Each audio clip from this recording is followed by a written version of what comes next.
Take two. Take two. Let's do this. You know what?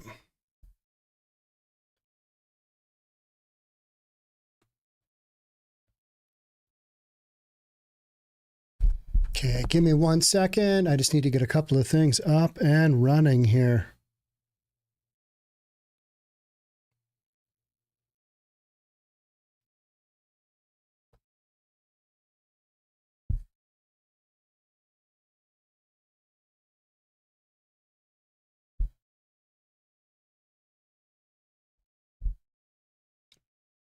Getting the live chat going.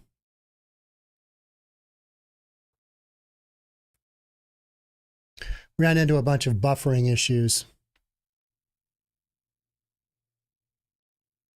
Annoying.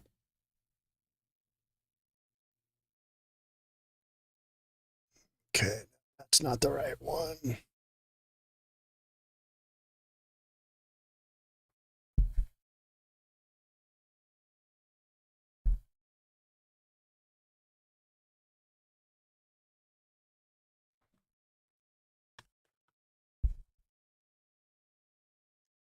Give me one more. Trying to find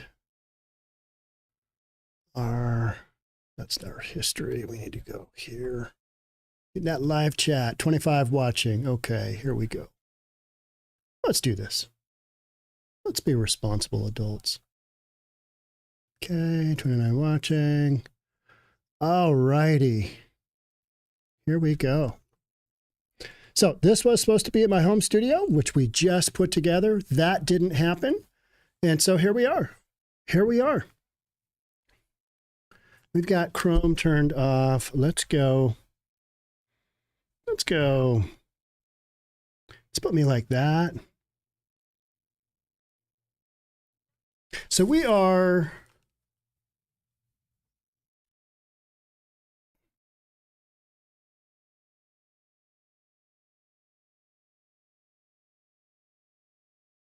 Okay.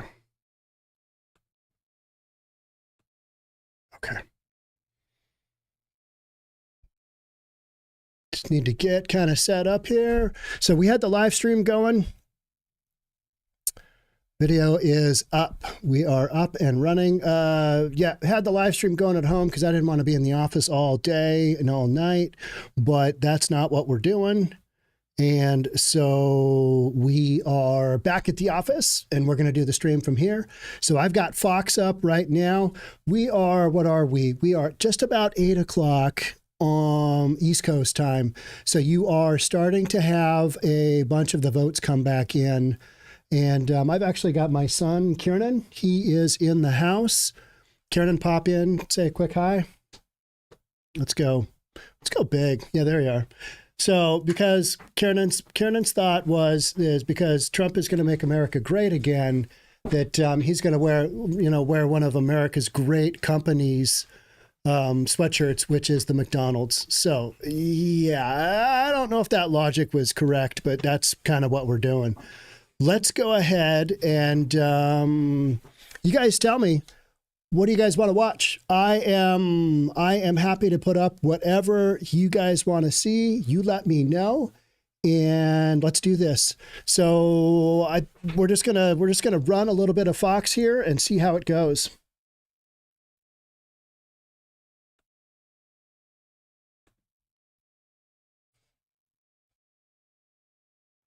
But independents gave this a D, while Republicans gave it an F. And one of the things that we heard from independent voters is that Kamala was supposed to be this joyful candidate. She positioned herself right off the bat. Or do we not want to watch this? Give me something else. What do you guys want to watch?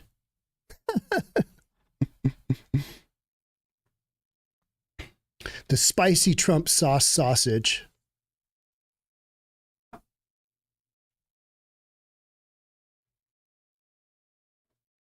And I've been scrambling around trying to get this feed going, so I haven't, the last hour or two, I have not paid much attention to exactly what's going on. I heard that there was bombings. Was that right, Kiernan? Mm-hmm. We had some bombings in Georgia. I mean, that is some crazy, crazy stuff. And actually, tell you guys throw up a Sky News Australia, okay? Oscar, you want to go for that again? That sounds good. Kiernan, share your experience voting in Seattle earlier today. Well, to touch on what you were saying earlier about Georgia, it says non-credible bomb threats against Atlanta area polling places were from Russia, Secretary of State says. That's from CNN. How is that not shocking? Okay, while you're talking, Kiernan, I'll get Sky News up here.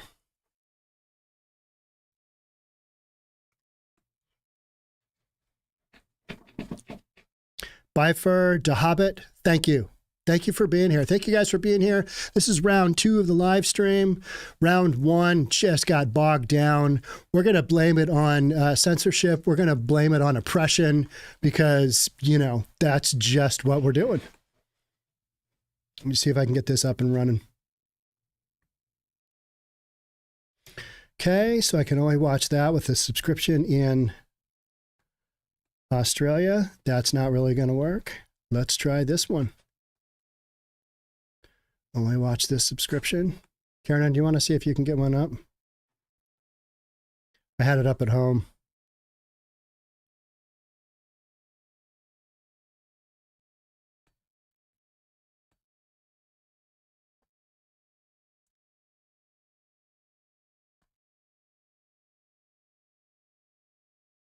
How about we just go Sky News Live?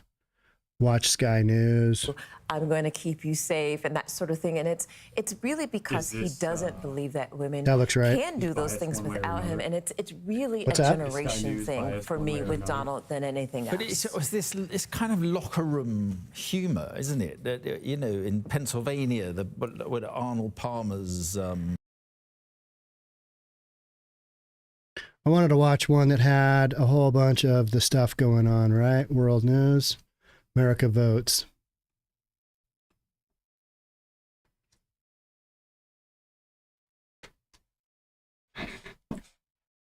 Room humour, isn't it? That is it. You know, in Pennsylvania, with Arnold Palmer's... Anything but MSNBC. Hometown.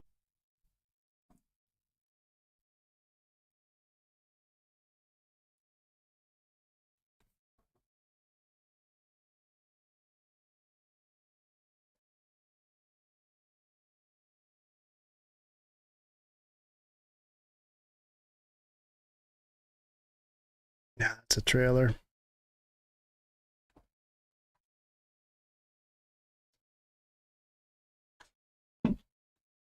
Fine to be a man. It's fine to be a traditional man. It's fine to be a macho man. Let's talk. We're going to go to. We got to go to Dominic Waghorn. But I think an interesting conversation will be in the next hour, maybe what the Republican Party is now and whether it's Trump's party. Does he own the soul of that party? Absolutely. Yes. We will be going to that in a moment. But let's go straight to our Dominic Waghorn, who joins us from Philadelphia in Pennsylvania, because, of course, in the next few minutes, in about 2 minutes' time, Dom, we are expecting the polls to close and, of course, close in Pennsylvania. Yes, but they have been all day counting in the building behind me. This is a former Bible printing factory that the state of Pennsylvania bought and has turned into a massive vote counting warehouse. And they've done that because they know that they need to raise their game, particularly when it comes to counting mail-in ballots, because the rules here means you can't open a mail-in ballot until the morning of the election, unlike other swing states. So Pennsylvania has this sort of crucial, paramount role as the swing state with the most amount of Electoral College votes, 19 of them, compared to all the other swing states. That's a lot more. So it is a prize that both candidates want to win. And it's hard to see a path to the White House that doesn't include picking up Pennsylvania on the way. But it is also... Oscar, can you put a link up so I know what channel I'm looking for?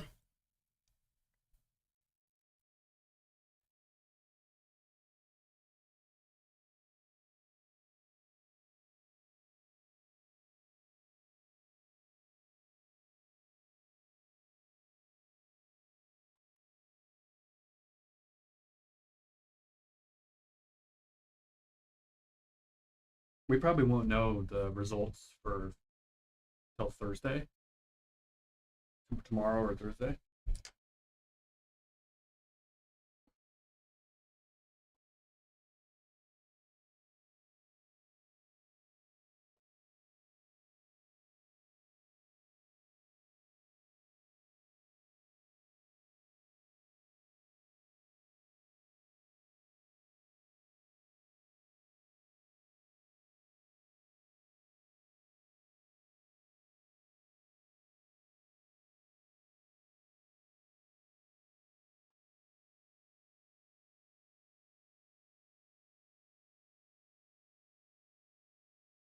All right.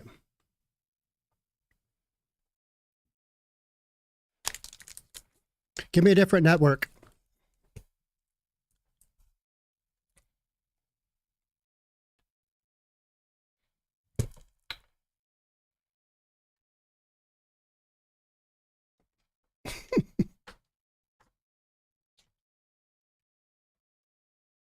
Okay.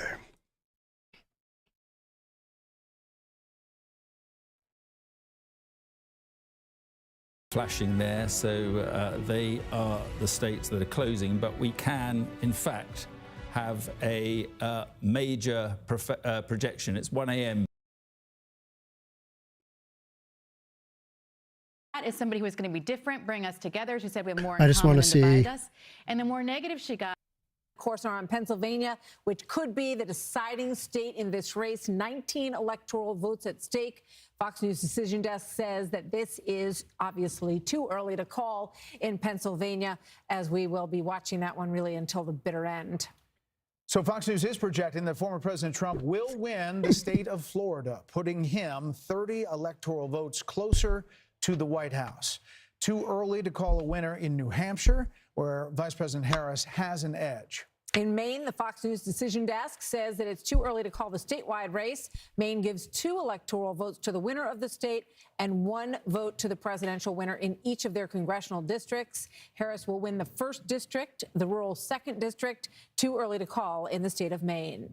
In the Southeast, Fox News can project that Trump will win Tennessee, a longtime Republican stronghold. Not a really surprise there. Further south, the former president will again win Alabama. Big numbers there. And the former president will win neighboring Mississippi. Trump will cruise to victory in Oklahoma as well, where Democrats haven't won a single county since 2000. And Missouri will also deliver a win for the former president. Vice President Harris will also take some big victories this hour. The Fox News Decision Desk can project that the vice president will win Illinois, adding 19 electoral votes to her tally. She will also win New Jersey, another reliably Democratic state. Some people had thought New Jersey might be a little bit tight, but we're already ready to call New Jersey in my home state. Exactly. Voters in Massachusetts will deliver a clear victory to Harris as well, so no mystery in those states. Staying in the Northeast, Fox News can project that the vice president will win Connecticut. She will also win Maryland, that state worth 10 electoral votes. There's an interesting Senate race there. Yeah, Harris will also take Rhode Island, another Democratic stronghold, and she has. Yeah, do you want me to play? Have you guys tried to watch the Tucker Carlson network at all? Wondering if we can access that. I tried to look at it before the live stream started, but I know they're going to have Trump on. I'm just not sure what time. So if you guys come up with something, and if you want to throw up a link, I am more than happy to Jeff Grill. Can't understand a word she says because she's speaking in Spanish, but I understand. Yeah, she's very visually, she's got a lot going on. California, all the way out in the west, that'll adjust this number for the vice president. We're back with our panel. Jessica, Jesse, and Kellyanne, we added you. Jesse, thoughts? Are we sure about New Jersey? Oh, man, I voted next to a guy this morning wearing a garbage bag. So I thought the state was a lock. I guess I was wrong about that. I also just heard from a person who was not going to vote, and then his girlfriend called him and said, if you don't vote for Kamala Harris, we're breaking up. So he just drove 2 hours to the polling station and waited 2 hours in line. So I still don't understand people. And I'm not going to give you the county by county because I don't have that in my wheelhouse. But I will say I was just watching something interesting in Georgia where she's not performing as well with black voters as Joe Biden. And Donald Trump has flipped the script with indies. He's up 11 with independents, where it's a selection, not an election. I like that. That makes sense. I mean, this is kind of what that feels like, doesn't it? It doesn't feel like it's an election. It feels like we're just kind of going through the motions here. It's already been pre-decided, right? Or has it been? Actually, that Kamala Harris is even competitive. And bravo to the Democrat machine to make this race competitive, because she came out of nowhere. No one knows who she is. She didn't run a very specific campaign, and she is making it. They are making it a very competitive race. I mean, we haven't called anything surprising except for New Jersey. You were surprised. I was. Jesse Tarlow, welcome. Good to see you. Yes, thanks for having me. Your thoughts so far on the evening? Not surprised by New Jersey, and I'm sorry for you. You had been bragging about that one for months to me. Okay. I was wrong once. One time. It's been interesting to see, obviously, what's going on in the suburbs. If this is a harbinger of a good night for Kamala Harris, that's where it's going to happen. Obviously, you need the urban turnout to be huge, and I think Philadelphia was a big story this day, already in the first hour of Election Day polling, that they were smashing records, and we'll see where that all turns up. But what I'm really focused on is seeing, once all the exits are out, what ended up being the 1, 2, and 3 most important issues. Because in Ann Selzer's final poll of Iowa, she had preserving democracy as #1. That also showed up in the Marist polling. Yep. And if it is preserving democracy, then that bodes very well for Kamala Harris's evening. And if it goes preserving democracy, the economy, and then abortion, that's definitely a good night, especially to your point, Brett, from a few minutes ago, where you said that she had closed the gap with Donald Trump in terms of who's best to handle the economy and is leading on protecting the middle class and cares about people like me. Harold, can we talk a second about Florida? It wasn't close. We just called it for the former president's a big electoral vote haul. But if you think about it, in elections past, Florida was a swing state. Yep. 2022, Ron DeSantis changes that and makes a red state. And even in Miami-Dade County, the Republican is taking home a vote, including. So Fox calling Florida, not shocking, right? That is just not a big shocker by any means. That was kind of a given, wasn't it? Although, is anything a given now? I mean, so much of this stuff, you just look at and go, how much of this is being influenced? I don't know. Washington Governor State, Kamala Harris to help her get over the hump there. I mean, you had a Democratic governor there and a Democratic that's now been elected. I'm curious about these suburban areas. I listened to Carl and now Jessica, now Kellyanne. It may be that even in Virginia, and you were talking, Britt, you look at the issue around LGBTQ+ and how those issues have played in the Virginia school system there. And that Loudoun County number is an interesting number. Yet you see in some of the other suburban areas in Indiana, he has not performed quite as well. So it's interesting to me to see this, and maybe it's not, these states are a little different now than voters are in these suburban areas. Yeah, Bill, you have Loudoun County out there? Yeah, that's Fairfax County. That's an ex-urban county. Yeah. What was 2020? Let's look at 2020 versus now. Okay, so I want to show you guys the Fox insights that we have, and we can go into this county here. You see this green outline? So we can show you what the vote was at this point 4 years ago, okay? Let's go ahead and click on this and find out together, okay? Loudoun County with 96% of the vote reporting in that county. Trump's got a 3.3 jump higher than he was performing 4 years ago. Now we'll clear this off here. How it computes here on the computer with 4 years ago, that's a slip about 4.5 points for Kamala Harris in that county. And Harold, maybe it is the. I'm a huge fan of this guy right here. I think he does a great job, and he's entertaining. Virginia, there are a couple interesting stories I just want to bring our viewers up to date on. Just punching around this map here. You can find a little good news for Kamala Harris. You can find good news for Donald Trump. And I'm going to show you why here. Down in Florida, just looking at Duval County and Jacksonville, okay? This is advantage Trump from where he was 4 years ago in Duval County. You see that? You see that swap? Flipped it by 5 points there. Now I want to go up to Georgia here. And in the rurals, east of Atlanta and to the south, now the Fox Insight here, right, okay? That's Baldwin County. The county seat in Baldwin County is Milledgeville. It was the Confederate capital of Georgia during the Civil War. Now, our Fox Insights tell us right now, look at this, okay? It has 2 colleges in this county. The African-American population is about 44% countywide. Trump right now, at this moment, with 84% of the vote reported in Baldwin County, he's up 7.5 points from where he was in 2020. The Trump team is going to take that. Likewise, okay, the metro area of Atlanta. Let me pop out here. You got 26 counties to concentrate on. But the Harris folks are telling us in Douglas County is that she's performing better than Biden did 4 years ago. Okay, these are suburban voters all over the Atlanta metro area. So she's a net gain of 18,267 right now. All right, you got about a quarter of the vote still out there. Biden finished in Douglas County with a net gain of 17,360. That would be good news for the Harris campaign if this number holds there in Douglas County. Let me pop out here a moment and show you another thing here that we were looking at. Wait, can you stay in Georgia for 1 second? I can. Just before we leave there, the Fox News voter analysis and the network's exit polls, we're being told, show the former president doubling his percentage of black men in Georgia. He was at 11% in 2020 and now at 25%, according to these two surveys today. So that may sync up with what... It's starting to match the raw vote. That may sync up with what we're seeing now in Fulton County.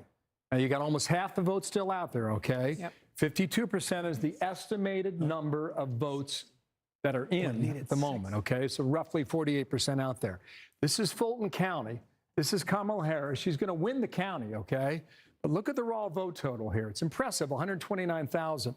But look what Joe Biden did in the same county, okay? 242,000. You'd have to go into the precincts to know where the rest of the remaining vote comes from, and maybe we take a look at that in a moment here. But that would be, you know, you're one of 159 in terms of population. So maybe what you're saying, Brett, about the African-American male vote there is true in places like Fulton County, Georgia. Just want to caution you, there's still... Yeah, you moved to 66% after the first couple states were called. Betting line, what was that, MGM? Betting line MGM has Trump up 66. That's nuts. 66%. I don't place a lot of weight on the betting odds, but it's a factor out there, right? Now, Kieran, you do. What? You place a lot of weight on the betting odds.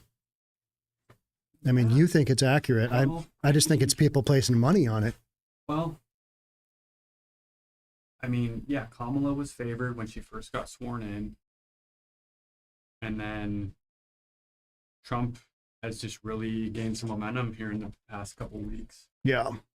And he's kept us the early vote indicated that Kamala Harris was just a tick above 26%.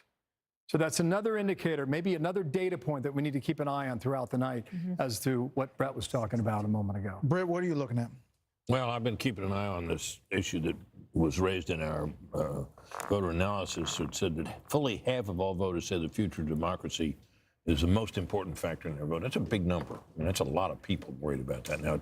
Now, Trump gets some of those voters, but 60% of them are more going for Harris. I think that issue, democracy, is about one thing, about Trump and fear of Trump. So it's the same factor we keep coming back to time and again is, you know, the Trump factor in this race is, you know, is he able to overcome the resistance to him, which has been so dominant in three previous cycles?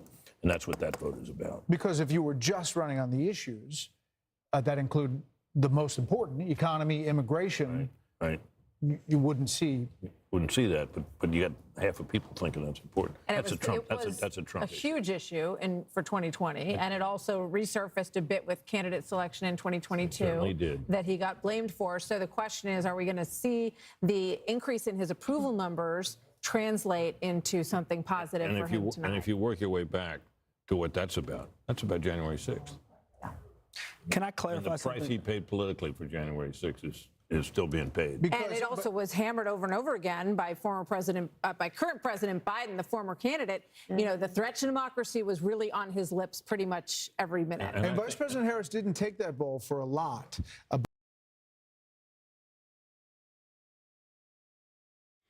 If you guys hear of any stories that come up that are like, hey, this just happened, throw it up on the comments.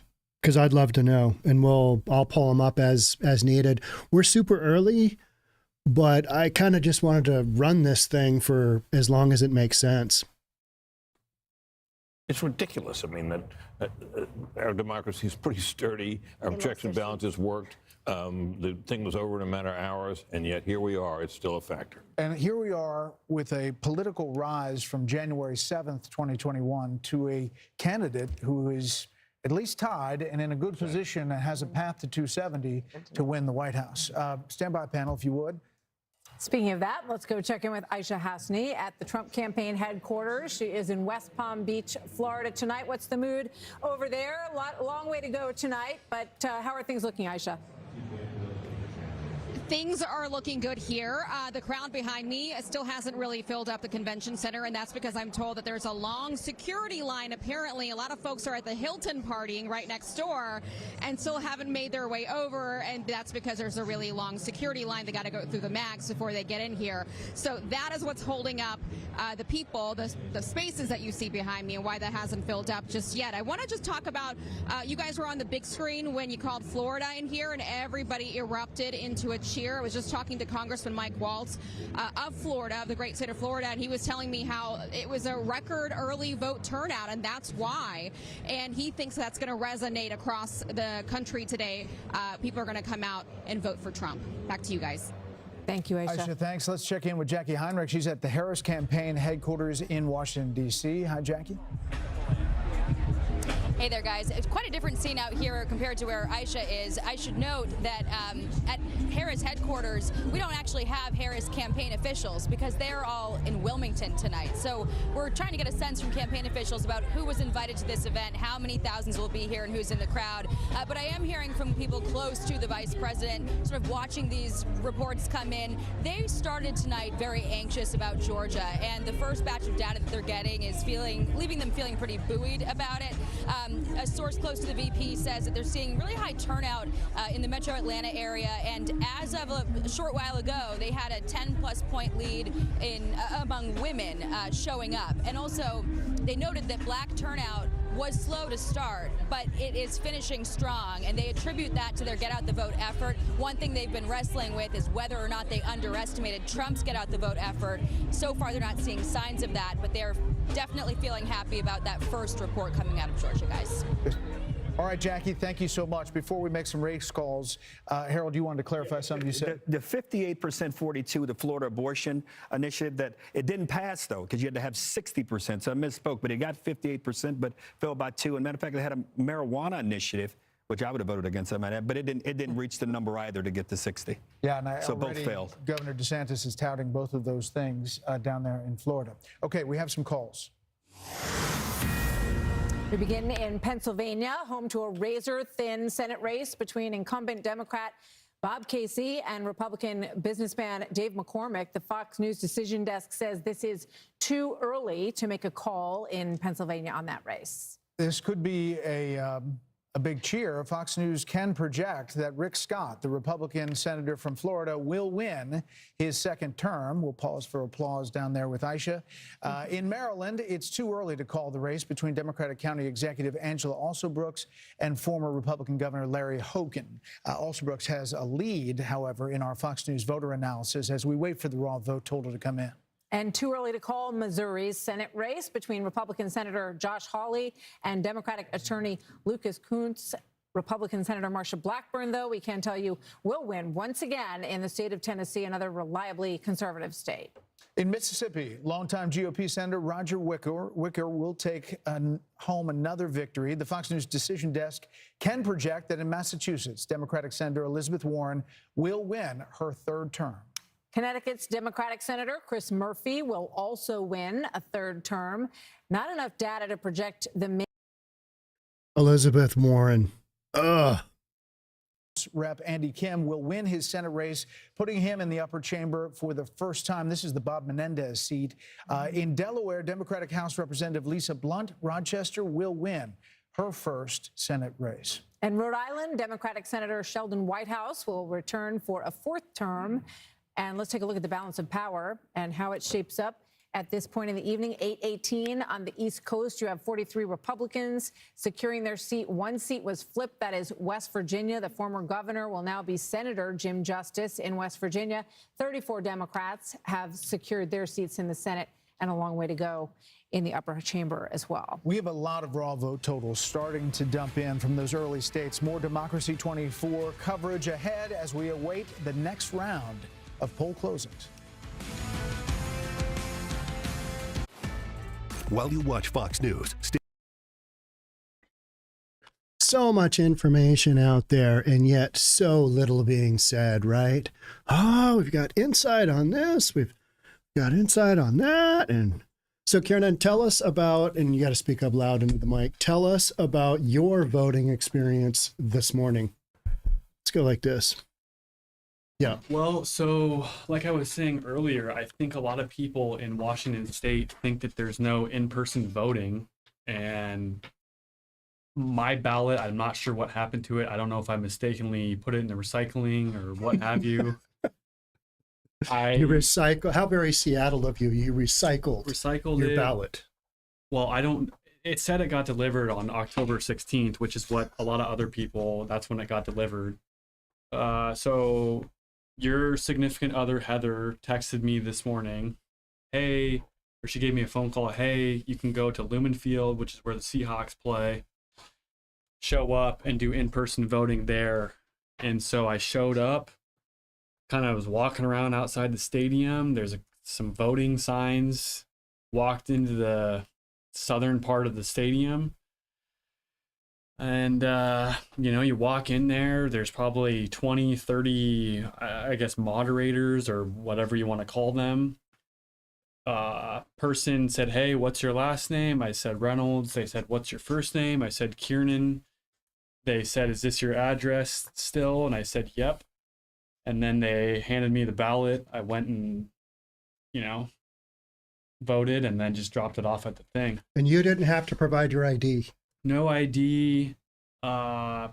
I mean, just name and address. And that just doesn't seem right.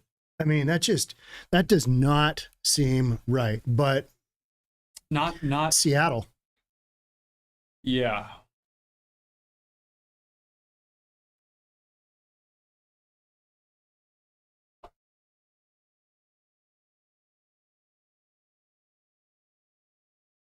Well, it just seemed super kind of lackluster, like it didn't feel legitimate.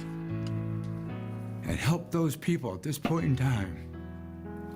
It's a labor of love, it's a noble service, and that's what we're all about.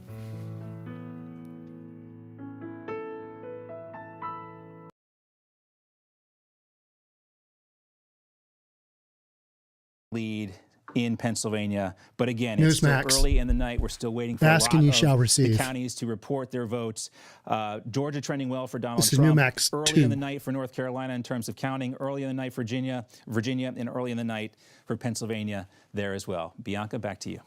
A lot of this, John, is what we've been seeing is early voting. There had been record turnout in states like Georgia and other places. We know that a lot of folks have been already at the polls, so not just today. And when you look at some of those counties in Virginia, not surprised. I mean, Loudoun County, some of the things they're talking about is, bystander, boys and I've never girls. seen The any of these radicals networks pushed it maybe before a in my little life. bit too far here with their trans agenda.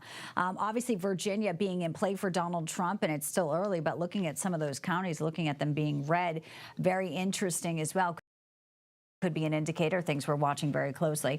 Live here on your screen are the crowds that are already gathering in West Palm Beach. This is the convention center just up the road and across the intercoastal from beautiful Mar-a-Lago. And a lot of the folks there will be gathering, hoping to see a speech from Donald Trump tonight, but we watch obviously a lot of polls still open in the western part of our great nation, so there is still time for people to vote. And also, if you are in line, you have to stay in line, because even when polls close, if you are in line, you will be able to vote. So you look at all those MAGA hats there, some of the dark MAGA hats. We know Elon Musk is also with Donald Trump over at Mar-a-Lago. So what an exciting night, and what a Jeff Grill. I read that story. It was an apartment complex in Bellevue, Washington. A woman who had just moved in with her kid. She goes to her mailbox and she has 16 ballots for people she's never known. Wasn't a terrible area, wasn't the greatest area, but I mean, 16 ballots go into one mailbox at an apartment complex. That's kind of along the lines of there's a whole bunch of this stuff going on, right? Whether it's enough to throw any of these elections, I don't know. but it does make me feel very comfortable. You're like, what? Even Kiernan's story of not having to use an ID. Think of how many times we got to, show an ID to get on a plane. Former President Trump will support a national abortion ban. And she claims that if she is the president, she will codify Roe v. Wade. Neither of these things is constitutionally possible, because what the Supreme Court made very clear, is that regulating abortion is not within the enumerated powers of the federal government. Read the Constitution. Regulating abortion belongs only to the states. So even if Donald Trump had an inclination to ban abortion, which he does not, it would be impossible. The Supreme Court would strike that down. And furthermore, the Supreme Court would also strike down any attempt by Kamala Harris to codify Roe v. Wade. So that's why it's the big lie in this election. Yeah, I've even heard some of the surrogates for her saying that today, and you have to push back the gaslighting that's been going on, but not just with abortion, be the border, her lightweight, barely any policy. She's never done a news conference, not one single news conference in this election cycle. Pretty incredible. Yeah, and Betsy, part of Donald Trump's closing argument was that he wants to make sure women are protected. Did you guys mail in your ballot? If you have mail-in in your state, or did you walk it to a ballot box, or did you vote in person? I'm kind of curious. We've only got the option to mail it in, essentially, here in Washington State. Kiernan had to go down to Lumen Field to vote in person. Let me know how you guys voted. I'm curious. I don't want to see my daughters or my granddaughters brutalized by a man pretending to be a female in sports. No, and that's kind of what we were picking up on Loudoun County in Virginia. That was a big issue. And it also got to the point where when parents went to school boards and complained, they were being called domestic terrorists by the Biden-Harris DOJ. So these past 2 years, there's been so many flashpoints. New York, for one reason. I mean, the state has been, hurting the sanctuary cities of New York City. You have migrant gangs, 11 years old, and they're so young. Betsy, they can't be charged as adults. So you have all those radical DA policies now. And bail reform, these kids aren't even being charged, yet they're running street crimes like transnational gangs. That's right. The impact of the border on crime, on street safety, on public schooling, the impact of the border is affecting people all over the country, even as far away from the border as New York City, Connecticut, Maine, very affected by the border crisis. Maine is a poor state, and yet the taxpayers in Maine are spending their money putting migrants from Africa in motels when they can barely afford to pay for a room for their own families. There's also, you've written about sort of concerns about disease, too. And, they weren't getting vaccinated. I have a piece coming out tonight about tuberculosis. Okay. Tuberculosis is coming across the border, Bianca. And, we won a war against tuberculosis in the 20th century. Americans should not have to fight that war again. And yet tuberculosis is coming across the border, and it's spreading across the country. Well, we will look for that piece, and of course, we'll watch you with John Burnett, First Edition, as always, former Lieutenant Governor of New York. Now you can see her every morning here on N2. Betsy McCoy, appreciate it. Thanks for being with us this evening, this historic election. A pleasure. All right, let's talk about Michigan now and welcome in former gubernatorial candidate Tudor Dixon and talk about what's going on in that state. Some of the results coming in. Tudor, give us your feeling on how you think Michigan is going to shake out. I think Michigan is a very interesting state this time. I think that we are seeing we're seeing some groups that typically go to Democrats that are going to go to Donald Trump. You saw last night at his rally that he had the mayor of Hamtramck and the mayor of Dearborn Heights on at the rally endorsing him. These are two mayors that come from our Arab American community, and the Arab American community has historically gone for Democrats, and now they're coming out for Republicans more and more. Similar to the Loudoun County issues that you brought up, Bianca, that's what we're seeing here in the state of Michigan as well. And the Arab American community wants someone that's going to stand for them, but also for business, also for the economy. And the same thing you'll see in Wayne County and you'll see in Kent County.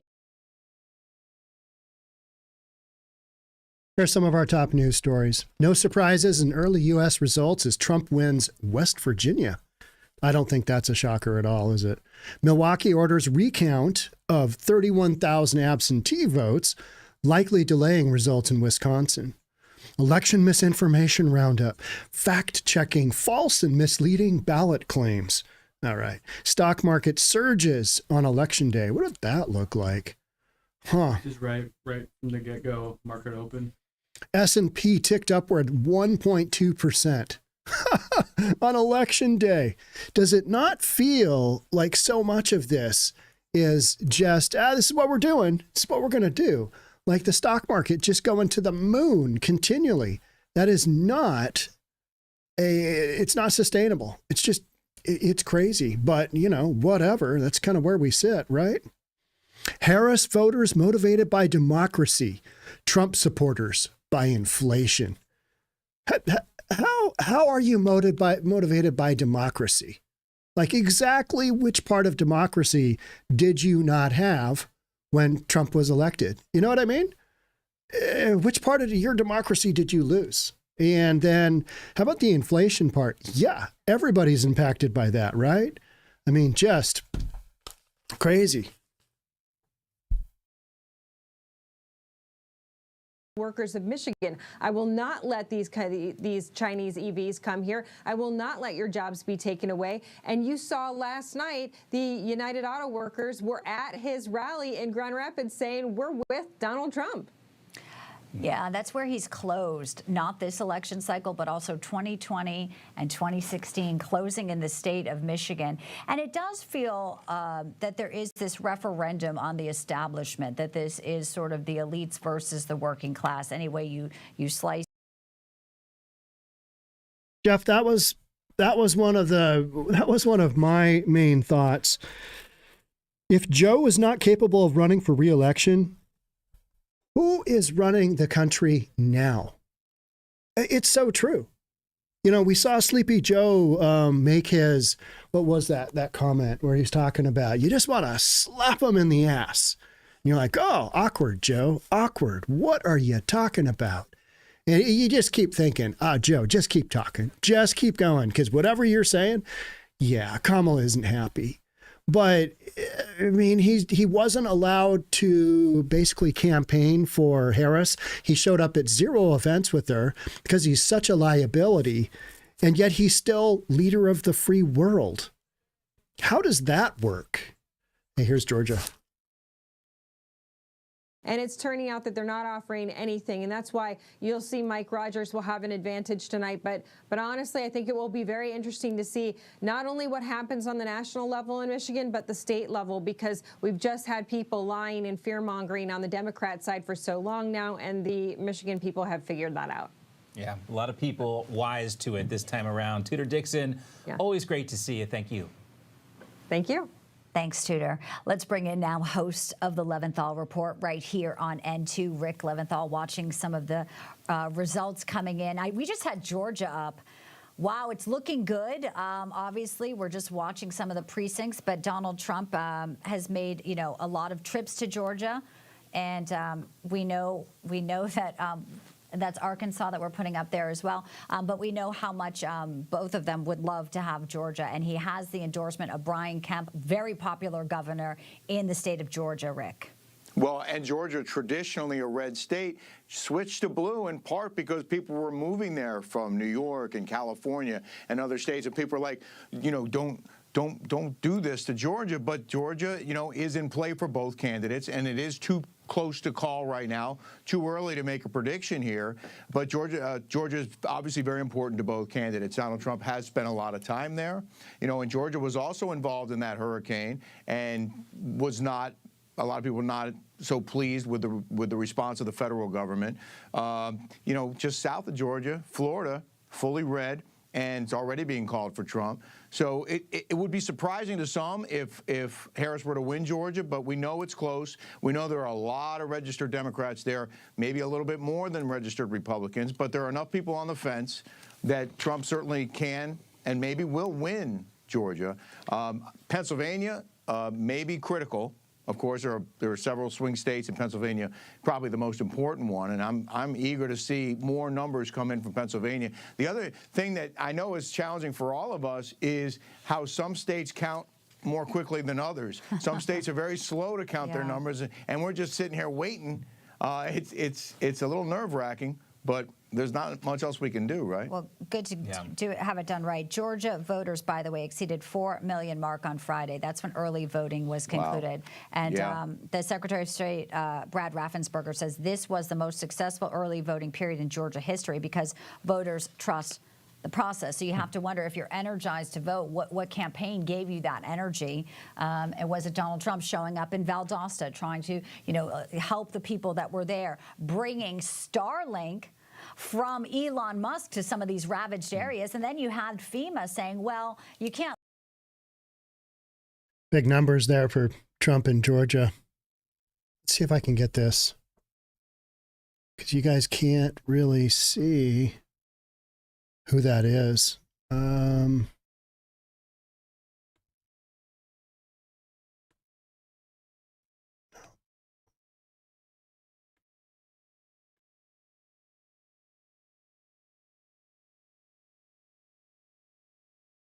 I need this down just a little bit for you guys. Just the very top is cut off.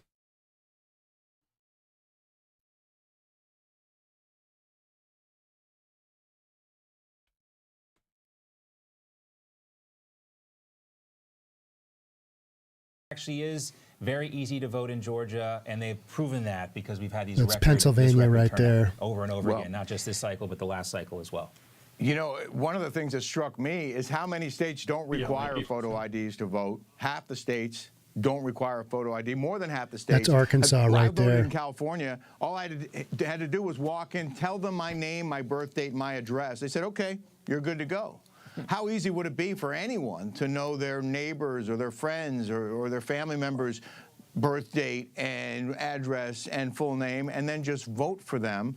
I'm concerned about that. I think if you have to show your ID to buy something or to get alcohol or to check into a hotel, you should have to show your ID to vote. Governor Newsom made it illegal for them just recently to ask for voter ID. And why it's also so, concerning is that there are illegals with driver's licenses, and there you have it. So that is one of the things in California that I know a lot of folks were concerned with as well, Rick. Yeah. And California, very unlikely that Trump can win that state. It's been Democrat for quite some time now. But, it can indicate support for the former president. And I think Georgia's another key indicator. If he can win Georgia, that will show you that even states that are turning blue now, that he can win those states. That's a great sign. He had the best rallies, obviously, of either candidate. He would fill those. With the way Newsmax has their site set up, let's go. Somebody make a call on another website. We'll go there. Because I'm not able to read you guys. Like, that's Virginia right there.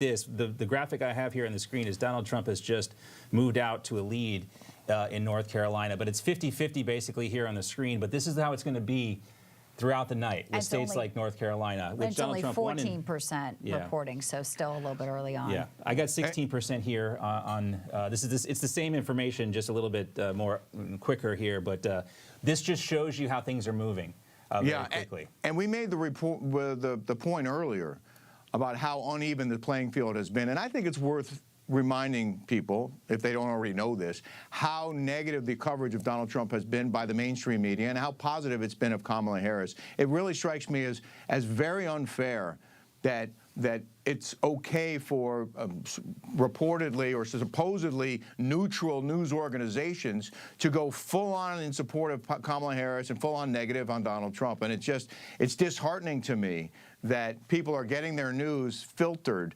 before they can get it. And, obviously on opinion shows, like my show on N2, the 11th Hour Report, I'm going to give my opinion. But mainstream media, mainstream newscasts, and newspapers are supposed to be down the middle, and they haven't been, and they've given Harris a big leg up, I think, because a lot of people maybe aren't seeing the flaws. They're not hearing the stories about stuff that she's done and contributed to that has hurt Americans.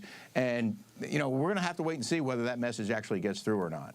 Yeah. Joe Rogan, I believe last check was about 45 million views, and Donald Trump did 3 hours with him. He invited Kamala, but that scheduling conflict, funny how that works out, Rick. Great to see you. I know you're sticking around with us for the entire evening and maybe some early morning hours. Thanks, Looking forward to it. Thank you. Overtime, yeah. as we call it. Let's welcome in host of The Pulse here on N2, David Harris Jr. And, you know, David, Bianca was just talking about how Kamala Harris couldn't find 3 hours for Joe Rogan. It is a lot of time for a presidential candidate, but Donald Trump could do it. Although she was able to rearrange her entire schedule to fly to New York City last Saturday for that, you know, it was something, we'd seen it before on Jimmy Fallon, Donald Trump did it, but she did that, the whole mirror bit on Saturday Night Live. Well, she did that because it was scripted. And it's pretty easy for her to seemingly follow a script. We've seen the word salads that come out of her mouth when she's not following a script, when she's literally trying to figure out what to say or how to say it without saying the same thing over and over and over again. So the fact that Joe Rogan threw out there that she could have a sit-down discussion with him for 2, potentially 3 hours, as President Donald J. Trump did, there's no way that her campaign would allow that to happen.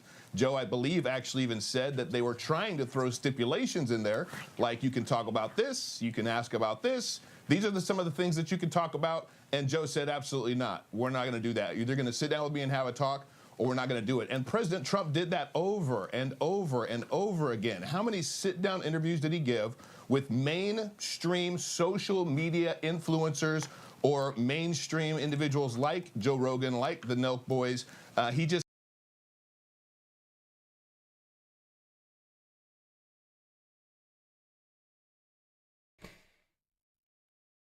Let's go over to One America News. How about that?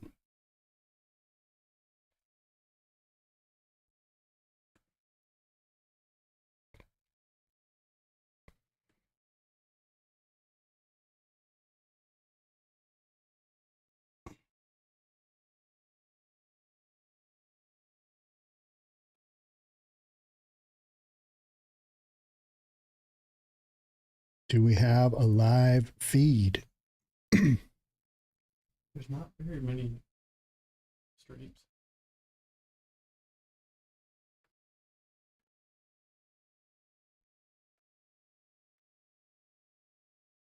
Yeah.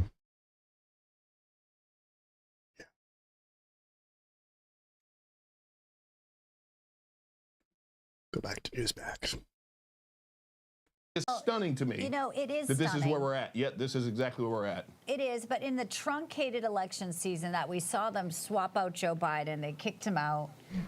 It was a real eye-opener, I think, for a lot of Americans, David, to the fact that, yes, they covered for him, Legacy Media, and then they put her in.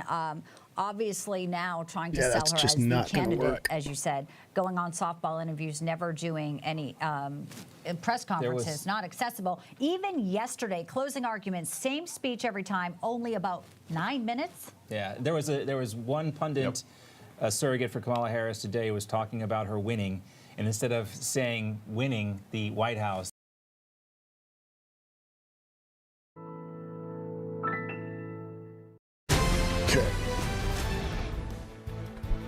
Should be a few more about someplace like votes that have come Texas, in. about something like Ohio, where they look at the Ann Seltzer poll from Des Moines and say, is this indicative of the Midwest?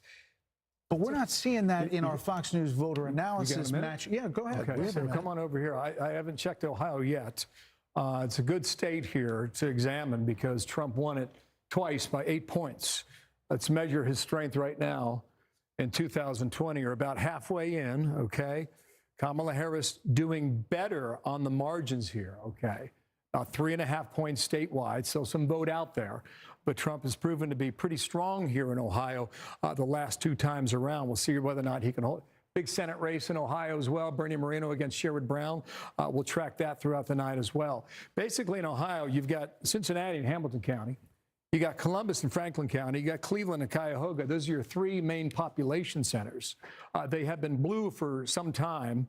I would not expect them to be even a shade of rosé, okay? But let's go into my hometown.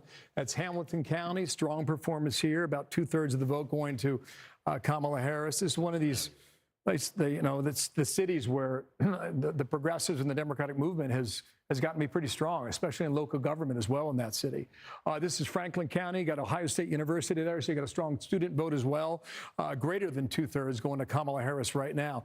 In 2020, the final vote in Franklin County, which is Columbus, you had 65% of the vote for Joe Biden there. So a little bit of the vote still out there, but she is overperforming Biden's number from 4 years ago. And this, I'll just finish up here, guys. Cuyahoga, to check this. Heavily Democratic, 3-1 Democratic votes in Cleveland, Ohio. Cuyahoga, just about 1/3 of the vote right now is in. And Kamala Harris, 71%. And Biden was at 66. So that'd be a good number for Kamala Harris if indeed that holds up. And I think that kind of tells us a little bit about why this number is closer than it's been the last two times. West Virginia is about polar opposite of Washington Interesting State. is especially when you're looking at or considering the political realignment that we're living in and also the population changes, right? So post-COVID, people leaving the North and the Midwest and going South. That's one of the things that, as somebody from Colorado will say, all these people moved in from California and Colorado was reliably red. When I was a kid, it is now reliably blue. And so you get South Park making fun of California all the time and being very frustrated that they moved there. That's not happening in the South.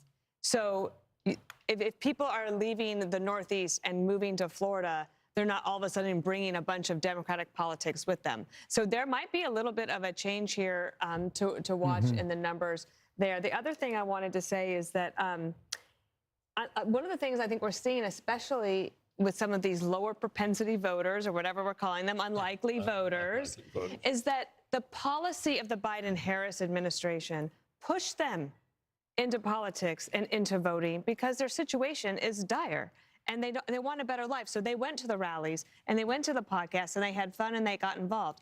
What will be interesting to see is Kellyanne might be able to correct me, but as I understand it, if you don't vote often or if you're a first-time voter, whichever party you vote for the first time, you're likely to vote for that party the second time, and then you might have that voter for life. So the political realignment that is happening and the coalitions that Harris and Trump are putting together could have longer legs. Well, it goes to what Kellyanne was saying earlier about the working element of the Republican Party shifting. And I think that when you look at Ohio, you are seeing a concentration likely coming from the suburbs.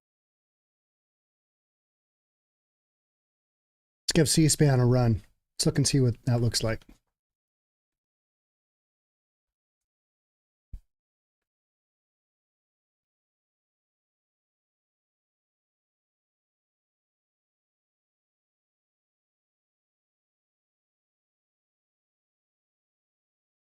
Looking for a live stream. Yeah, it's not too crazy. Okay, where's that?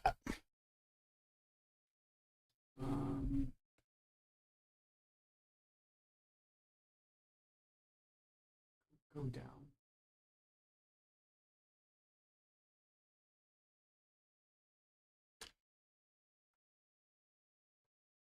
Should be right at the top. Campaign 2024. All right, where is your live stream? Book TV, American TV, TV networks, app.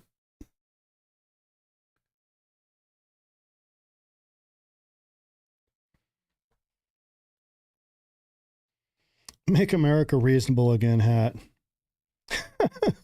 That's actually a really good idea. Kiernan, can you remember that? Make America reasonable again. All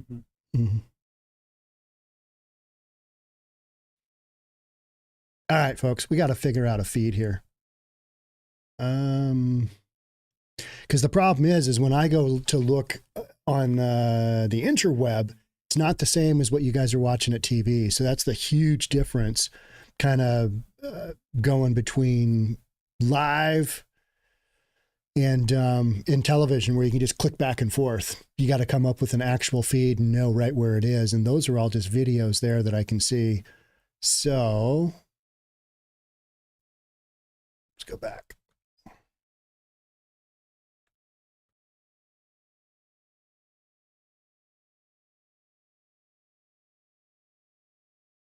I don't see a live C-SPAN. Let's go there. YouTube. Well, it's about 10 minutes away from a lot of more polls closing in various states, including all of the polls in Michigan at that point. Joining us again is Kirk Beto. He is editor-in-chief of The Hotline. Kirk, we talked about the Senate race over in Michigan a little bit earlier, but I want to talk about some of the House races there that are competitive, beginning with Alyssa Slotkin, who is the Democratic nominee for Senate, her seat. Well, in her seat, Michigan 7, Lansing area, that was the most expensive House race in the country last cycle. Now, there's a lot more expensive races in more expensive media markets right now. It's still Georgia vote. Trump crushing in Indiana, 59.8. Kansas. How is Kansas voting for Kentucky? Trump, strong showing in Kentucky. You know,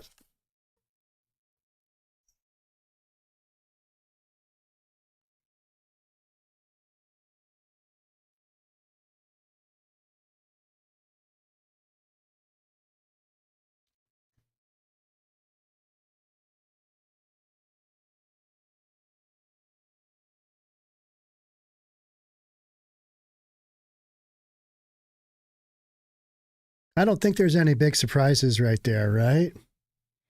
I don't think any of those are, oh, what happened? Have we seen any major surprises? I know we haven't seen much. I know people are asking about Pennsylvania.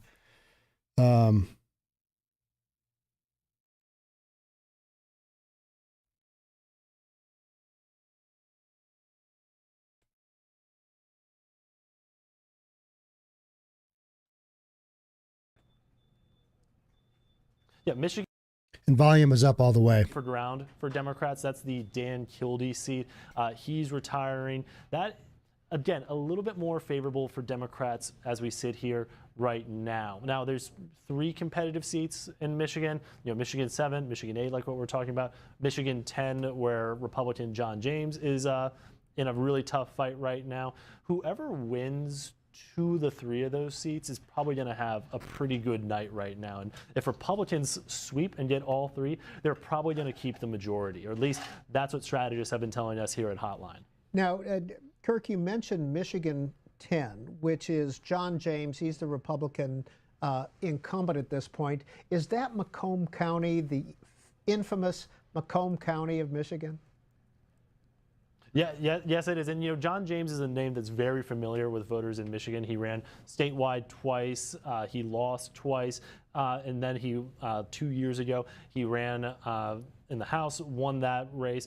And that race has come online pretty late in the game here. The James campaign has been really scrambling in the last few weeks here.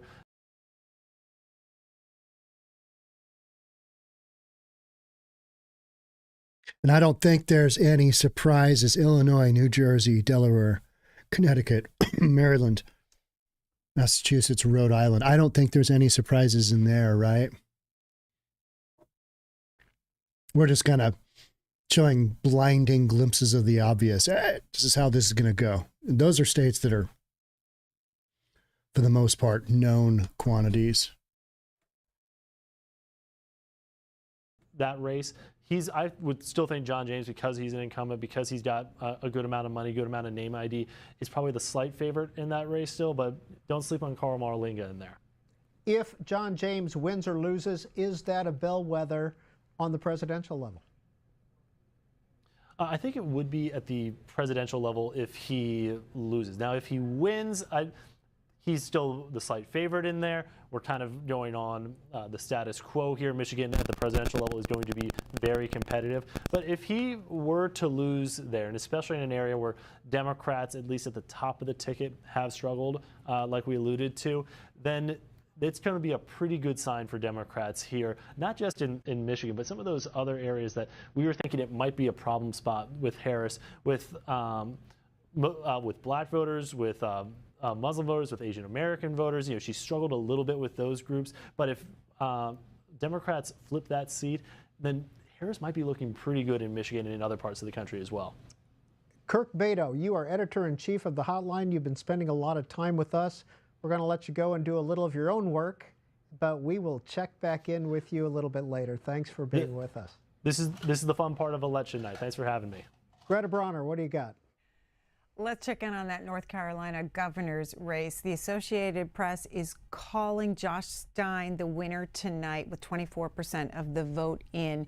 Our viewers will know Mark Robinson, who was challenging him, the Republican there. His campaign was rocked by a CNN report with allegations of controversial remarks that he posted on a porn site.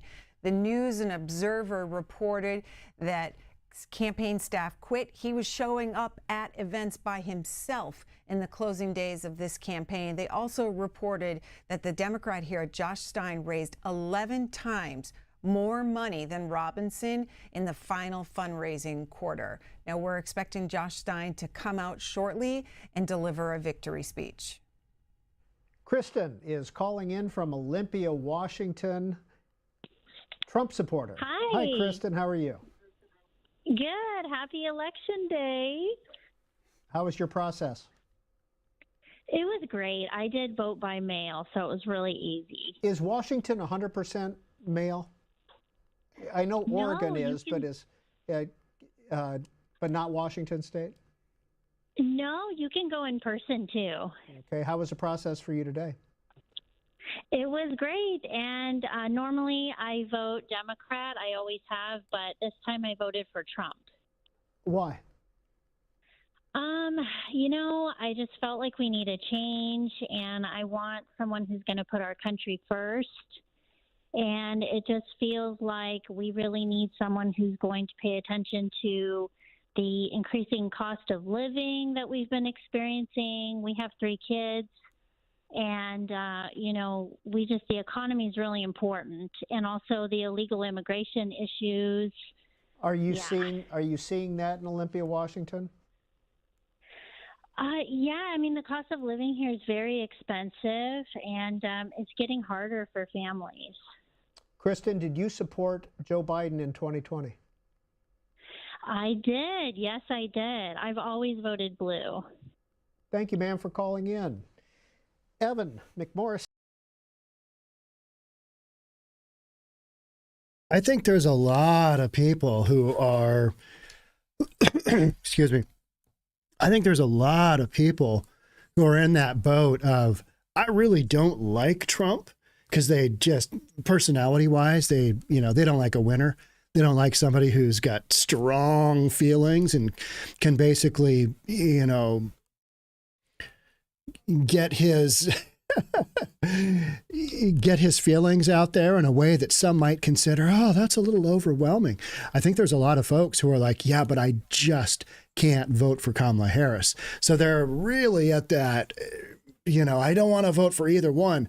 But based on inflation and the border, and if the whole abortion thing isn't a huge deal, they're voting for Trump. Is that going to be enough to override all the folks who are just like, oh, Trump is terrible. Orange man bad, right? I mean, that has been the story. Orange man bad just continuously. And them coming up with storylines just all day long of, just ridiculous stuff and everything they put Trump through. I mean, it just makes me think. And that's one of the reasons I felt early on that I think Kamala Harris is going to be the winner, is because why would they stop now? He's had 2 assassination attempts, right? 2 assassination attempts, a third one planned. tried to bankrupt him, just sued him 10 ways from Sunday. I mean, all these allegations of just ridiculousness, all these court cases, all that stuff. Why? To get him to basically just roll over and I quit, I'm done, I give up, I'm not running. Why would they give up now?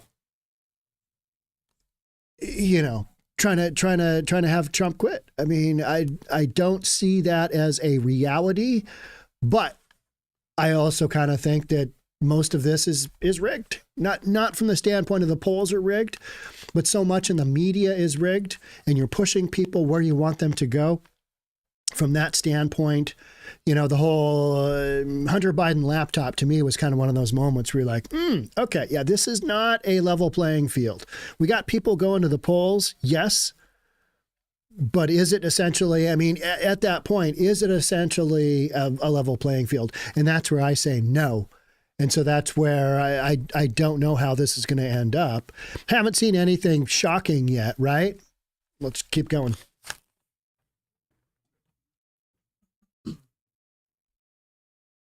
Palatine, Illinois. A Kamala Harris supporter. Hi, Ryan. Ryan? Hey, can you guys hear me? Please go ahead. What'd you call in to talk about? Hi. Ryan, what'd you call in to talk about?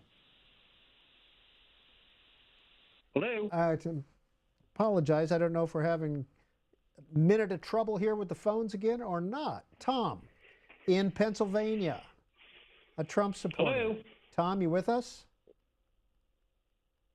Yeah, we're having a little bit of trouble with the phones here. They'll take care of that. I appreciate it.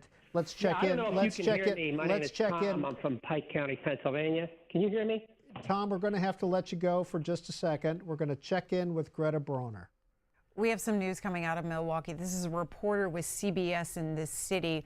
Breaking news here that the city of Milwaukee is going to recount about 30,000 absentee ballots that had already been counted. There was an issue with one tabulator not being sealed. Out of precaution, the city will recount each ballot. A long night just got longer, is what AJ reports here, CBS reporter out of Milwaukee. And then an update here, a little after 8, the cavalry had been called in, he reports, from Baird Center. 30 to 40 city firefighters, health department, and IT workers had been sent in to help process absentee ballots. That's the latest out of Milwaukee. We'll keep an eye on that story.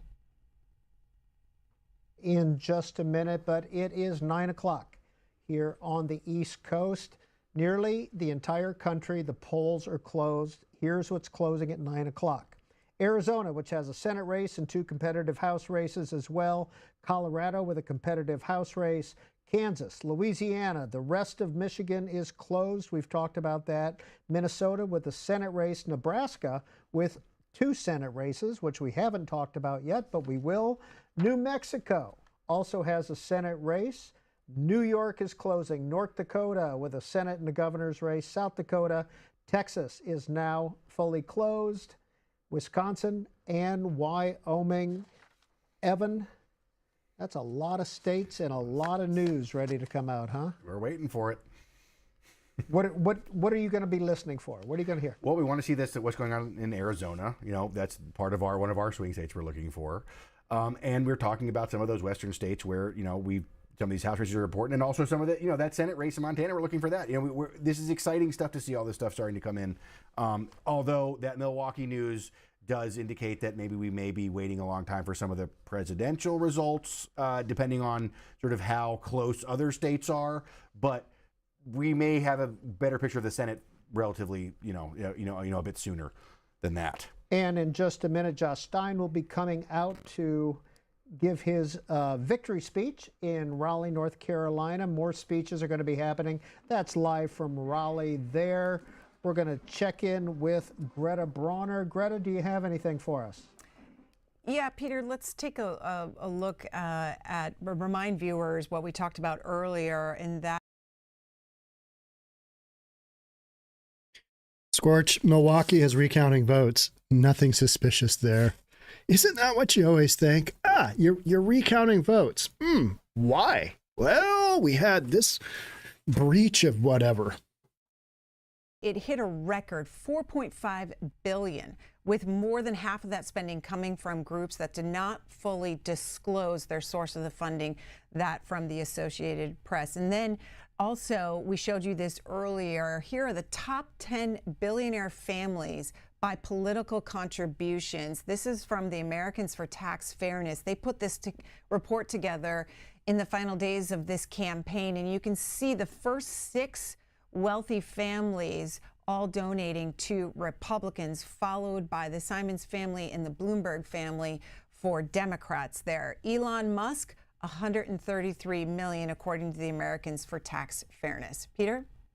And in just a few minutes, we will be going to Josh Stein and other victory and concession speeches throughout the evening. But with the polls closing in several states, I want to ask you about a Senate race in New Mexico. President Trump stopped there on his way to Arizona and Nevada and rally in Albuquerque and mentioned Nella Domenici. Who is she? This is a really interesting thing that the President Trump did stop in New Mexico. I have to say, I'm not completely versed in that race. I've been very focused on the 7 states we've all been talking about. Well, I don't think any of us were, but Senator Heinrich is running for re-election, of course, right. And Pete Domenici's daughter is the Republican nominee. Is it competitive? Have you heard anything about that being competitive? Well, this is one of those things where sometimes when you see Trump do things, you're not exactly sure what the result is going to be in terms of electoral things. You know, he popped up in New York a couple times, not very helpful to his presidential race. But look, they think they can make a game of it, and I think they're going to give it a shot. I don't think that Democrats have been very concerned about it, no. Let's hear from Tom in Tafton, Pennsylvania, a Trump supporter. Tom, are you with us? No, okay. I can hear you through the television, sir. Yeah, we can't do it that way. Sorry, Tom. There's a delay, so we don't have any calls at this point.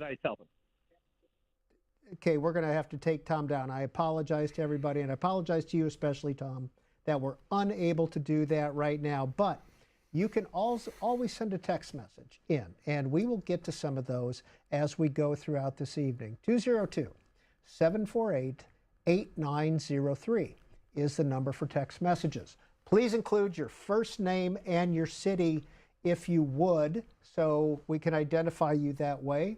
And you can continue this conversation. Again, I don't think any of these, North Dakota, South Dakota, Louisiana, Wyoming, and Harris wins New York. What? Shocker. Harris won New York. I don't think any of those are a big surprise there. All right. We're just at that point of the evening where we know we're getting closer to some actual good stuff, but we're just not quite there yet, right? Gotta count those votes.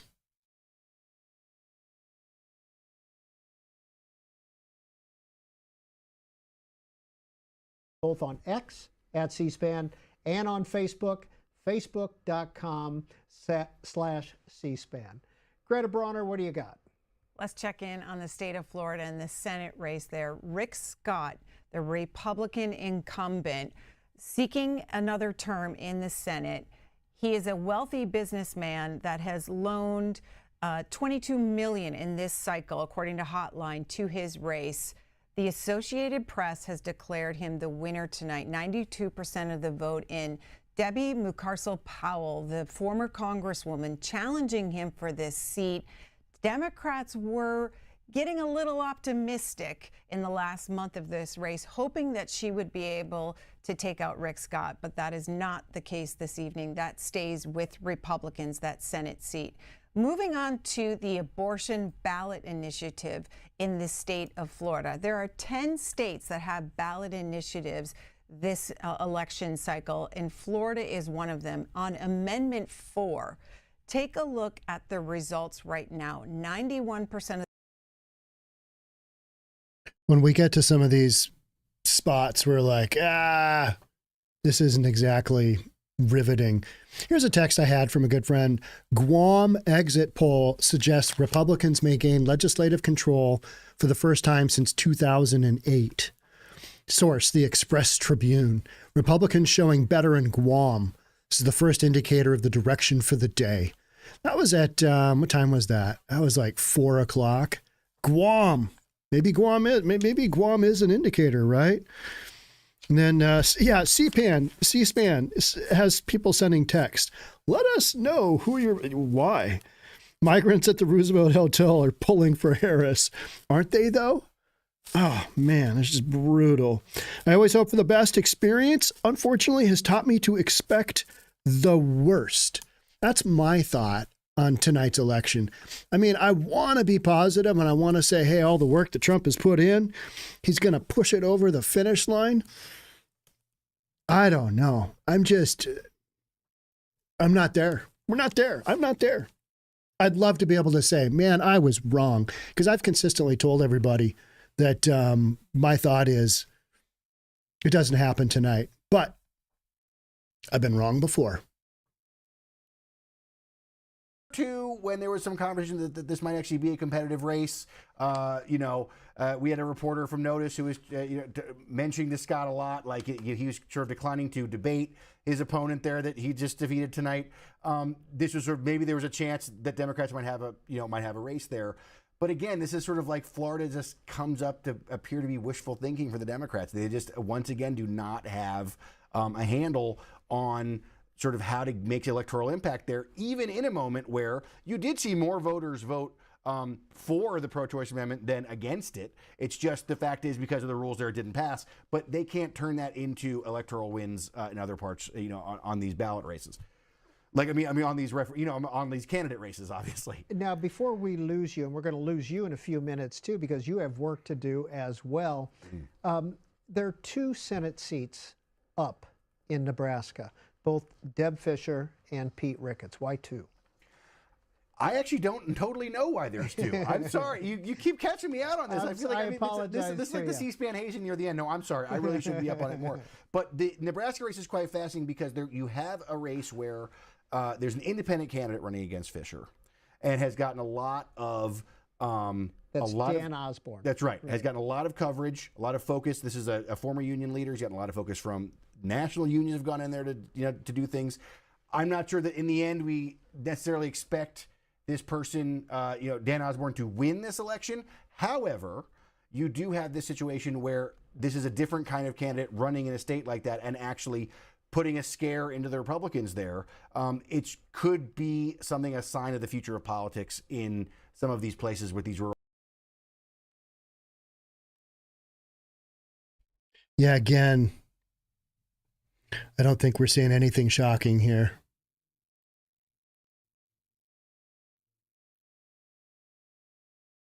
But we're still holding tight. Somebody said Milky Bong. Milky Bong, that's a great name. Shawnee's never been wrong. Oof. I don't think my ex-wife would agree, but that's a whole nother story, right? On several other states to be called. Evan, I just pulled up from cspan.org/results. You go to your very own magic wall that you can get on your in your hand, and I pulled up Georgia. And just looking at this, you can see the map there of Georgia. It's got blue dots and red dots showing, and then the big dot, of course, is Atlanta in Fulton County. And you go there, and Kamala Harris has 72% of the vote currently. Donald Trump has 26% of the vote, and that's with 68% of the vote counted. Does that tell you anything?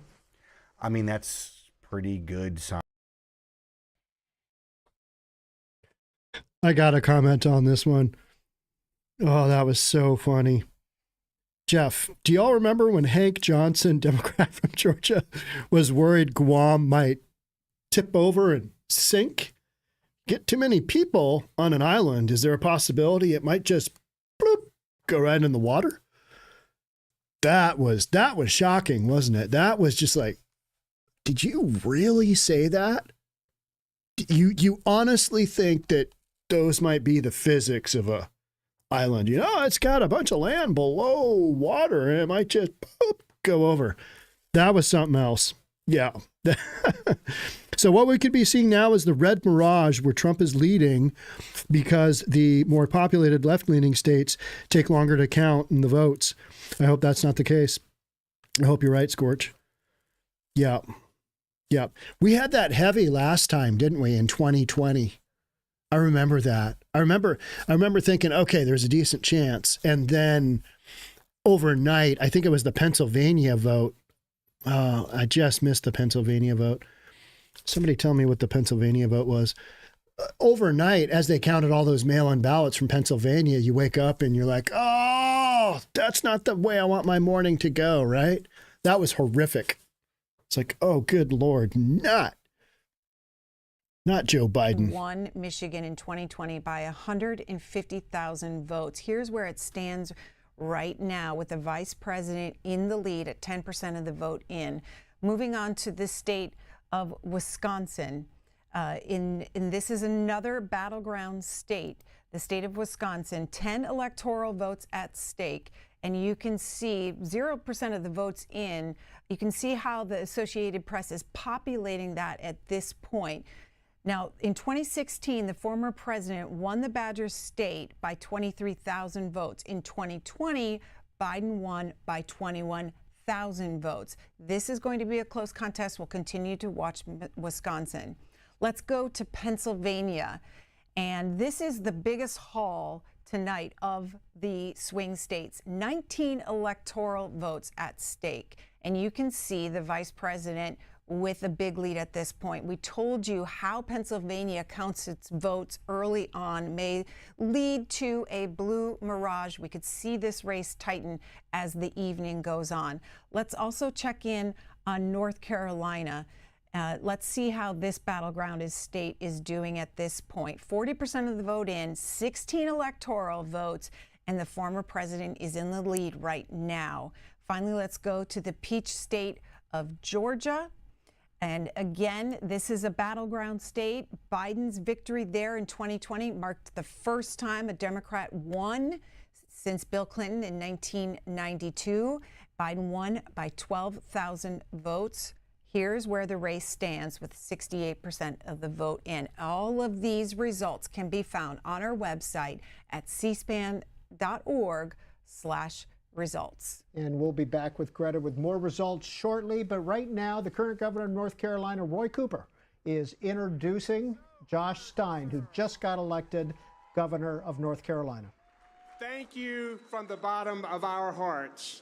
We also hold next to our hearts the people of Western North Carolina.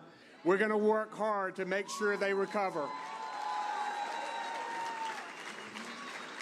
We got a long night ahead of us. I know everybody's watching closely for the rest of the results because we know our country must make the right choice. I just can't listen to some of these guys. Do you know what I mean? You hear it, kind of like listening to Kamala Harris. I've been talking to a handful of people recently. And one of the things, and I've talked about this on my podcast as well, one of the things was, a week or two after Trump was on Joe Rogan, he had 43 million views. And then J.D. Vance had 11 million views one day after he was on Joe Rogan. Kamala Harris doesn't make it on Joe Rogan because she can't get her act together. And she goes on Call Her Daddy, which is an X-rated sex advice podcast for women. It's number 5 podcast in the world, but it's aimed at women. Kamala Harris goes on and she only gets 767,000 views when I, seen it at that point. Then she goes on Club Shay Shay, another big podcast, and gets 1.5 million views. So Kamala Harris gets, call it, a couple million views. And between Trump and Vance, I mean, those guys, probably close to 60 million views. So how can you have these elections where you're saying, it's basically going to be split 50-50 down the middle, and yet nobody is watching one side at all, and everybody's watching Trump's side? How exactly does that work? That is one of my questions of, all right, so we understand that Joe Rogan got #1 podcast in the world, and he skews heavily towards men, but shouldn't women be tuning into that too? I mean, maybe just not. From the standpoint of, hey, let's see what Trump has to say. Even from the standpoint of, you got all these liberals that watch Fox because they know, they're going to find something to make fun of. And they know that CNN is such a poor, aggregator of the news. They just don't. It's like how skewed the New York Times is. Whenever I read, see a headline from the New York Times, I'm like, boop, next. I'm not watching that. That is some real garbage there. You know what I mean? I mean, it's just, it's crazy. But those are some of the things where I look at that and go, you're telling me in a country with a population of 300 million, whatever it is, and Trump's getting 60 something million, and Kamala Harris, nobody's watching her. So they know she's terrible in a podcast environment, and yet they're going to make her the leader of the free world. Make that make sense. Know what I mean? Yeah. Let's do some clapping.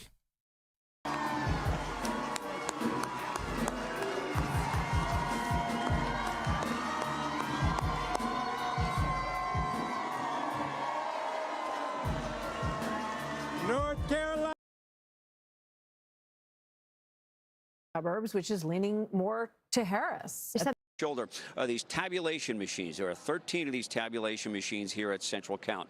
If you look close to the back of the machine, there are stickers on the back of the machine. Those act as the seal. The seals were in place according to city officials and election commission officials, but there's a locking mechanism there as well. A Republican observer noted that the locking mechanisms had not been engaged. First, we were told on one machine, then some of the machines, then all 13 machines. 31,000 ballots in question. The city says they believe the integrity of those votes was never compromised. Still, out of 107,000 ballots, those now need to be retabulated. Some 43,000 ballots have been counted here as of this point, but they've got these additional volunteers to try to speed up the process. We expected to get final numbers somewhere around 1 or 2 a.m. The city now only says it's going to be later than that. The city wants to pass this off as an abundance of caution, or a very cautious move. Republicans are upset about it. The RNC chairs, Michael Whatley and Laura Trump, put out a statement calling this an unacceptable example of incompetence. Wisconsin officials are here to try to get some questions answered. Brett and Martha? It's a long night in Milwaukee. Thank you, Mike. So the Fox News Decision Desk can now project that Vice President Harris will win Delaware, the home state of President Biden. And there is the look at the race to 270. That makes it Trump 195, Harris 113 at this hour. And we have another call to make as well. In a key governor's race, Fox News can now project that Republican Kelly Ayotte will become the next governor of New Hampshire. She defeats Democrat Joyce Gregg. And that was a close race for a while, but Kelly Ayotte will win there. Here are a couple of other results we're getting as our Democracy 24 coverage continues. It'll be on the screen all night long.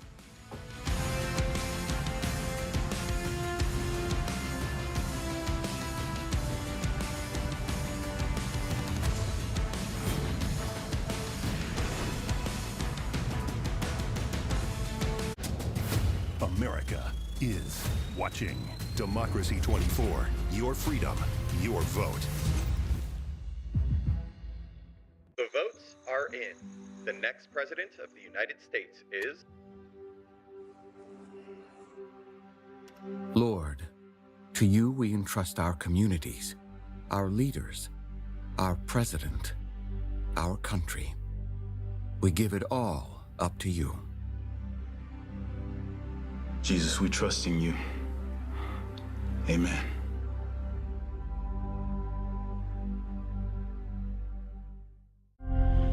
At Simply Safe, your safety is the only thing that matters. We designed smarter ways to detect motion for fast emergency response. We create HD cameras so you could see what's happening in your home from anywhere. All powered by Fast Protect technology.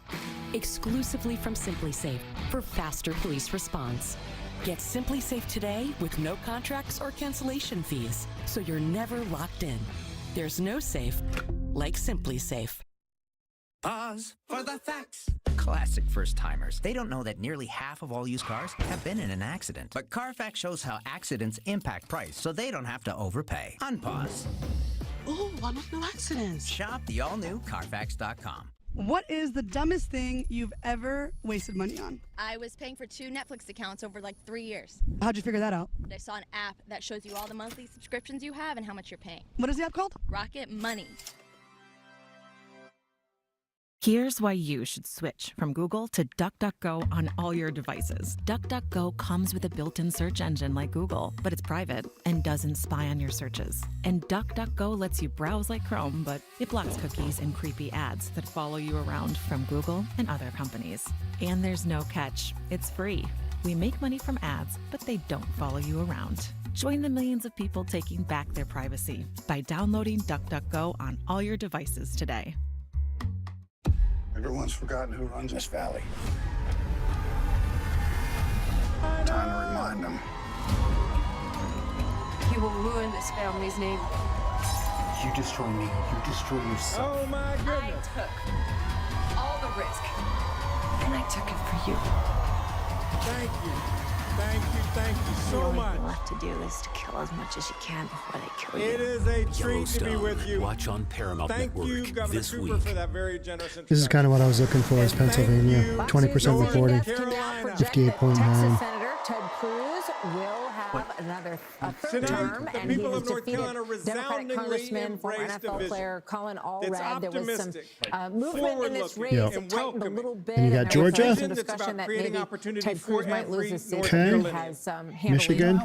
How much money they Only 11% in there, 2% in Wisconsin, Nevada. Those aren't even worth talking about.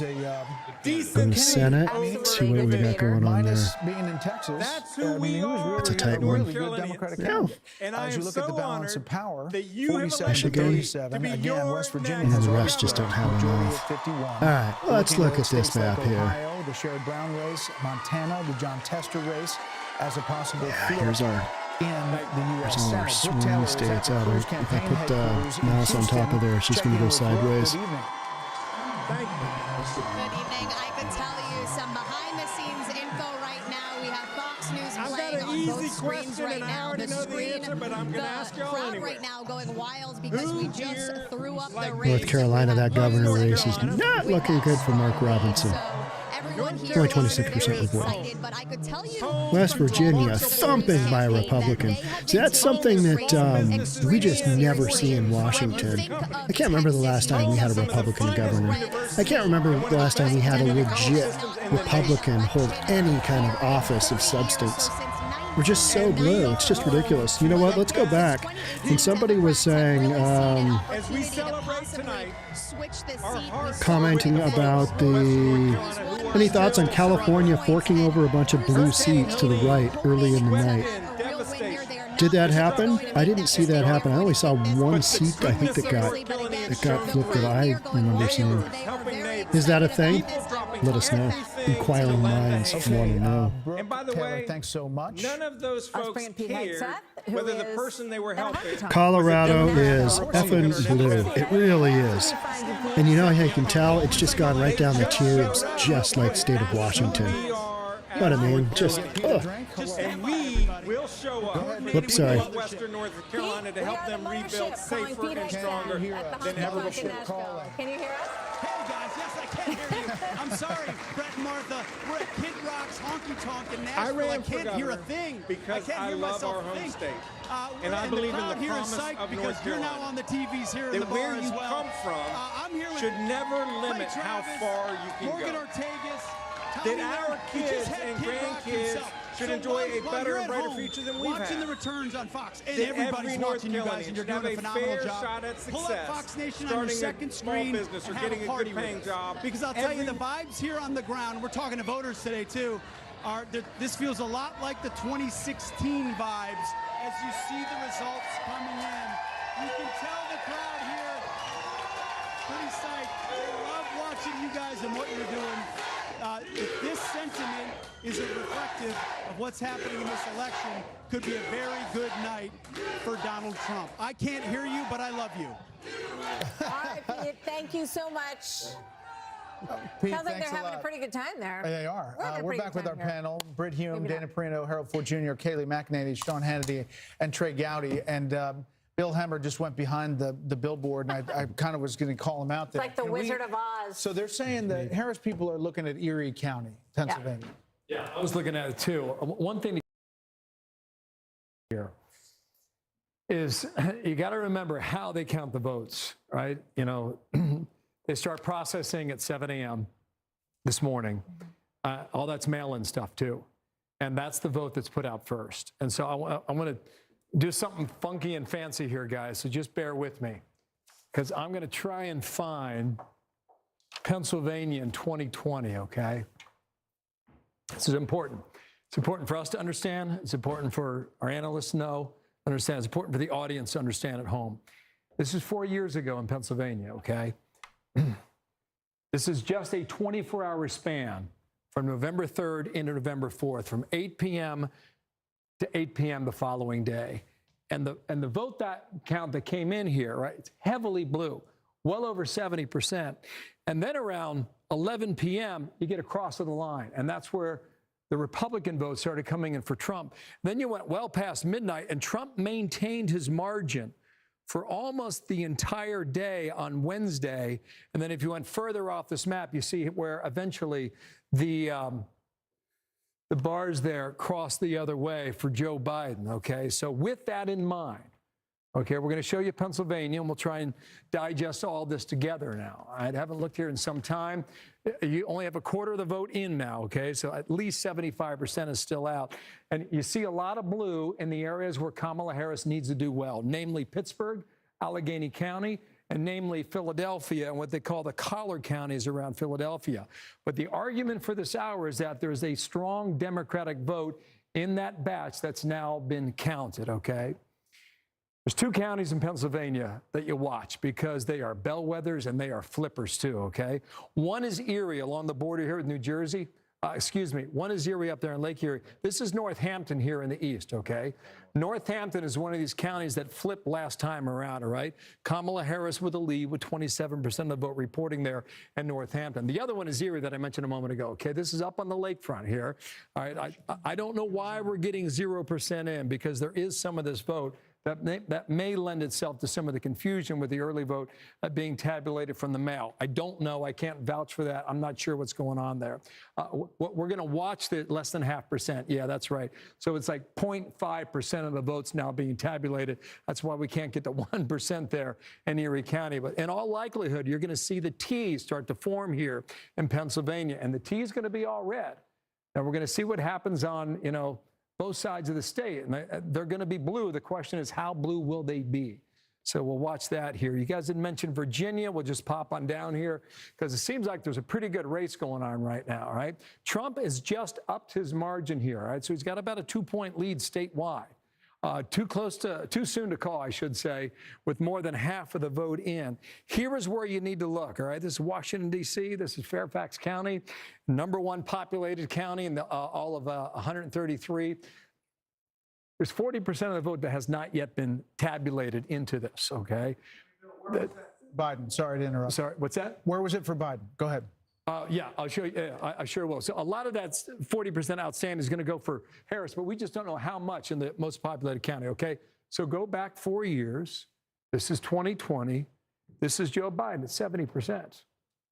Okay, so Kamala Harris, she has time to make up for that, given the fact that that vote is still out. And I would say, just looking at Georgia a moment ago, Fulton County looks to be somewhat similar. And the reason is, I'm going to explain this to you, okay? Fulton County is the most populated county in the state of Georgia. You're going to get a lot of Democratic votes from out there, all right? She's up by 46 points, all right? Pretty good margin, by 202,000 raw votes, okay? So 4 years ago with Joe Biden, he won the county with 242. His margin on a percentage basis was a bit higher, about 2 points, 242,000 in a state 4 years ago. Sorry, excuse me. I apologize. Let's go statewide here. In a state that was determined by 11,779. Let me go to my cheat sheet here, guys, all right? I can do something that's a little ugly, but for the sake of the audience at home and for our knowledge too, this was Georgia in 2020. Wow, look at this. Okay, again, we've taken a 24-hour period from 4 years ago. Blue is the Democratic vote, obviously red is the Republican vote. And you see all this, you know, at 7 o'clock, boy, it was all over the place, okay? And then in the 8 o'clock hour, Trump easily took a lead there. And then the margins started to close overnight around 3 a.m. The lines moved and they moved and they moved for several days until finally we reached that margin of 12,000 votes separating Biden from Trump in the Peach State. So but the difference would be that was the COVID election, and that was a lot of mail-in vote, and that was not the same early vote for Republicans, right? Yeah, I would argue you're right about that in Georgia. I think the important thing to keep in mind is how states report it. Yeah. And Pennsylvania is a really good example here where you're going to get a heavy blue, some would argue mirage in the beginning, and we'll see whether or not that mirage is real throughout the night, and maybe even into tomorrow. Bill? Yes. Broadly speaking, there'll be some exceptions to this. Does it appear to you that she is underperforming Biden nearly everywhere? It's a great question, Britt. This is just anecdotal. I answered the best way I can.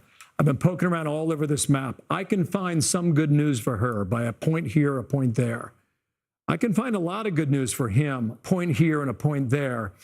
But it seems where the areas where she is gaining the most is where the votes are. And the areas where he's gaining the most is the area that he targeted, and that's the rural area.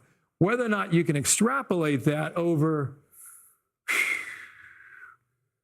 place like Hall County, 72%, right? Banks County, 89%. Now, the problem for him is that that's 94 out of 159. But I can move along the northern border of Georgia. And, you know, it's just, yeah, it's dominating, 81. How does it compare to 2020? I'll show you that next here.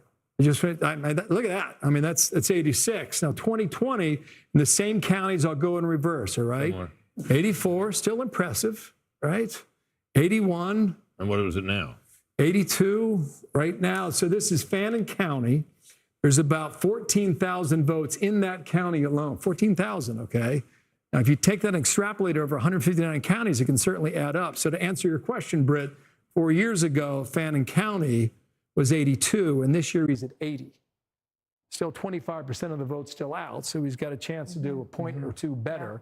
But right now, he's not meeting the number that he hit in that rural county 4 years ago. We're going to make a quick call, and we'll come back to the board and the panel. The Fox News decision desk can now project that Vice President Harris will win the state of New Hampshire. Former President Trump came closer than many expected there, but the vice president did well in cities and suburban areas. There was a time that New Hampshire they thought was closing. Actually, and we saw that Kelly Ayotte wins in the governor's race there, but now we're calling that for Vice President Harris. She's a former senator for New Hampshire, popular in the state, but not enough to really turn New Hampshire red in this situation. So the Maryland Senate race we have for you next. The Democrat Angela Alsobrooks will defeat former Republican Governor Larry Hogan. He never really was able to move past her. It was obviously a difficult. What do you guys think? At this point in time, Trump compared to 2020, even 2016, I don't remember. I wasn't, Georgia leaning Trump, North Carolina, Trump. And then we got Illinois, Colorado for Harris, Ohio been called for Trump. Thank you, Rain Dog. Is there anything that's been shocking here so far? It feels like McEnany. It feels like Trump is outperforming his 2020 election. But look at how that one, turned out. You know what I mean? You don't want to get too hopeful. And we're at 195 to 117. Okay. All right. But there's just so much nuances and the areas that are left and how they count and all this stuff. That's why you're not listening to me. You're listening to somebody else. So let's listen to Kayla McEnany, because why not? Been discussed, but it might have bigger implications for the Republican Party moving Florida. And that is the fact that the Republican Party has lost every pro-life ballot initiative post-Dobbs until tonight in Florida, when you see Amendment 4 went down. And the difference was you had a leader, you had a Governor DeSantis, who owned the issue, who talked about the issue, who was out on the airwaves on the issue. And I'm told by some sources familiar with these 10 initiatives happening across the country, they're hopeful in Nebraska. Why? You had Pete Ricketts lean into the issue. So that might be a lesson that's instructive moving forward to the party. You've got to speak on this issue, because hiding from it thus far has not worked. Let's just say this, Trey, that both of these candidates at this hour still have a path to 270. It is wide open. There's a number of different ways to go. Who would you rather be right now? I'd probably rather be him, because she is underperforming where Biden was in states that are very close. I'm also watching the Senate, because what does it profit a person to win the presidency if you don't have the Senate to get your cabinet? Nebraska is interesting to me. Who is he going to caucus with if the independent wins? I don't think he will, but who will he caucus with? Because if Donald Trump wins the presidency, you got to get around Lisa Murkowski and Susan Collins to get your desired cabinet. And if you're Kamala Harris and you win the presidency, you ain't getting your desired cabinet if you have a Republican Senate. Yep. I'm going to make a prediction, go out on a little bit of a limb here. I am growing more and more confident as I sit here and listen to everybody, and I am talking to people that know their states as well as anybody. I think the finest numbers people, finest sources. I don't think it will be very long until you call North Carolina for Donald Trump. I think Georgia will immediately follow thereafter. Then we would be at a point. I also believe Arizona is baked in. Immigration was a big issue out there. That now means that would bring us to a point in this race. If I am right, if I'm wrong, everybody call me out. Hannity was wrong. We'll have T-shirts. I'll sell them on DonaldTrump.com. Okay. But if that's true, that means she would have to sweep the blue wall. Yep. And based on the information that we have and the early voting success of the Republicans in both Wisconsin and Pennsylvania, I don't think she can do it. So with that prediction, we're going to take a quick break. The race to 270 continues. We're about to get our first look at the state of play in the battleground state of Nevada. Our special coverage continues after this.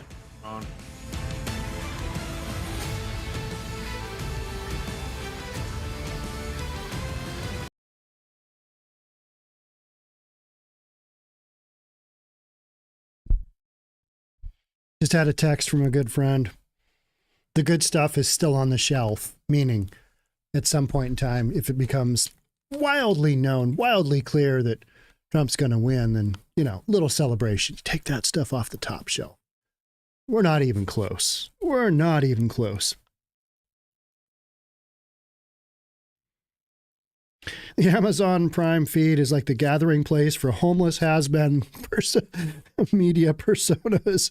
They have Don Lemon on Capitol Hill providing boots in the ground to Brian Williams. I tried to get that feed. I couldn't figure out where it was. Milky Bong, let me know. Give me a website if you can. I don't know if you can pinpoint that. I looked there for a split second, couldn't work it out.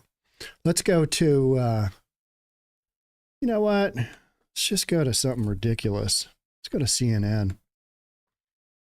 I can only stomach CNN in very, very small.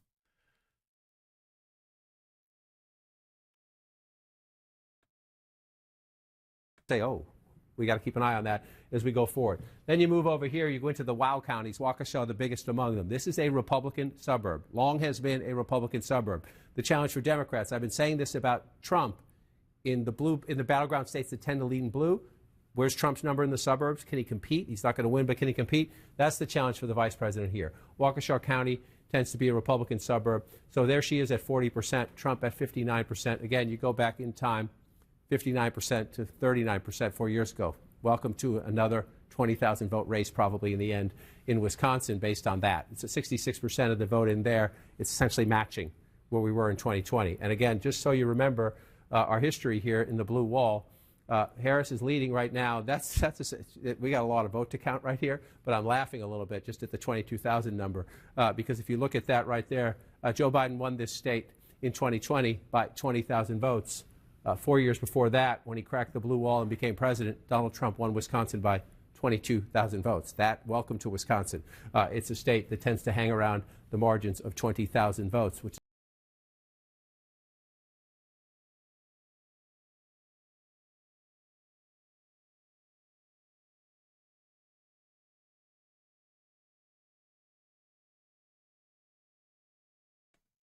Yeah, that was all I could do on CNN. I don't know, the whole format, all the red, just doesn't work for me. All right. Yeah, so, I mean, where we sit right now is we're kind of, I wouldn't say we're in no man's land. I mean, probably better than 2020. But there's just so many unknowns with what's left to go, right? I mean, last year, I remember, or not last year, but a last election, I remember getting pretty worked up at maybe 9 o'clock, maybe between 9 o'clock and 10 o'clock, thinking, this is looking good. And then those states started coming in that you're like, because I mean, right now we're at 195 to 117, right? And as evidenced by over here. And I remember Trump had, was it maybe like 215? And then, that blue wall just came, and that was just annoying. Then you wake up the next morning and you're like, this is not good. And then it really, really felt like, they were just cooking the books, didn't it? We're counting. It's just taken us a long time to count all the votes. And that's when I remember thinking, I don't know. This just doesn't feel right. Yeah, Jeff Grail, didn't Bezos leave Seattle and move to Florida? He did. Yeah. Yeah, well, Amazon and the whole Seattle thing, and Seattle's still loaded with Amazon folks, but Jeff Bezos and Lauren Sanchez and her fine plastic surgery, they went to Florida because they know it's better there. Crazy. All right, let's see. Give me another network that we haven't watched so far. Let's check something else out. Okay? Let me know what you want to watch. I get tired of watching the same thing. Even if it's good, I just want something to mix it up. And so, you know what? Let's go back to Sky News. That was the best one, I think, so far. Sky News? Yeah.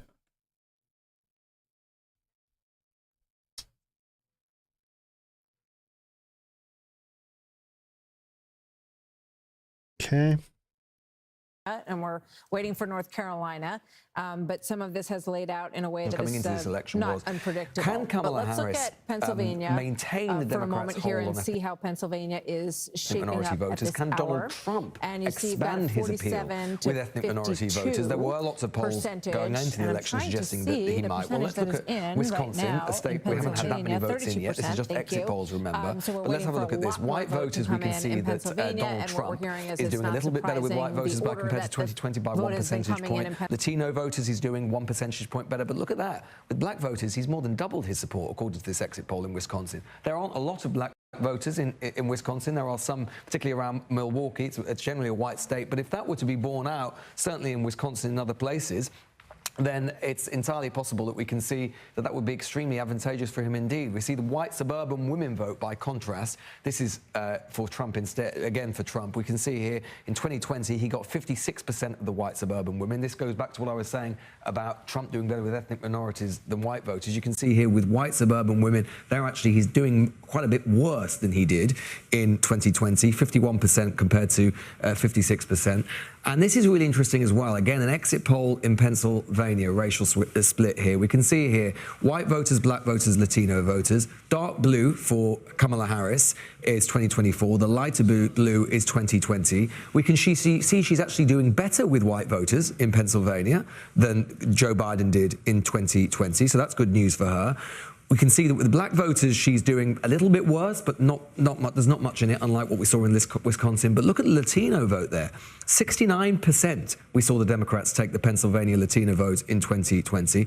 In 2024, Kamala Harris is getting 57%, according to this exit poll. There was a lot of speculation about whether the Puerto Rico comment at Madison Square Garden, big Puerto Rican presence in Pennsylvania, big Puerto Rican population. If this exit poll is right, that doesn't seem to have damaged him whatsoever, certainly with the wide Latino vote in that state. And if that is true, and again, it has to be treated with a lot of caution, given how narrow Pennsylvania was in 2020, as I said, decided by 1.2 percentage points, that will be very, very worrying for the vice president. Well, it does appear that things are quite narrow, Lewis. I'm just going to give us a bit of an update and get that up on our screen. Let's first of all look at Wisconsin because I'm just being told that it is too close to call. So as those votes come in, Wisconsin is now too close to call. Let's show you to Pennsylvania now, where, again, I'm being told too close to call. That big prize, Pennsylvania, as well as Wisconsin, those Rust Belt states that Kamala Harris desperately needs, which will help her path to the White House. Pennsylvania, Michigan, Wisconsin, part of that once so-called blue wall, Lewis. We're now Michigan, Arizona, Wisconsin, and North Carolina, 6 of the 7 closely fought battlegrounds that are expected to decide this presidential election. The results there, as we've just heard, too close to call or either too early to call. Voting goes on in the 7th, Nevada, which we haven't really talked about very much. But all eyes at the moment, to be honest, are on North Carolina, and that is, well, that'll be crucial for Donald Trump, won't it? Yeah, such a tight race there, won by Trump 4 years ago by 1.3%. You need to go back to 2008 when Obama won it for the Democrats, then by about 14,000 votes. Before then, North Carolina had been Republican right the way back to the 1980s. I think, you know, it's so interesting to see how Donald Trump is doing with Latinos, with black voters as well. The exit poll that Lewis was talking about, put another way, I think is pretty stark. The exit poll suggests that 4 in 10 Latinos in Pennsylvania supported Trump this time. And that's up from 3 in 10 in 2020. So he is making gains. So going back to that point I made quite a few hours ago now, where would Trump...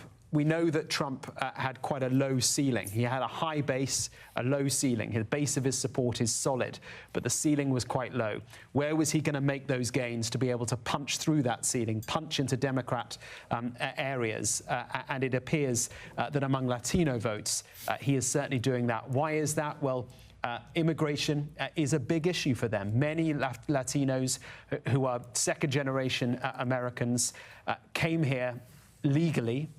They did things by the book, and they are fed up, and I've heard it so many times across America, they are fed up with what they see as illegals, to borrow one of Donald Trump's phrases, doing it, cutting the system effectively and coming in here illegally. They did it properly. They want the border secure again. So, and of course, as we know, immigration is an issue that Donald Trump has been campaigning on so much. Build the wall. He didn't build it all in his last presidency. He says he will this time. Right, and you are looking at the state of play, and there it is. Okay. So to shut me up. And there we go as we go through the count in Wisconsin, very early there. Let's come over to Battleground, Michigan. Let me come back for a second. Sorry? Milwaukee, is that what it's called? Just north of? Yeah, so the WOW counties here, they have been solid Republican forever, you know, but not during the Trump years. They got softer and softer, and they are, Wasaki here, just west of Milwaukee, is one of them. Sorry, Waukesha, excuse me. And then you get into Washington, And then you get into over in the lake is Ozaki here. So let's see what we're doing right now. Trump at 53.5. All right, comparison point, 2020. Okay, so a little bit under right now, and that it's Suburban County north of Milwaukee. It's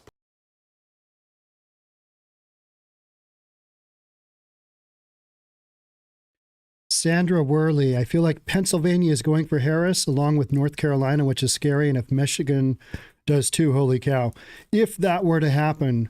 But I think we're seeing that spread get pretty close. Trump is closing that spread from the last time we saw what those numbers were. North Carolina, it's a toss-up, right? Any which way those three states go, yeah, that's momentum in the wrong direction if you're for Trump. But I think we still got a bunch of time there. But agreed.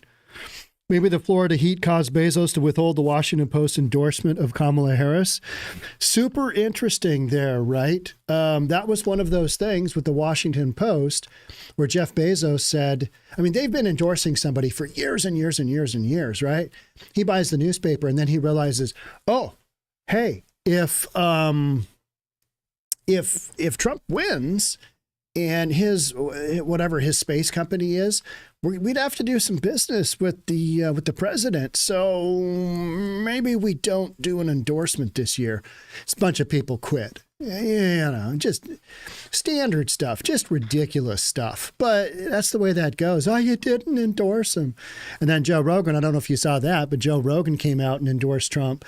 I mean, not a shocker, right? Not a big shocker.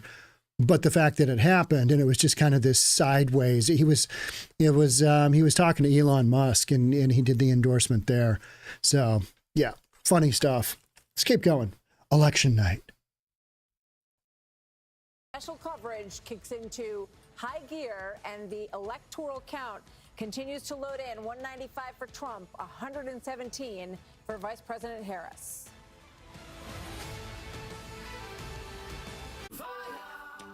There are some things that work better together, like your workplace benefits and retirement savings.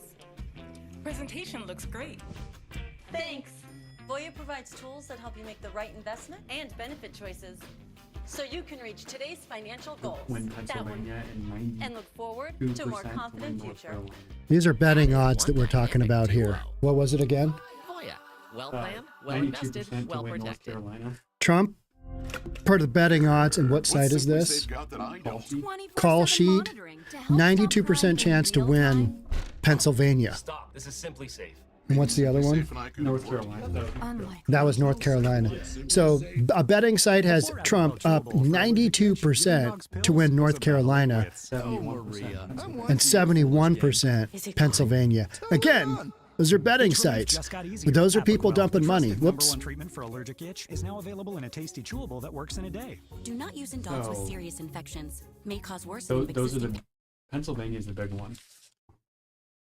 And I don't place a lot of weight on betting sites, but it is people putting big money. And they typically, they're hedging all their bets and they got all kinds of stuff going on. I think it is an indicator. Is that an overboard indicator? I mean, those odds level out too as the night goes, right? Who knows? It's where all this information comes in, but until the end of the day, is Waukesha where that guy drove through the Christmas parade? Yes. What was his name? I want to say Daryl. What was that guy's name?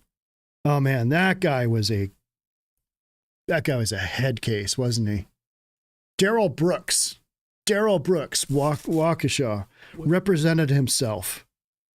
How much of Pennsylvania's counted? Yeah, let's see. That's supposed to be the big one.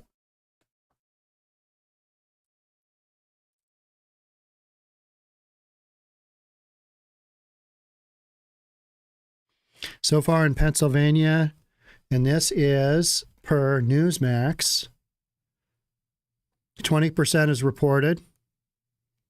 They're not going to be done tonight, probably. Yeah, they're not going to be done. So why would your betting site have Pennsylvania up so hard? Because of who's left and how they vote? Yeah. Okay. 42.2% and up 58.9. I don't remember Pennsylvania from last time. I don't remember what that looked like. Interesting. In North Carolina, Trump up 50% with, 50% reporting in. He's already at 210. Yeah, 210 to 108, Trump.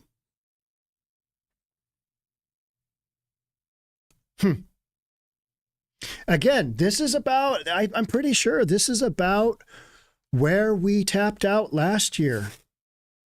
The whole West Coast hasn't been. Yeah, we don't have anything really in from the West Coast. But you know how that's going to go. It doesn't go well. That's why I live here, right? Somebody's got to fight the good fight. All you guys in like Florida. Tennessee. I can't imagine Tennessee. I can't imagine actually living in a state where people vote responsibly instead of, well, she can't string more than a couple of sentences together, but let's go ahead and vote for her anyway. Was Brooks a sovereign citizen? No, he was just a nut job. He was just a nut job. Remember when he hunkered down and he took something and he built like a little house, a little fort made out of, I can't remember what he had.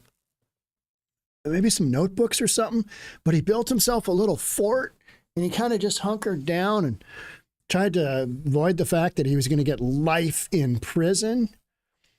And then what was his famous saying? He objected to everything. Was it objection? I can't remember. He would, I mean, that guy. Tennessee. Yeah, Tennessee is another good one. Yeah, but I mean, somebody's got to live in Washington State, right? Somebody's got to live here and fight the good fight. Including See what's going on. Probably nothing. But you love these. Oh, the Battleground. Oh.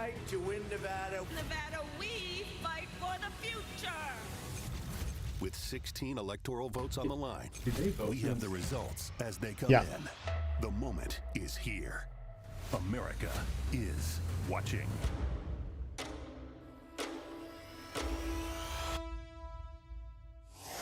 Going very quickly, it is now 10 p.m. here in New York. 3 more states in the West have just finished voting. Fox News Decision Desk, too early to call. The state of Nevada, one of the most competitive states in play. Hispanic and working class voters obviously could be key to the victory there. Both of these candidates have spent a lot of time in Nevada. Fox News can project that former President Trump will win the state of Utah, adding another 6 votes, electoral votes, to his column. He'll also win Montana's presidential election. We're looking closely at that Senate race out there. Ad lib. Oh. Yes, you will. I just did that. All right, so let's take a look at some of the places that are too early to call, and let's get you an update on the total count. President Trump at 205 right now, 117 for Harris, and waiting on Georgia, waiting on North Carolina, waiting on Pennsylvania, waiting on Michigan. And, just keep in mind that in all these places, there's a lot of city vote, a lot of high population concentrated vote that has not come in yet. The question is whether or not that vote, when it does come in, will be enough to outbalance what we have seen in the early part of this vote here. Montana, as we mentioned, also home to this pivotal Senate race. Longtime rural Democratic Senator John Tester in the political fight of his life this time. He's survived it before, but this time Republican former Navy SEAL Tim Sheehy putting up a real fight and may win. The Fox News Decision Desk says it's too early to call there. Nevada also home, too early to call, to this Senate race between incumbent Democratic Senator Jackie Rosen and Republican Army veteran Sam Brown. But in Utah, Fox News is projecting the Republican Congressman John Curtis will move to the Senate. He succeeds retiring Senator Mitt Romney of Utah. Let's take a look at the balance of power as we pull up the Senate here and show you where we are at 10:01 in the evening. Republicans now have 48 seats, including the West Virginia seat, which is a flip. Majority obviously would be 51. 38 seats on the Democratic side as we wait for a number of very consequential Senate races to come in here this evening. Well, welcome to the panel. Laura Ingraham, Sean Hannity's still here, Jesse Waters. Jesse, what are you thinking? Well, if this was a cannonball contest, Trump would be winning by a lot because of the huge splash in Florida. I mean, he beat Biden by 3, and now he's at almost 14 over Harris. That's a big statement right out of the gate. She has not had a big statement so far tonight. The other big splash, Virginia. Now, we don't know how Virginia is going to shake out, but Biden won Virginia by 10, and now it's tied. Obviously, it's too close to call, but right now she's playing defense. The Trump team is very confident that Georgia and North Carolina are going to go their way, and Harris is going to have to play defense in Pennsylvania, Michigan, and Wisconsin. You're hearing Trump doubling his black support in Wisconsin, ahead with young voters in Michigan.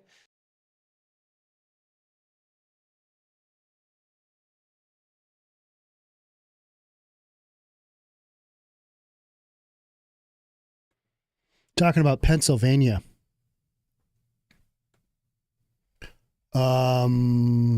Yeah.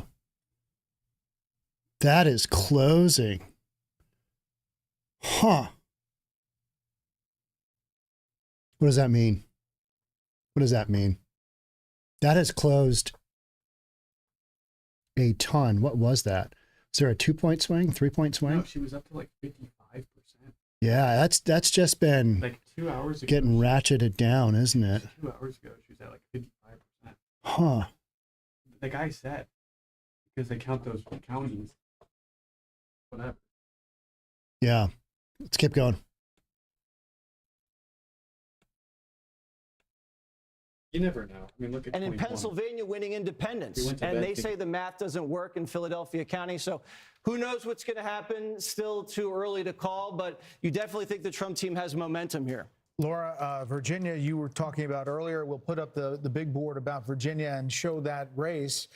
There you see the 50% to 48.3, 61% in. Too soon to call for us. Well, this is wild. Remember, Trump didn't come anywhere near these numbers in 2016 or 2020. The Loudoun County numbers that we were talking about earlier are really something to watch. Trump is outperforming by 8 points in Loudoun County. It was a blowout in 2020. Big issue with education there. The other thing to look at, and Glenn Youngkin, I've been in touch with him, he said, buckle up, Virginia is going to be very tight. Then go down to Miami-Dade, where we haven't seen a Republican take that county in Florida since 1988. Donald Trump is doing something tonight. The New York Times is noticing he's up at 287 electoral votes projected. Obviously, anything can happen, with a 72% chance of winning. Watch out for slowing vote reporting down in the blue wall states. It happened last time in 2020. And if by midnight it looks like Trump has a good chance to win and things start slowing down with reporting, I think you can't really blame people for being a little bit concerned about the way we do reporting in elections. Yeah. I have more of a question, actually, for Laura, if that's okay, if it's permitted. On Loudoun County, in Loudoun County, can you talk to what is the issue? Is it the economy or is it the cultural issues? We've been having a little debate. I think the cultural issues cut through the new immigrant population in Loudoun County. There's an enormous influx of Indian immigrants, Hispanic immigrants, and Muslim immigrants in Loudoun County. And if you talk to them, and some reporting has been done on this, a couple of issues of the gender curriculum, some of the trans issues, but also in general, just this idea that the new immigrants coming to this country want to be able to start small businesses and make a decent living. And I think both issues are really hitting hard tonight. And Loudoun County is the kind of place where you'd think it might be fertile ground for Democrats almost in perpetuity because of where it is. It's in the exurbs of Washington, but it is very close to that huge number of people who work in the Dulles Technology Corridor. And that looks like the kind of place, young, tech-savvy people who would be prone generally to vote Democrat. And the fact that it's seems to be going the way it is tonight is I think, a lot of quite credit telling. to Glenn Youngkin and obviously Donald Trump for the way that state was handled. They were smart to go there late in the game. It's interesting to look at Virginia, and sometimes these things sort of take hold over a period of time, right? So Glenn Youngkin won his very close race, all about education, really, against Terry McAuliffe and parents' rights. But then in the midterms, Virginia did not get the seats that they wanted to get, and Youngkin was sort of trying to get them over that edge. So if this does, and then we're, can't call it obviously yet. If it turns into a win for Trump tonight, it will be a very big Or even sign. close, even close, Martha. And we have not called North Carolina. We have not called it yet, But nor not- Georgia. but I'm sure there are good reasons for that, but others have. I understand. Harold? Do we know what's outstanding Let's in just Virginia? talk to Bill Hemmer because he's at the wall. Yeah, I can do that for you. Don't mind me. This is Roanoke County. Why do I have that on the screen? That's Salem, Virginia. That's where Trump went for the rally the other day with Glenn Youngkin. Okay, so as you guys were talking here, all right, so this is part of our Fox Insights. Anytime we see an outline here, we go in Loudoun County. We've mentioned this, right? Now, this is a 16-point advantage for Kamala Harris. You've almost got all the estimated vote in right now, and Trump's doing 3.4 points better now with 98% of the vote reporting than he did in 2020. So that's pretty interesting. The other thing I would point out while I'm here is Fairfax County. All right, so you're almost at 2/3 of the vote in. This is where all the people are, right? You know, number one out of 133. Biden was an easy winner at 70% of the vote. So right now, across from Washington, D.C., she's underperforming in the most populated county in the entire state. Did you have something else there? Do you Go. have a question? Gotcha. No. Okay, Carolina. Go ahead, guys. So the Virginia, is that the biggest county, Fairfax County? Is there another big county out? Because the campaigns are saying they've got big votes still out in Virginia. They still believe that they... I tell you what I'll do, Harold. I'll cheat for a second here and go back to Virginia. It seems as if Kamala Harris is doing better in the southeastern part than was expected, okay? So there's still some vote out there, some still vote coming in, and we'll see whether or not that holds up. Let me zip on down to Carolina. And Britt, I think you said some folks had called Carolina already. We've got about 70% of the vote in, and we've got Trump up, 4 points. 4 points. Yeah, right? almost 185,000 raw votes. And I don't know what's going on here. Why don't we just poke around some of the bigger counties, okay? This is Wake, this is Raleigh. You got to look there, 3/4 of the vote in. She's got a firm lead down here in Mecklenburg and Charlotte. A firm lead yet again, but there's 80% of the estimated votes still yet to be tallied, so maybe that's the reason why we cannot call it. This is a flipper down here. This is New Hanover. You find Wilmington along the Atlantic shore. You've only got 5% of the vote in down there. This is one of those areas of the country that's turning more blue. You got a lot of transplants from the Northeast moving down into Wilmington. You also got a lot of folks from the Northeast going into places like Brunswick County. Brunswick County is deep in the red. Donald Trump's going to win here tonight by 66% upwards of the vote down there. Got a lot of folks from New Jersey and New York and Pennsylvania. They're moving down to places like Brunswick County because they love the weather, they love the beaches, and it's not as expensive as Florida. And they've seen an awful lot of growth in this part of the state. So here's where we are. Too soon to call, but Donald Trump right now up by almost 5 points in Carolina. Go for it, Martha. Let's take a look at Trump up by almost 5 points in North Carolina. And let's see if we've got it on the screen here. We don't. Trump just swung Pennsylvania. Oh, here we go. Trump was up by what, 1.5 points in Pennsylvania? Interesting. Still got a long way to go, though. Long way to go. Isn't that what we always have to say? Till you just know where you sit. I mean, it's 10 o'clock East Coast time. We're getting there. Getting there. We're not there all the way. Just looking for Pennsylvania to pop up here. All right, let's keep going. Look at Pennsylvania, which is tightening up considerably, and in the presidential race and in the Senate race. Show us what's going on there. You're exactly right about that. Okay, so there's about half of the vote being counted. You remember that chart I showed you a moment ago? The chart I showed you a moment ago? They count the mail-in vote first in Pennsylvania. It tends to be more Democratic. As we saw in 2020, we're seeing that again in 2024. All right, you got about a 1.4 margin there. Raw votes just shy of 50,000. So let's go for a spin, shall we? Philadelphia, let's start there. It is number one. Come on, let's go here. All right, here we go. This is the kind of margin you expect to get in Philadelphia. You got 8 or 9 out of 10 voters are Democratic, right? So Joe Biden was well over 80%. It's interesting, right? So she's just a tick below that right now. Does Philadelphia vote the way that Milwaukee votes? Right? We saw that difference in Milwaukee a short time ago. Is Philadelphia going to vote differently than Wayne County and Detroit? You know, we're waiting to get that in as well. These are the collar counties. They're heavily blue. I would expect them to change somewhat, but we'll see as we go through the night. Just to check the bellwether here, this is Northampton. That's about as close as you get, guys. Difference of 300 votes, 303. You know, Biden barely won it by 1,200 just 4 years ago. So that's where we are at the moment. What about Pittsburgh? Back on over to you, Allegheny County. Let's see where we are.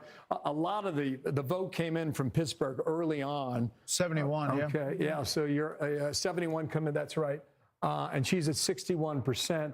You know, I mean, both you guys watched it, right? I mean, how many rallies did Trump have there? How many times did Kamala Harris go to the west side of Pennsylvania? This is a place I want to check out. I haven't done it yet. Let's find out together.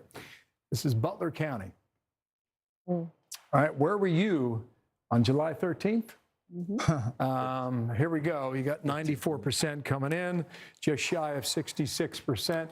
So how did Trump do in a rural county like Butler 4 years ago, before the assassination attempt, right, this past year? It was almost around the same number, okay, up 36,000 to finish it 4 years ago.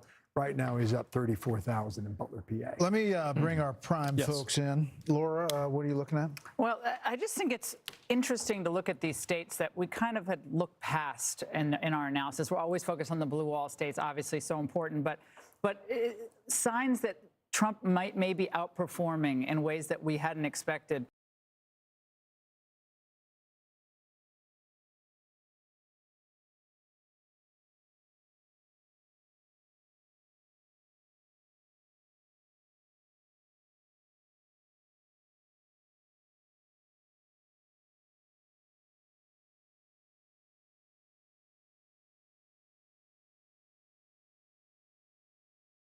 Okay, we're gonna go searching for just different. Let's go NBC, see what they've got. See what they're saying.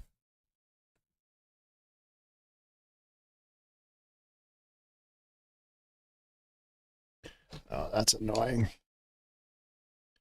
Okay, yep. Xfinity. Oh, no, we're not doing that. You know what? Let's go to the devil. CNBC.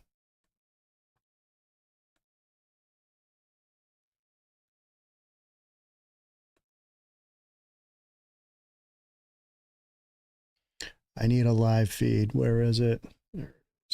It's notable when you think about the realignment that Chuck is talking about. You think about the state of Pennsylvania, the Latino voters, the split there. The fact that what Trump is running on, remember, is his first day in office to start a mass deportation plan. A lot of folks have asked him for details about what would that actually look like.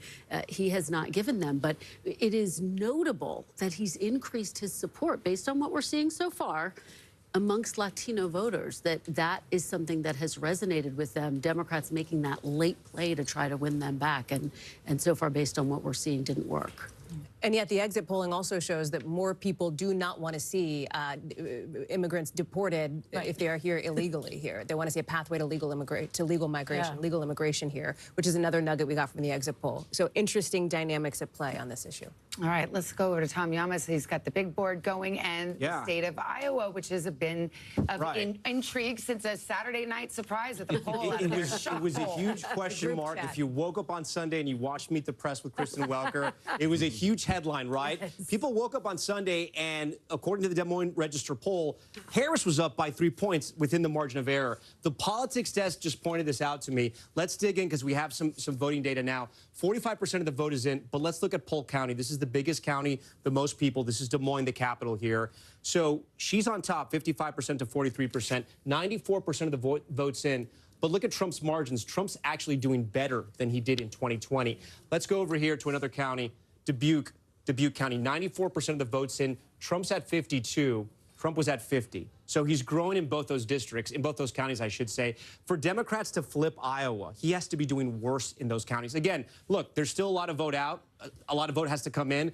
But this would be a shocker if Republicans lost Iowa. Remember, Trump won 98 of the 99 counties in the primary. And when you go back to elections past, he won by 8 points in 2020, and he won by 9 points in 2016. So my point here being that if the trend was Iowa was going to turn blue, she has to be turning out the votes in Des Moines and in other places, and right now that's not happening. We actually have a call right now. Let's play the music here. Projection, and Iowa will go red, as was widely expected until that poll. Right there, Trump wins the 6 electoral votes of Iowa, and so we can see the breakdown there with about half the vote counted there. So there was this thought that perhaps because of his restrictive abortion ban that just went into effect in July, and this highly respected pollster coming out, that perhaps there was going to be a wave of independent women who could somehow turn this red state blue. But this was not to be, Chuck. No, I mean, look, this is a miss because this looks exactly the way Iowa looked 4 years ago. You know, we're in margin of error range there. So, look, she thought she'd found something this with is the pollster that we're talking about, yeah. Independent women looking like they were choosing, and certainly we've seen some evidence of it in national polls, a point or two here or there. And look, I've seen it throughout the Midwest, but it's a point here or a point there.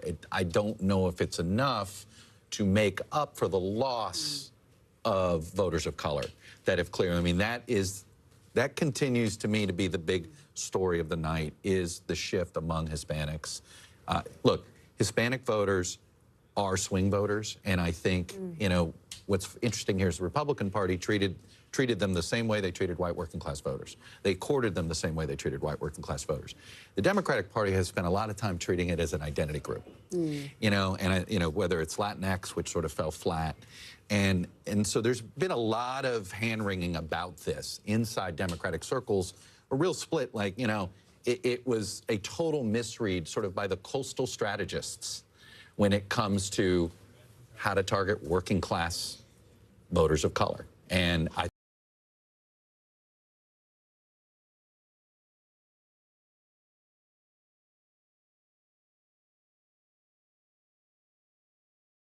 what are the betting odds now, Kiernan?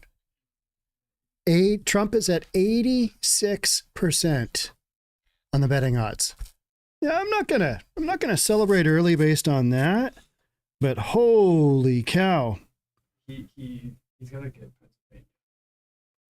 Critical smoker in the house. Good to see you.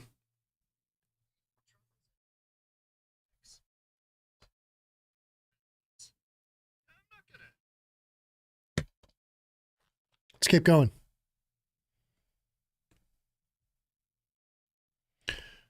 I was trying to work out where we were in the 2020 election at about this time, which would have been 10 p.m. East Coast time. Couldn't figure it out. Google just kept wanting to give me 2024.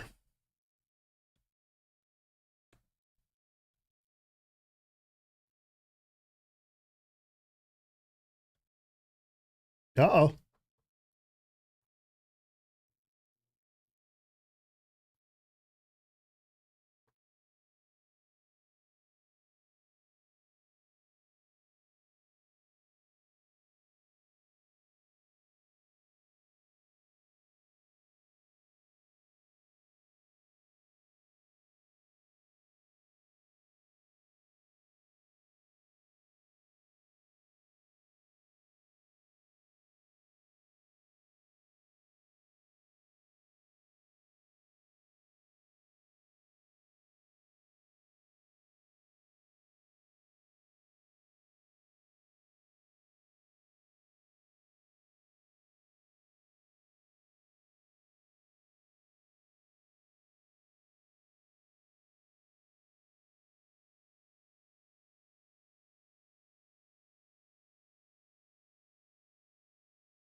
I like the running numbers down below here.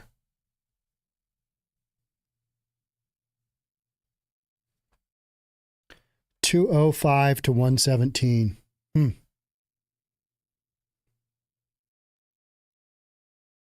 Media that wouldn't even vet her and her radical positions. The only person in the media that challenged her in any reasonably tough way is sitting right here at this table, and that was you, Brett. And to think she never had to answer why she doesn't think we should say radical Islamic terrorism, why she wasn't asked about supporting a bail fund, 574 riots in the summer of 2024, or co-sponsoring the Green New Deal, or saying no private health insurance, Medicare for all, or sex change operations for, illegal immigrants. What will this say, Britt, about legacy media in America? It's dead.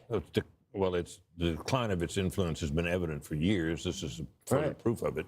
And in some respects, I think that the behavior of the legacy media backfired against the candidate they were supporting, because it was so over the top. Same with the prosecutions. The same thing happened. You think it all contributed to? No, I do. Yeah, I agree with you. What do you got, Bill? Got something? I just punching up through Iowa. Everybody was talking about the poll, right? The Des Moines Register. I mean, another chit, right? A poll that will not be named. Yes. That's correct. Until we get a little of the backsheesh, right? 40%, and you got a 7-point lead for Trump. Okay, so. I don't know what they were seeing in the poll. I mean, they're obviously seeing something out there in Iowa, but this is Trump pulling away. Let me as you bounce around. Yeah, all good. This is Ohio, guys. Okay, 8 points in 2016, 8 points in 2020. 80% of the estimated vote is in. He's up more than 12 points in the Buckeye State. Dana, even if we're not there yet. We're not calling these states. We're going to wait and see how this raw vote total goes. But you'd rather be him. The path is getting clearer for him right now.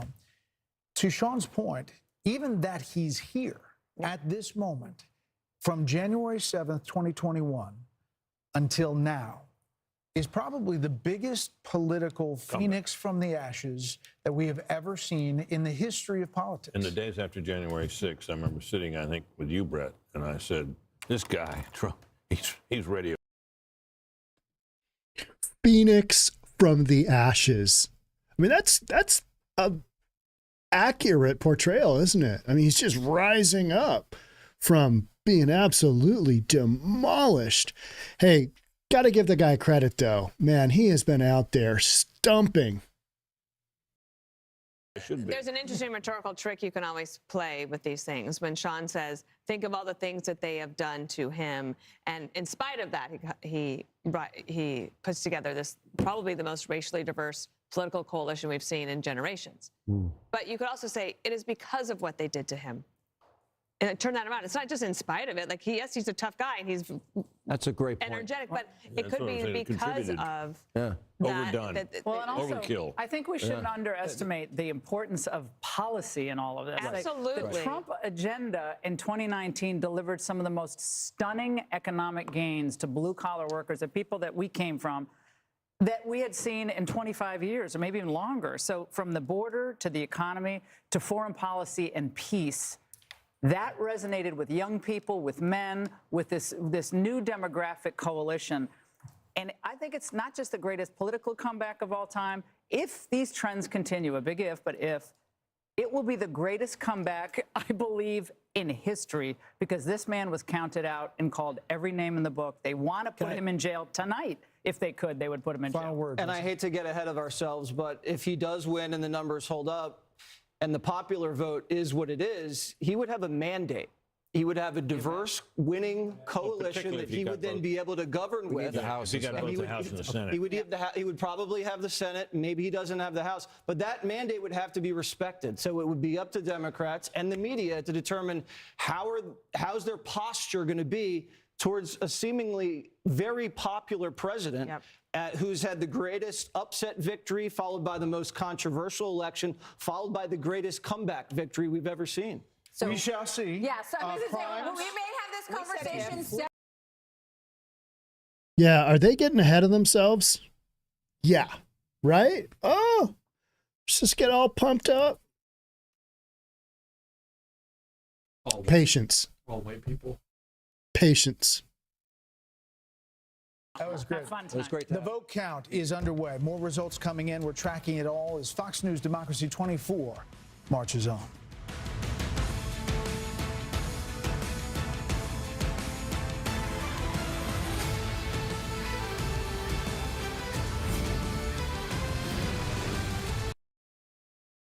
Let's go local here. Let's go to Como. Como election.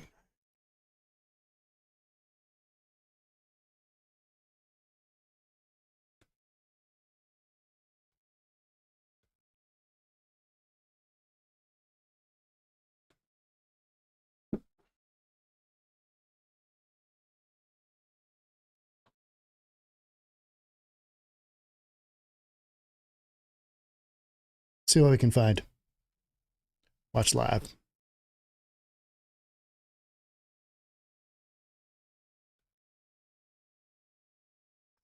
Okay.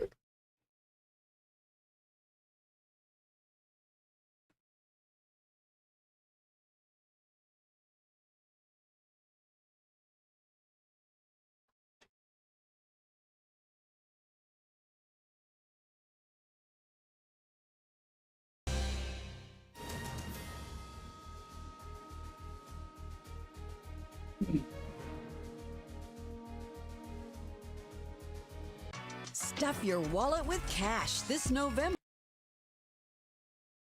It's going to try and find, this is Como Live.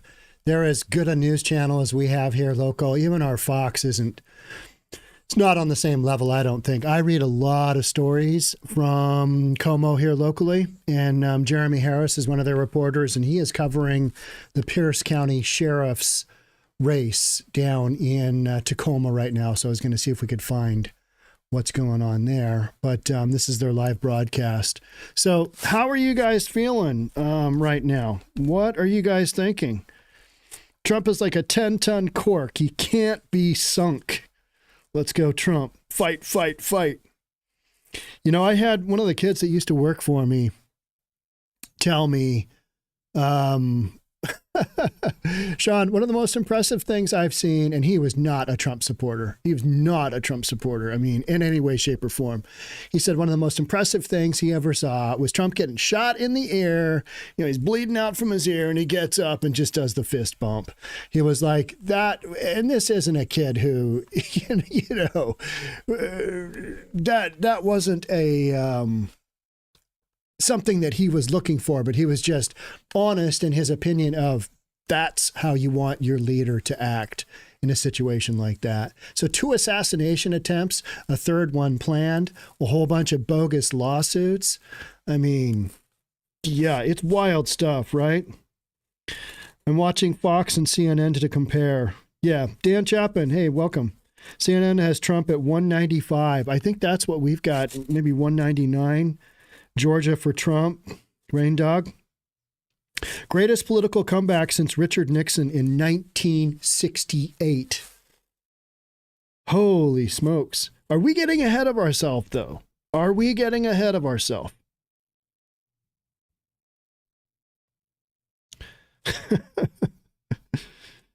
Somebody mentions Connie Chung. But I support the woke crying. Man. All right. All right. Georgia for Trump. Wow. Where do we sit? I mean, I want to say, hey, this isn't looking terrible, but still a long ways to go, right? Long way to go. And that's where we got last time we got sidetracked and everybody was, this is the greatest thing in the world. And then all of a sudden, just fell straight on our face. It's got a bunch of commercials, don't we?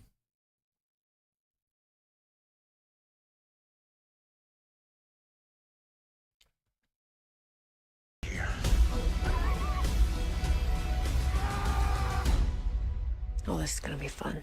It's been pretty fun so far. Yellowstone. Watch on Paramount Network this week. The votes are in. The next president of the United States is... Lord, we trust in you. We give to you everything. Our leaders, our president, our country. We give it all to you. Jesus, we trust in you. Amen. 205 to 117. It just refreshed.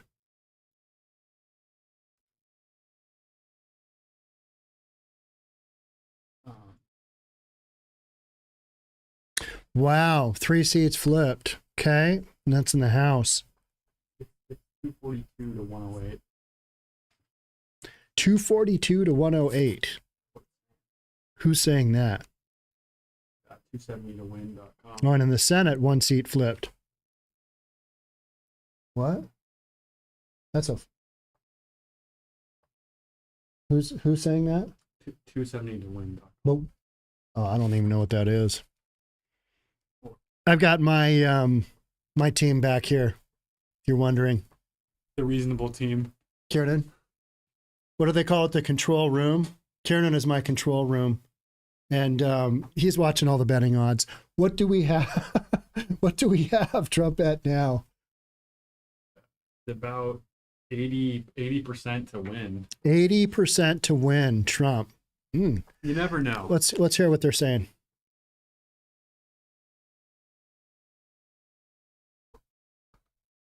Jackie. Reminder that just over 3 months ago, this was Joe Biden's campaign. Every time we want to get any information from campaign officials, we have to text someone in Wilmington.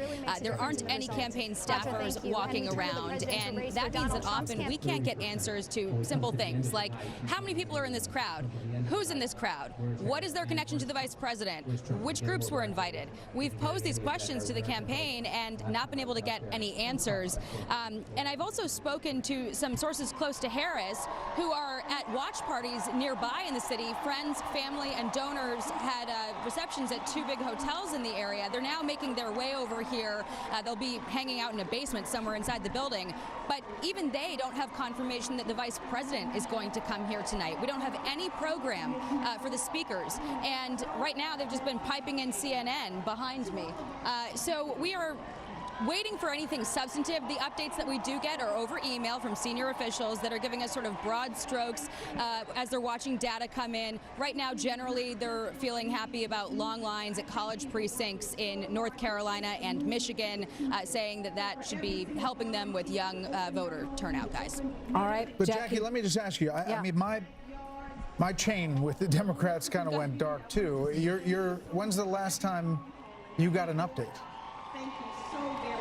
Well, they're responding to us, but what we ask, the answers we get are like, well, let me check on that. Literally, I asked how many people are in this crowd, what's their connection to the vice president, and that was an hour and a half ago. The person responded, let me check, working on it. I checked back, still working on it.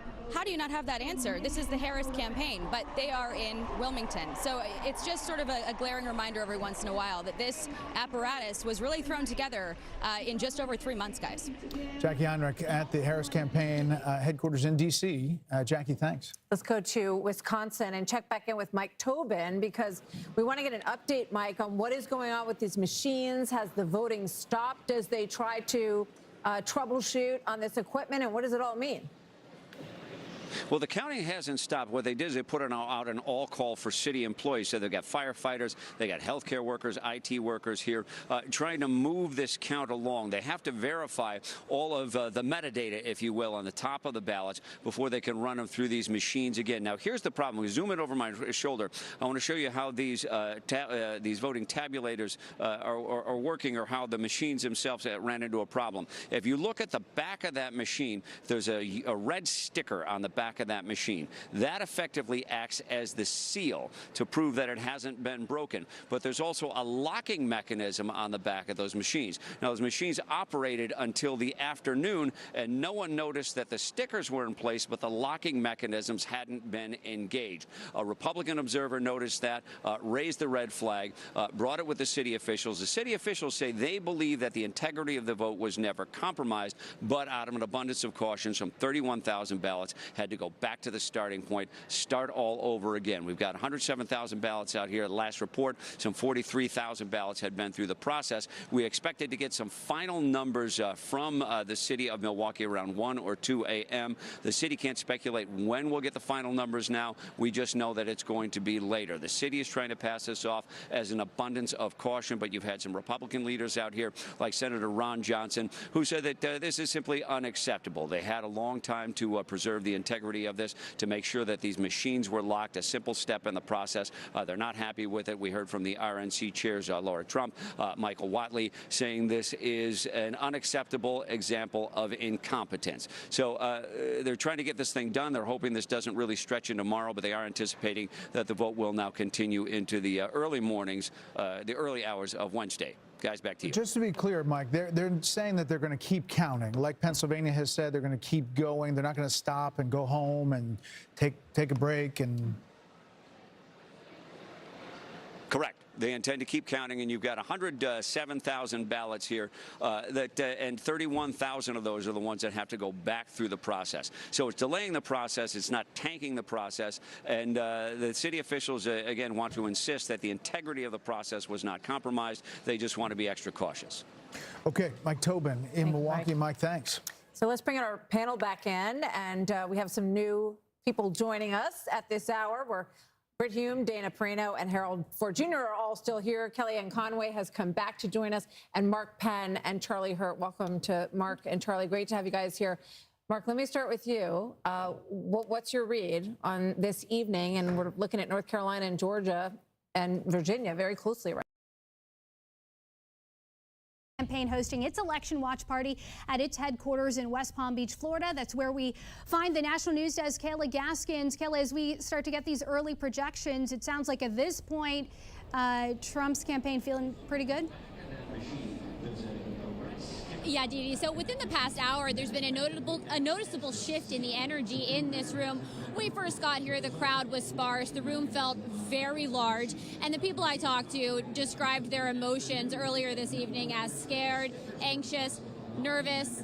And that sense has shifted to a sense of energetic optimism that has been fueled by some of the trends that they're seeing in some of these battleground states. Trump making gains in Pennsylvania, making gains in North Carolina, and that's what this room wants to see. It's set up for a party, and these people are ready if they get that news. But again, this could not be decided tonight. This could be going on for days, so it might be a little bit before the crowd in here can have a celebration if it does end up going in Trump's direction. The former president, however, is not here at the Palm Beach Convention Center at the official watch party right now. He is still at Mar-a-Lago watching those results come in with close family and friends. But Dee Dee, he will head here to the convention center later tonight and address this crowd. We're keeping track of Donald Trump's Twitter and his Truth Social. He's known for his social media posts, and he's been pretty controlled today in not necessarily typical Trump fashion. He's been sticking to get out the vote message. Again, all of the polls have closed by now, but he really spent the last few hours of the campaign, especially on the West Coast, encouraging people to go out and vote, to stay in line. So we'll see if that message was heard and if that helps push him over the finish line. Dee Dee? Yeah, this really is the race to 270, so we will wait and see as we have those electoral numbers at the bottom of your screen right now that we are tracking. Kayla Gaskins reporting tonight from Florida. Thank you. A hotly contested U.S. Senate race in Battleground, Wisconsin. Two-term Democratic incumbent Tammy Baldwin fighting off Republican challenger, you see him here, Eric Hovde. Now, the race has not yet been officially called. Just about 50% of the results reported so far tonight. It is razor close right now. Baldwin, in fact, has a slight lead. And get this, it is less than 1% of the vote for that lead. Here's Hovde speaking to a room of his supporters just moments ago. We'll know soon. Well, hopefully we'll know soon. Hopefully. You know, sure, I'd like it to be someplace like Florida where they can calculate it like that, but, you know, that's whole nother discussion. But no, I mean, I feel really good about it. And the thing that I've really appreciated over the last week, and particularly the last 48 hours. There, a millionaire businessman backed by former President Donald Trump, who poured millions of his own money into this contest. Now, a win by Baldwin is critical for Democrats to retain their 51-49 majority in the U.S. Senate. And I don't know. I'm not feeling this. This is my local Como. About what we go back to Newsmax. Newsmax.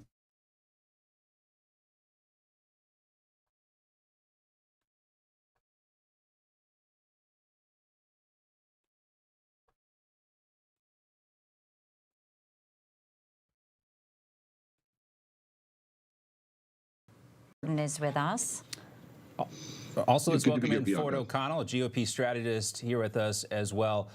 And, you know, I've been kind of nerding out on this granular data, looking at these counties. But away. I'm here in my natural form, nerding out with the data. But when you think about, you know, what's really driving voters, Ford, there's a very simple poll that we could all point to that's been consistent no matter who the poll taker is, and that's the right track, wrong track, the country that's been on. Like 70%, as high as 80% in some polls of the people in this country believe that we are on the wrong track over the last 4 years. And what we're learning is that they're not distinguishing between Kamala Harris and Joe Biden. They assimilate the two as being one and the same. And if these results hold up where things stand right now, that's what we're seeing as a rebuke on these types of policies.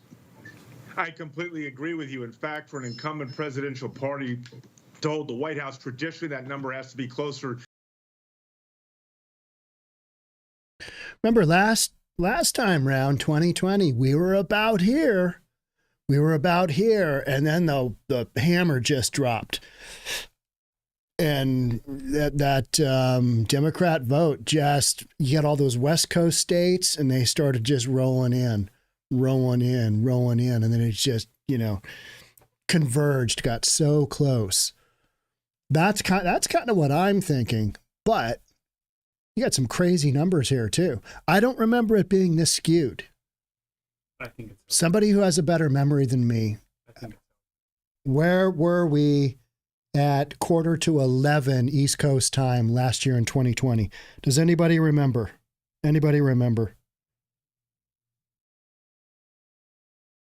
Abby Smith, glad you joined. Oscar Halar, how we doing? Dan Chapman, those are all my real estate peeps. Thank you guys for showing up. Let's keep going. That 23% of black voters were open to President Trump. The overwhelming majority wanted the police funded, that didn't approve of transgender stuff, that didn't approve of the leftist, the white university faculty room leftist views that have become dominant in the Democrat Party since 2020. Since 1964, Democrats black people largely voted with Democrats because of the Civil Rights Act signed by Lyndon Johnson. But that has started to crack when they started to look and realize that they hadn't been served by these policies, by the professional I've got that same Democrat damn class. issue. I can't tell you what's up on top. And they found a champion, and many did, in President Trump. And this is not just a once-in-a-lifetime, a snapshot. You're looking at real political. I keep going back to Fox. I don't know. I mean, well, my read is that this is a. It was ground zero for the parents' rights movement, the school stuff in 2021. I wanted to say something.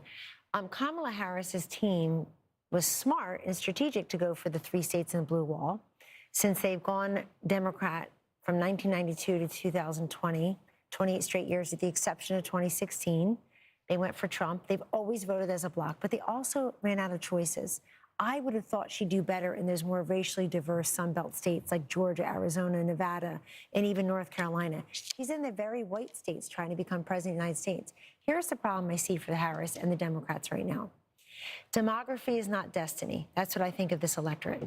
We think we're only going to get women by talking about abortion. We're going to get Hispanics if we talk about immigration. That's how Trump is getting them. We're going to get African Americans if we talk about this. Whose big idea was it to over-prosecute Donald Trump with all these cases? You think a lot of black men in this country didn't stand up and say, I think the system has been against me. I think that's unfair, to say nothing of the fact that they want economic upward mobility like everyone else. They're school choice voters.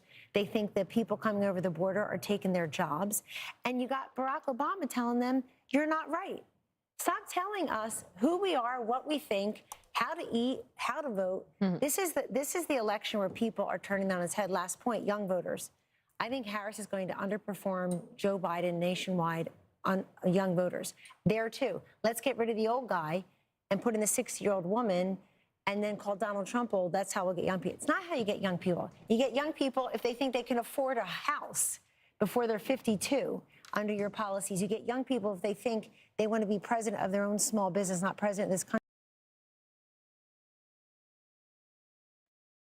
I'm sorry. I just want to hear how the votes are coming in. This other stuff. All right, let's go CNBC.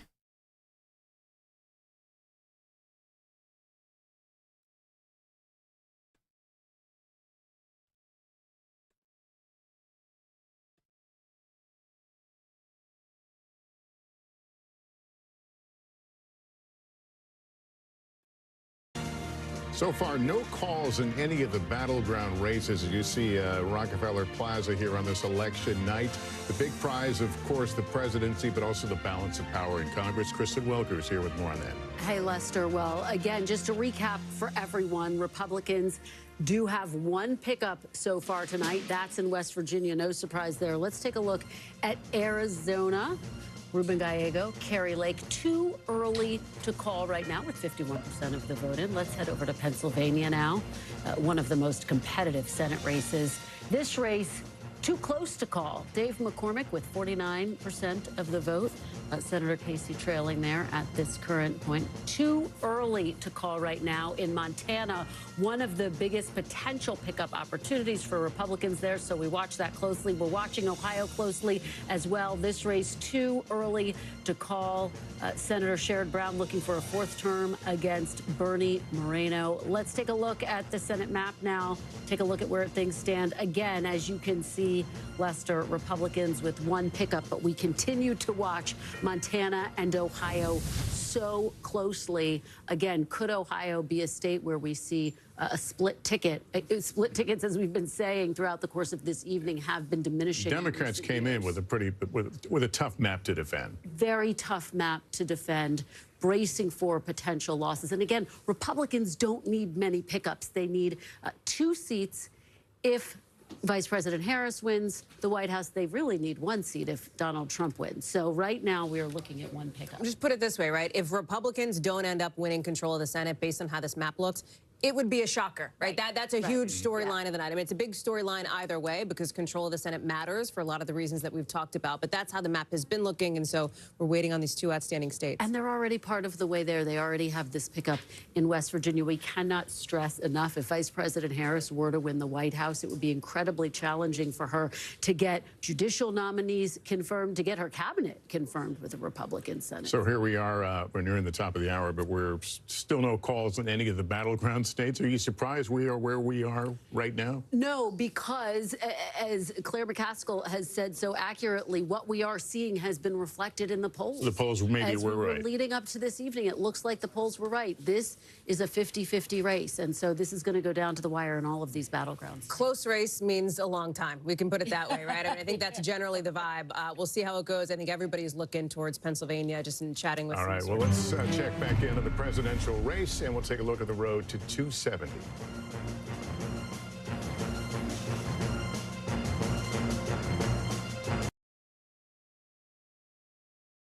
That's where I think everybody gets so worked up just looking at those numbers, 210 to whatever, 90, and then not recognizing, oh, yeah, you got a whole bunch of states. Trump 210, Harris 112, source AP. But there's so many states that are just going to go, off to Kamala. Oh, well. What was that last one, Kiernan? What? Yeah, the D's nuts. There was a D's nuts. If you know that reference, it's pretty funny. D's nuts got 9% of the vote. D's nuts got 9% of the vote. I mean, D's nuts, right? It's just he ran as an independent. It is 10:51 in the East, and here is where we stand right now on the road to 270 electoral votes. Those will be the keys to get into the White House in the next year.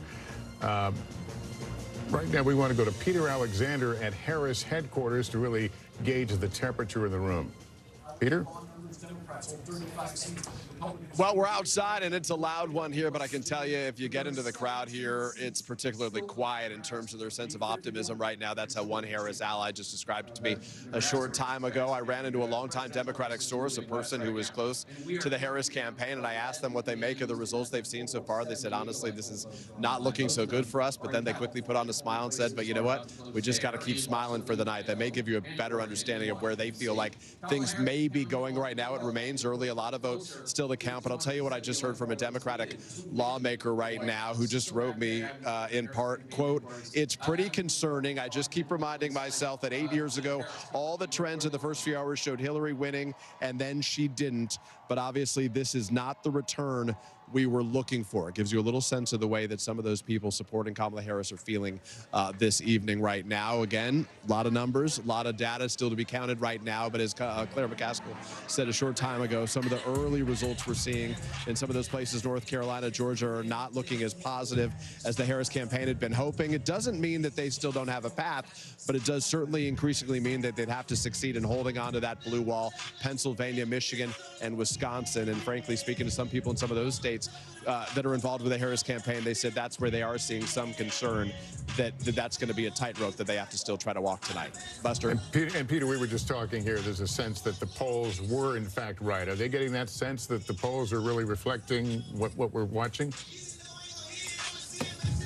Well, I mean, nationally, this is basically an evenly divided country, right? So the idea that our last poll showed at 49-49 is sort of a overall popular vote, that may be pretty close to where this thing ends up. But remember, for the Democrats to win the Electoral College, they generally have to have a better advantage as it relates to the popular vote. So if the country's evenly divided in terms of a popular vote, that may not be enough for the Democrats. Still a long way to go. Obviously, nobody here is leaving. They're still waiting to hear from the vice president. They recognize this may be not just a matter of hours, but days right now, and they're still hopeful that people are waiting in line, including on those college campuses. They point to campuses in Pennsylvania in particular, some of the campuses out west in Nevada. They're still circling on the map as a place they think that they have the ability to perform well in right now. But, you know, frankly, that's the candidate assessment for the people I'm talking to, so I pass it on to you.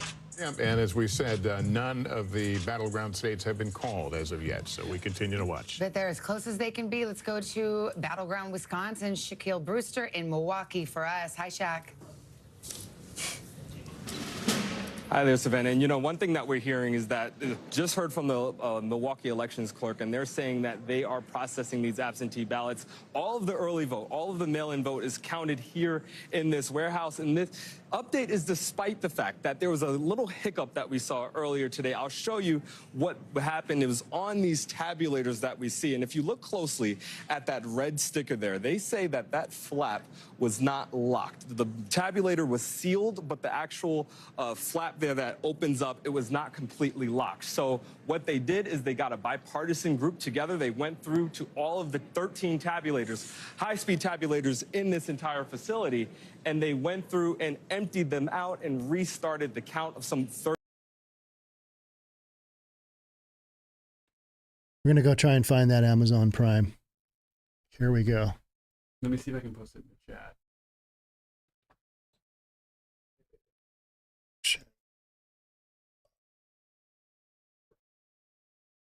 I'm going to post the link in the chat. What does that do for me? Click on it. How? On the chat. I don't have the chat up here. I have it on my iPad. Oh, there we go.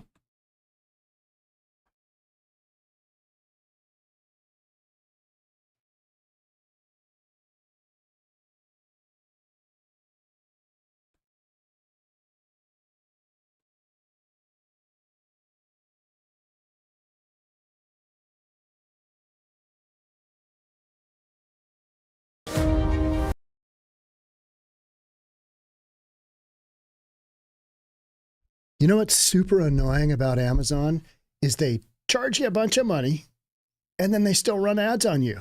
Oh yeah. Yeah, we're just gonna charge you. But hey, I want to watch this feed. Let's do it.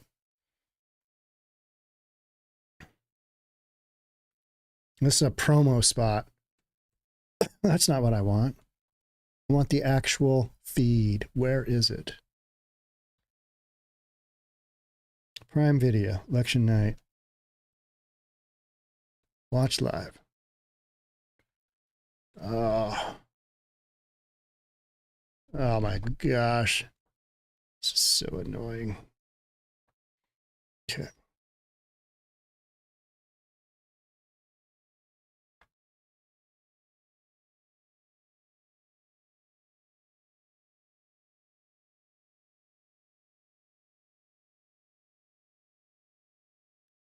Fascinating, isn't it? Isn't this great? Ah, you gotta love it.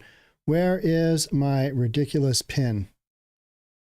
Where is my pin from Amazon?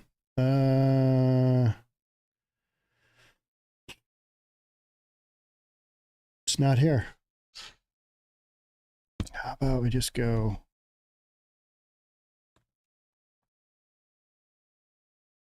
There we go. Yeah, continue.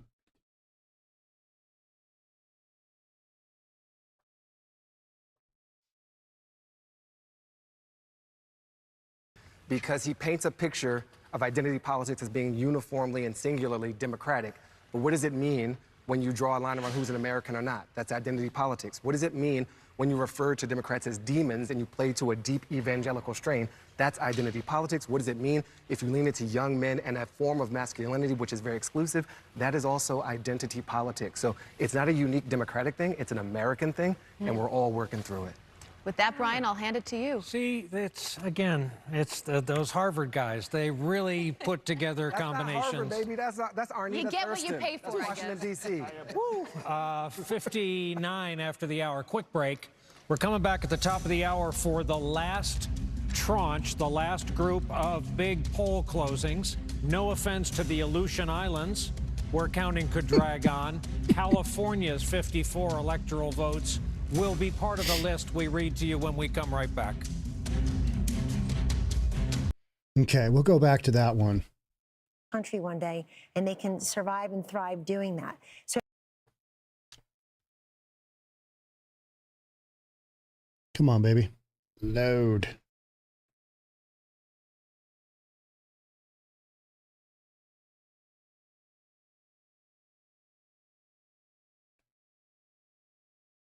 $30,000 ballots. Now, despite that, they say that they're moving along fairly well. When you look around here, you see at each of these stations, the election workers, the election clerks are counting those ballots. And, you know, when you talk to operatives in the state, one thing that they're focused on is what will come from the vote here in Milwaukee. And I talked to on what's going on right now.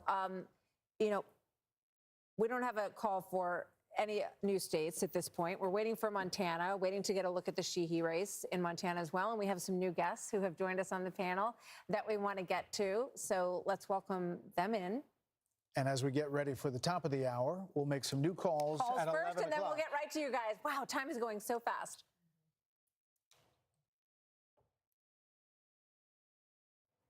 There we go. It is now 11 p.m. in New York, and 4 West Coast states have just finished voting. The Fox News decision desk can project that Vice President Harris will win California, the Golden State, 54 electoral votes, biggest prize, more than any other state in the country. And Fox News can also project that Harris will win Oregon, adding 8 more votes to her Electoral College vote. Harris will also win Washington, another reliably Democratic northwestern state.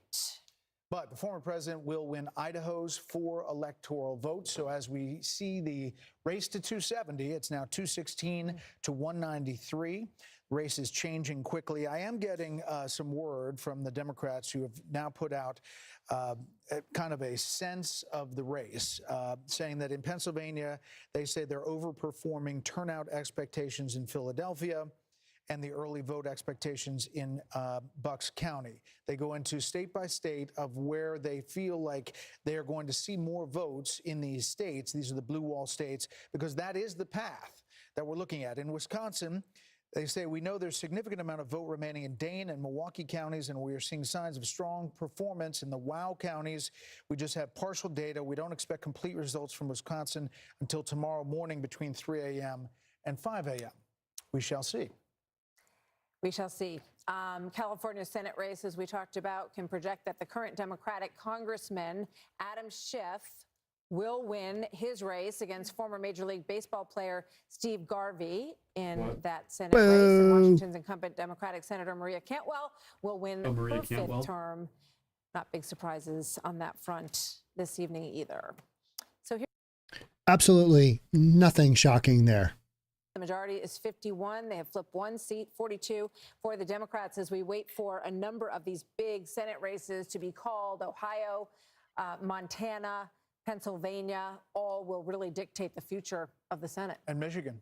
Let's bring in our panel. Britt Hume, Dana Perino, Harold Ford Jr. They've been here for a while. Kevin O'Leary, Jessica Tarloff, and Ben Domenech. Jessica, are you surprised?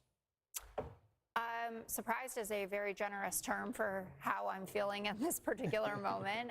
It is in Democrats' nature to be anxious, and we are certainly at peak anxiousness. I think the conversation that you were having in the last panel about the Latino vote is really interesting. Some of these numbers are a little bit jaw-dropping, looking at, potentially a 45% for Donald Trump in some states. And that is going to cause a real reckoning within the party on how we talk about, message to, and integrate, a huge part of our base typically in all of this.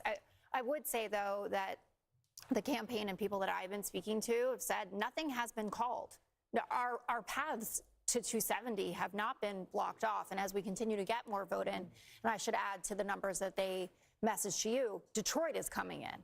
And Detroit had a very good day with in-person voting today. And the suburbs of Atlanta outperforming where Biden was there. One point of concern is that she's not doing as well in the rural areas as Biden did. And that's something that they're paying attention to. But I'm hearing more and more from people that I'm speaking to, blue wall, blue wall. And this morning, we were talking about, well, if you pick up North Carolina and Georgia, again, they're not off the map. But it is feeling like more of that laser focus on the easiest route. Ben, welcome, first of all. Good to see you tonight. I'm sitting here thinking about the rethink that Republicans went through after Mitt Romney lost. And they did this huge analysis of what was going wrong.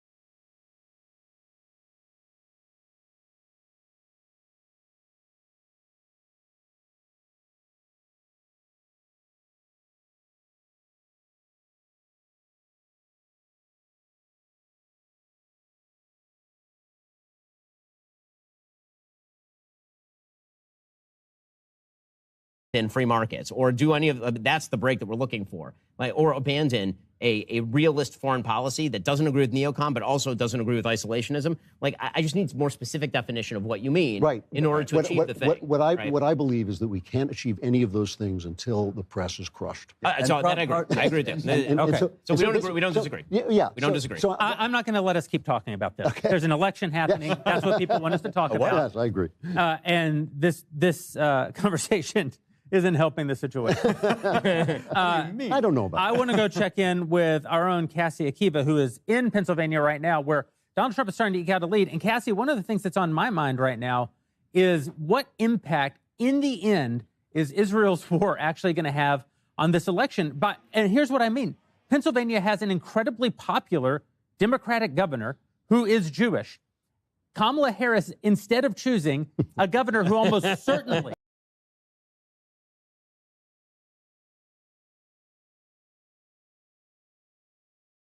Andrea Suarez in the chat. Andrea's who I've gone out with on multiple cleanups and walkabouts, and we did the Steve Irwin in the park. Andrea, thanks for being here. I hope your campaign is going well. How is it going? I've looked at zero local. I tried to look up Como and get Como online, but I couldn't work out anything there. Let us know on the chat how your race is doing. Thanks for being here.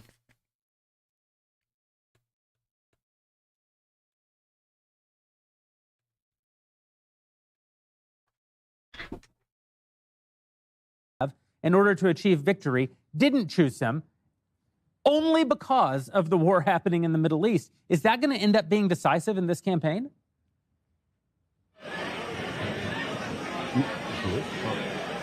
The answer is yes. In case Cassie. I think the answer. That was a setup if ever I heard it. Yeah, I mean. Hi guys. Hey. Hey, Cassie, I just asked you an amazing question, but Ben answered it. So now I'm going to ask you a different question, which is, it's a vibe election. What is the vibe at McCormick HQ right now? The vibe is really good right now. We have the band coming out to play. Every time Pennsylvania is on the television, the whole crowd goes bananas. There's an open bar here. People are having a really good time. The turnout is looking really, really good right now. The only thing I want to caution is that Dave McCormick has 80,000 fewer votes than Donald Trump right now, which is a little odd. But they're still feeling good. They just came out to the stage and said they're feeling good. And they said they're going to give us another update at 11:30. Can I actually say that even the fact that McCormick is trailing Donald Trump in Pennsylvania by 80,000 votes.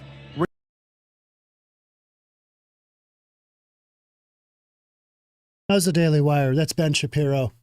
Love some Ben Shapiro content, but we're just going to go right back to what we know, which is our mainstream networks. Let's go. That Prime, I couldn't get into that Prime. Let's see if Lester Holt can do something for us.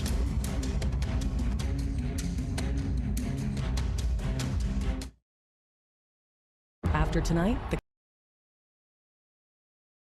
with the Republican Party and why they weren't reaching Hispanic voters, why they couldn't reach working class voters, why they weren't bringing in more women. And it really is stunning when you think about that. That was Mitt Romney's loss. And it appears that the person who has changed that calculus dramatically is Donald Trump.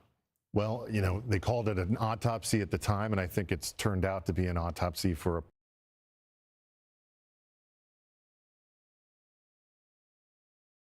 party that was dead. And I think that Donald Trump has done something incredible in resurrecting it with a new coalition that, you know, a lot of people never thought Republicans were going to be able to reach, that they weren't going to be able to cut through a lot of these different fundamental problems that people thought were there in order to reach these different sets of the electorate. And look, I think the big question they have to be asking is how much of that is tied to Donald Trump himself and how much of it is something that the Republican Party going forward can build on. And, you know, regardless of whatever ends up happening here tonight and tomorrow morning in terms of these blue wall states and the things that we take away from it, certainly we can take away this is the most incredible political comeback that we've seen since 1968. It's the most incredible remaking of the Republican coalition that we've seen in a way that was really unexpected by all but a handful of people. And how they build on that, how they choose to prioritize. First, the national news desk, Kate Seifert is with the Brown campaign in Columbus. And we know this race is historic in spending, like a lot of races, but will it also have national implications? Hey guys, yeah, so it is loud in here as we are in Columbus at this watch party for incumbent Senator Sherrod Brown. You mentioned that historic aspect of spending between both.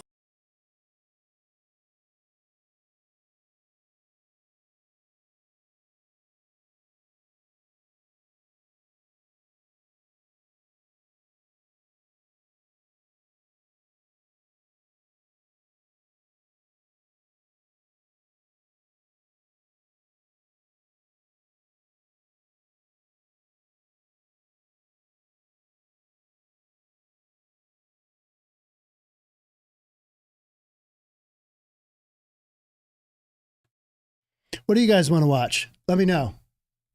I'm just kind of bouncing around here, but that's what you do, right? You're like, oh, you know what? Let's go back to Sky News.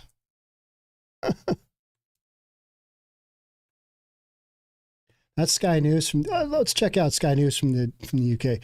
153 to 214 is what they have. Interesting.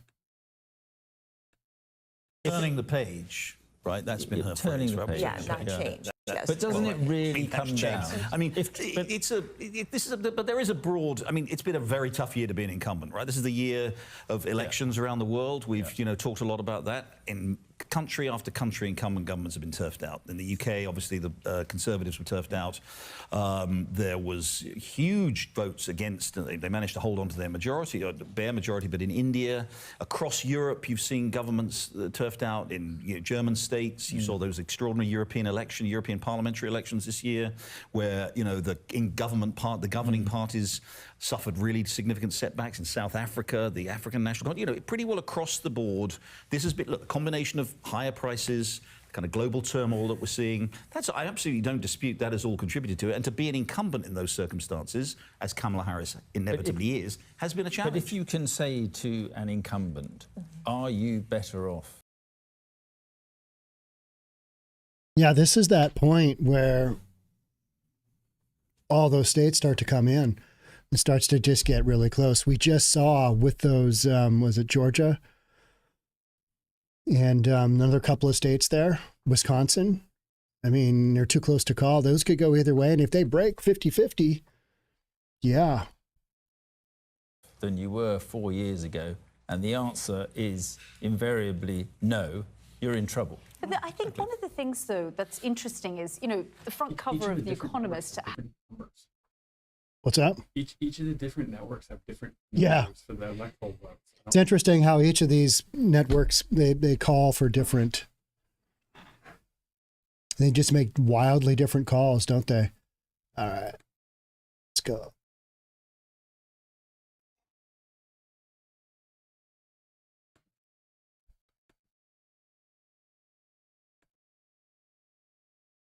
Did we just do this? I think we did. Mm.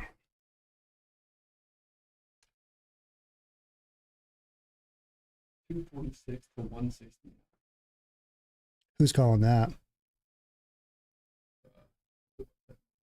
Okay. That's not inclusive of Washington. As policies going forward could make a big difference in whether they're able to see what Sandra Smith pulls out of that state of Ohio. Now, Donald Trump ran very strong in Ohio, and that helped Bernie Moreno as well. It will probably help Deb Fischer. I think it even helped Ted Cruz. Even though I think Ted Cruz was always going to win, it helped him win by a larger margin. Another point is, Sherrod Brown has been there forever. Incumbents usually win. But this past 4 years has seen a remarkable amount of incumbents all around the world, up and down the ticket. You think of what happened to the Conservative Party, the Tory Party in the UK. They lost everything because there was just throw the bums out type election, and Kamala Harris is basically weighed down by the Biden administration, and she still couldn't come up with something that she would change, and I think people are reacting to that. And once again, you have a state like Ohio where Sherrod Brown was able to hang on, even though it has been basically a red state for quite some time. Yep. And sometimes the migration of this kind of party move in a state takes a little while, takes a couple cycles. Surprised by this one? That Sherrod Brown, there were a lot of Democrats who thought like you thought at the way you posited the question, that he's held on for a long time, he's running tough races, and that he had appealed to enough Republicans over the many years. But Moreno was a great candidate for them. He hung in there, and what it goes to show also is this issue of energy security. It's going to be interesting to see how this continues to play out in Pennsylvania this evening. Ohio and Pennsylvania both, and even Montana, where energy is a big, big issue. These three Democrats may have run up against a challenge here that they can't overcome. This shows you a little bit of break in the blue wall. If Ohio's 10 points and Bernie Moreno takes off Sherrod Brown, don't you, as you're looking at Wisconsin, Michigan, and Pennsylvania, say there are similar issues in these states? That's what I'm saying. No, I don't. Brett, the answer is a resounding unfortunate for me. Yes, I think you can begin to see that where that crack could come, if not a whole collapse. Can I make one last point? $161 million spent on the Bernie Moreno race by the Senate Leadership Fund. McConnell's basically the PAC to keep the Senate majority. $161 million. And in part, that's because they understand if we have one more of these things flip, think about what that does. My son Kiernan's going to bid us adieu. Kiernan, thanks for dropping by. Yep. Good luck with the rest of the... Yeah. We'll see how it goes. Yeah. Follow us on live. Harris is going to be a favorite here in the next hour or two. I'm joking. We'll see how it goes. Yeah. Thanks for coming. Yep. We'll see you. What you just showed me on that map over there, that wonderful map of yours. Mm-hmm.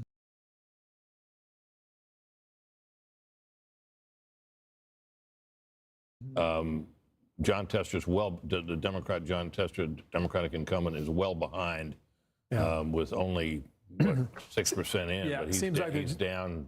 Just getting going a little bit there, right? Yeah, 14 points. But I mean, that's in line with what has been the expectation. But listen, if you look at Ohio, it's the similar issues to Mike Rogers in Michigan.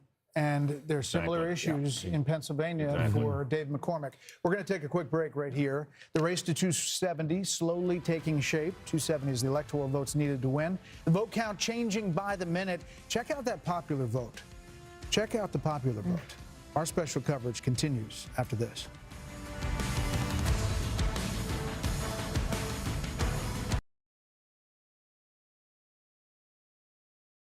Does it feel like we're just getting more and more commercials? It does, right? People are getting tired. They need a break. There's just 193 to 216. Yeah, so you just got a bunch of those states and they come in and just, it's going to be tight. It's going to be super, super tight. See what we can find. And again, if you guys have anything you want to look at specifically, let me know.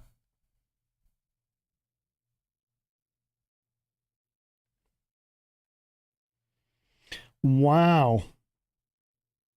Look at that super chat. Thank you so much. I love Sam Yo. $199.99. That's a big one. Thank you so much. Much appreciation for all your videos, Sean. Huge fan of your channel and all that you do. Just wanted to pop in and say thanks. Trump 2024. Let's go. That's cool. Thank you so much. Appreciate the super chats. That's pretty cool. All right. Let's keep a going here. Yeah. Where is the popular count? God, it's too small on mine too. Or I just can't figure out where it is. Let's keep a going. What are we gonna watch? I just keep going to Fox. They have that one guy with the breakout.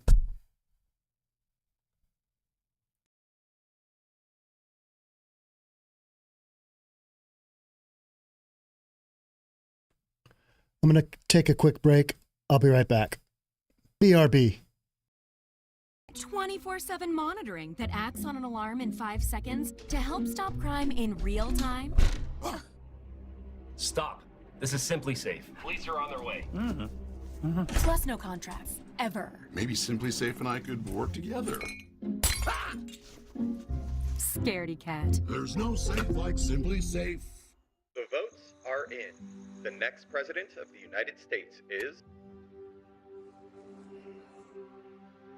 My kingdom does not belong to this world. Repay to Caesar what belongs to Caesar, and to God what belongs to God. Jesus, we trust in you. Amen.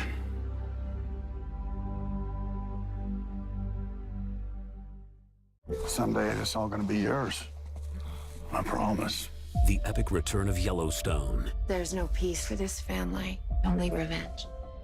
And our enemies don't fight fair. I know what to do. Believe in me. I've always believed in you. You destroy me, you destroy yourself.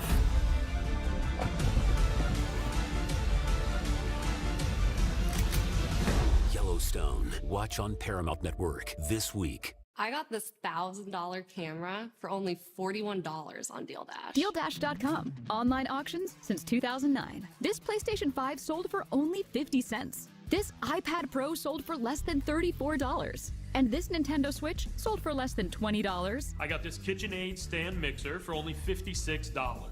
I got this barbecue smoker for $26. And shipping is always free. Go to DealDash.com right now and see how much you can save. With candidates, nearly $500 million has been spent on either side when it comes to their ad campaigns leading into Election Day. I can tell you right now, here at this party, there is a lot of energy, though right now, Brown's opponent, business...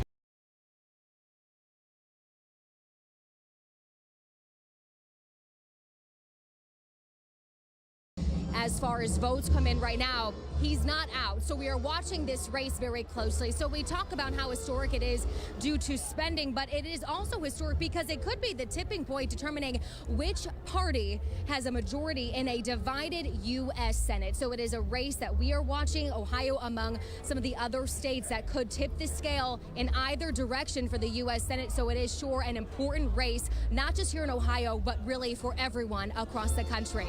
Yeah, and especially the region adds to its significance. Kate, thank you. We want to move now to Bernie Moreno's campaign from Westlake, Ohio, just outside Cleveland. Ronnie Dunnigan is reporting for us tonight. What has been Bernie Moreno's biggest selling point to Ohio voters? Didi, I tell you what, he has sold himself as an outsider. He's an entrepreneur, a political newcomer, if you will, and that has been his biggest selling point. He wanted to differentiate himself from a long-term Democratic incumbent in the Senate here in Ohio, and of course, it seems that that message is really getting through to voters. In fact, we spoke with him just days ago at his last kind of campaign event in this area, and he said that he wanted to separate himself, of course, from Sherrod Brown, who has been in D.C. for nearly 30 years now. He says that it's time for a new face, for a new voice, and that is what he's hoping to bring if he wins this evening. All right, and then also we know that Moreno hoping to ride that wave of an endorsement from Trump. Has that made an impact in this race? As we pulled up the numbers, see that he is ahead at this point. Well, Didi, I tell you what, it appears that he is riding that wave. Obviously, when he first got into this race, the polling showed that his opponent obviously had been in front. He had been in this community for a number of years and representing the voters of Ohio. But it seems at this point that Bernie Moreno may actually ride that wave. At last check, he had 51% of the vote in Ohio, and every few minutes we hear that audible roar in this auditorium.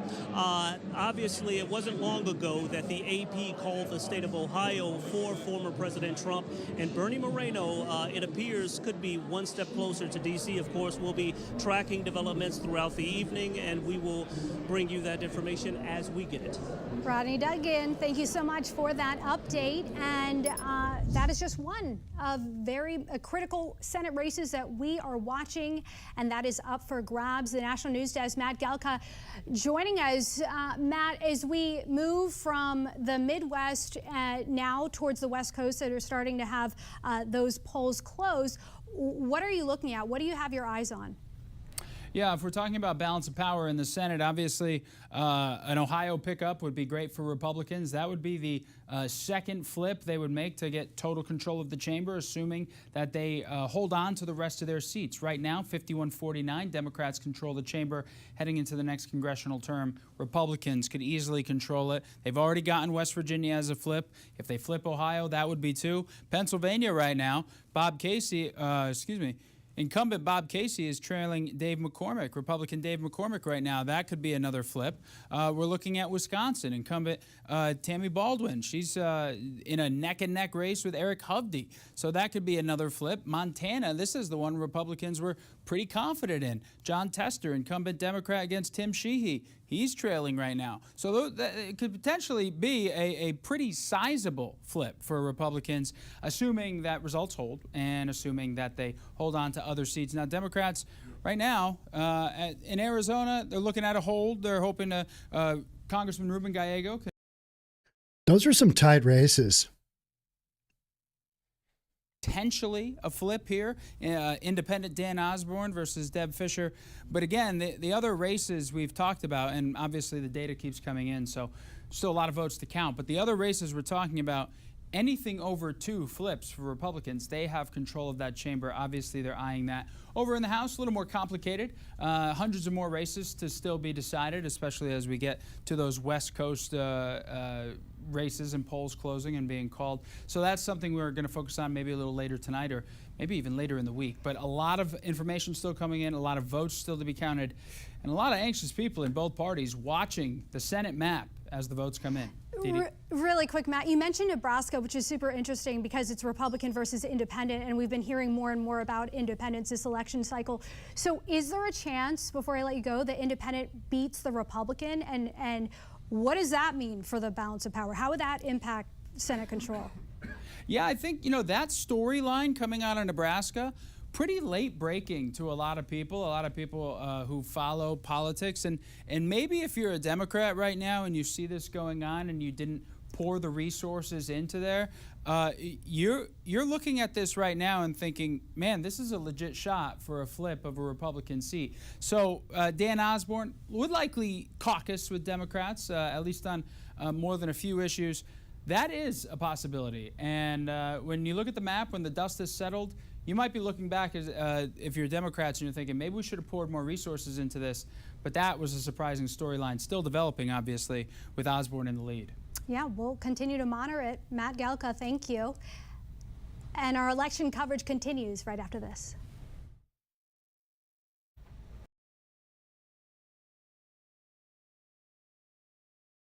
This is the point in the evening where I'm like, you know what? Just tell us who's going to win. Just tell us who's going to win, right? Doesn't work like that, does it?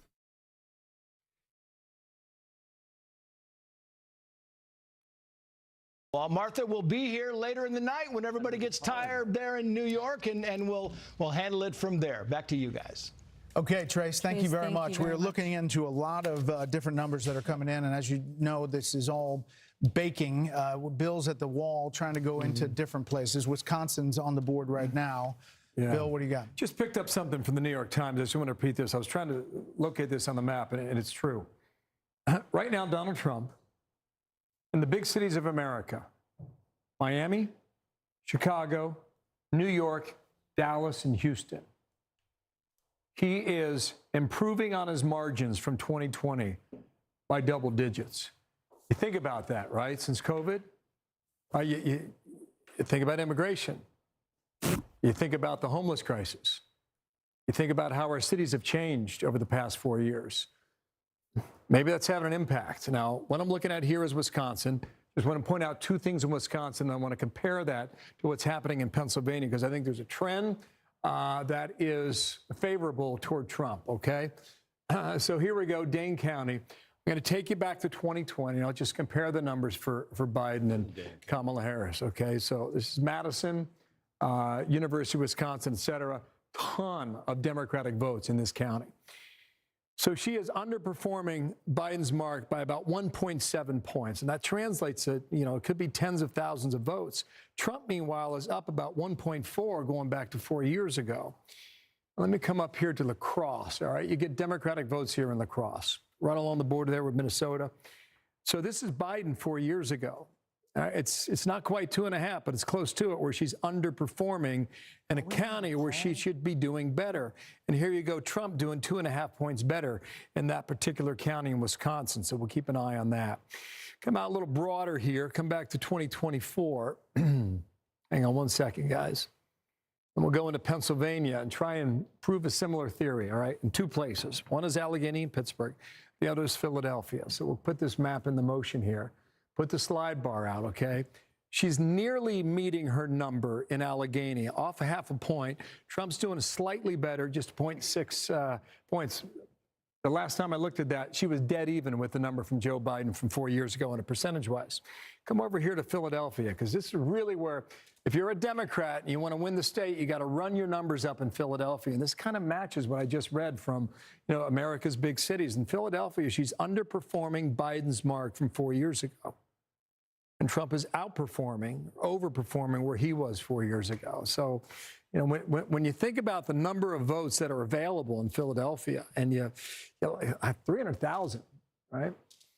And that's a huge difference. I mean, you can run the totals up and never look back oftentimes in Pennsylvania if you're a Democrat running with a number like that. So let's take this off the screen and come on back to 2024, and you guys are asking, how come we can't call North Carolina? Well, we may be getting closer because Mecklenburg is in and Wake is pretty much in. This is Guilford, that's Greensboro. You had a lot of campaigning down there. It's a fast-growing area, too. There's about 22% of the estimated vote is still outstanding. It's an impressive number. I haven't looked at this yet. Let's just go see Joe Biden. Okay, so pretty close to where Biden was. The raw number is lower. but on a percentage basis, she's just about hitting her number, and Trump's just a little higher, just a little bit there from 4 years ago. So maybe that's the reason you can't make a call in North Carolina. Maybe, and maybe that changes in a moment here. We'll see. So this is Georgia. Too soon to call yet again. Let's see what the 134,000. So 2.7. That has been consistent, guys, for a while now.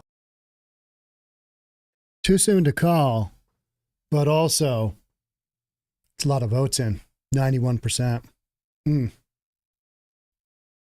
On a percentage basis, it has not much moved. Trump is favored just under 3%.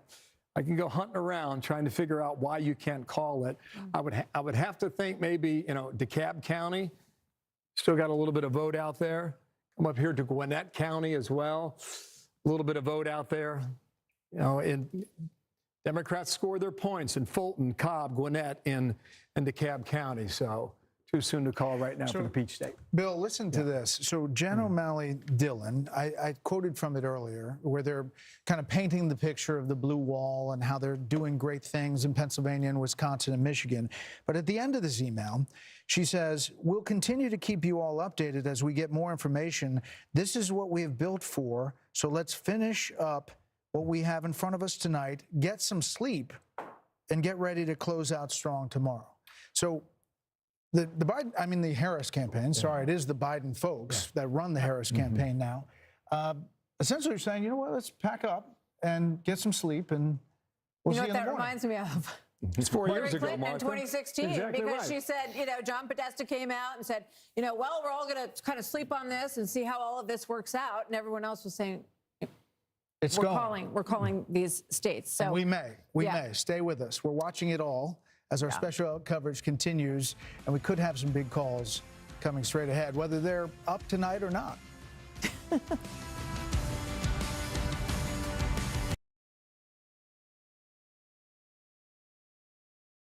Kamala Harris calling it a night. Let's just go to bed. I mean, we're going to get a lot of sleep, right? That's just absurd. That's absurd. You don't go to bed. You keep going. Do you think Trump is in bed? Do you think Trump is anywhere close to going to bed? No, that guy's just going to go the distance. That's insane. Kamala shutting down for the night, says nothing will be known until 3 a.m. Eastern. Any riots breaking out, videos. Let me check. I've been thinking about that. I need to get my charger going here. Let's see if we've got anything in Seattle going on.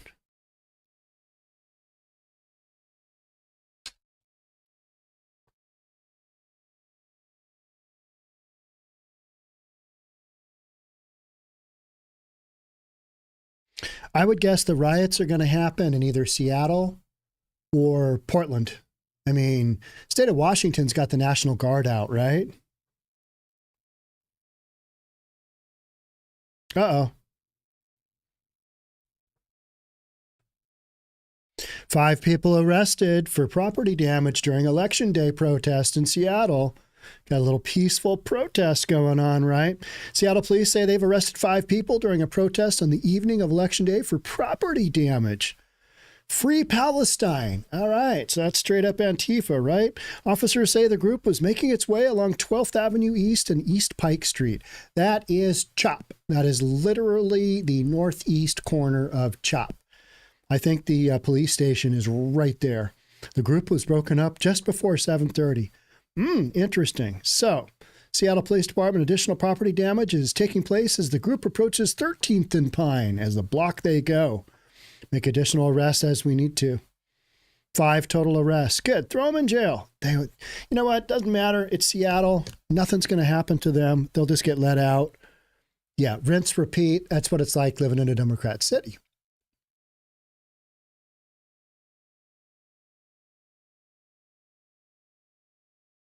It's not your fault. It happens to every man. Testosterone levels drop as you age. Happened to you guys? Yeah. So what did you do? We got Nugenix Total T. To get your complimentary bottle of Nugenix Total T, text BOAT to 215-21. reinforces the idea that Israel's war may cost Kamala the election because it is largely secular Jews in Pennsylvania who had a wake-up call on 10/7 to realize that they needed a pro-Israel American president, but still don't want to break with their ideological left-wing political views. And so there was an actual movement to say, split the ticket. Give us Donald Trump to protect Israel and protect Jewish people from Iranian aggression, but don't give up the Senate. That's boring. Let's go back. 1-5. This unique man-boosting formula is powered by Tesnor. I just think this is the best coverage to help increase testosterone levels. That does it. I gotta get Nugenics. Just send a text for a complimentary bottle. And by the way, she'll like it too. Get your complimentary bottle of Nugenics now. Text let's try CNN again. Let's just try it. Text now and we'll include a bottle of Nugenics Thermo X, our newest, most powerful fat incinerator ever, with key ingredients to help you lose fat and get lean absolutely free. That's BOAT to 215-215. I got this $1,000 camera for only $41 on DealDash. DealDash.com. Online auctions since 2009. This PlayStation 5 sold for only 50 cents. This iPad Pro sold for less than $34. And this Nintendo Switch sold for less than $20. I got this KitchenAid stand mixer for only $56. I got this barbecue smoker for 26 bucks. And shipping is always free. Go to DealDash.com right now and see how much you can save. Okay, let's bring in our panel. Joining us now, Kayleigh McEnany, Richard Fowler, and Katie Pavlich, and our three steady Eddies over to my right. We're not letting them. We've chained them. They're not going anywhere. They're with us for the chained, evening. actually, to the desk. Exactly. Physically chained. We're very sorry. Hopefully it's loose enough for you. Allowed breaks occasionally, but...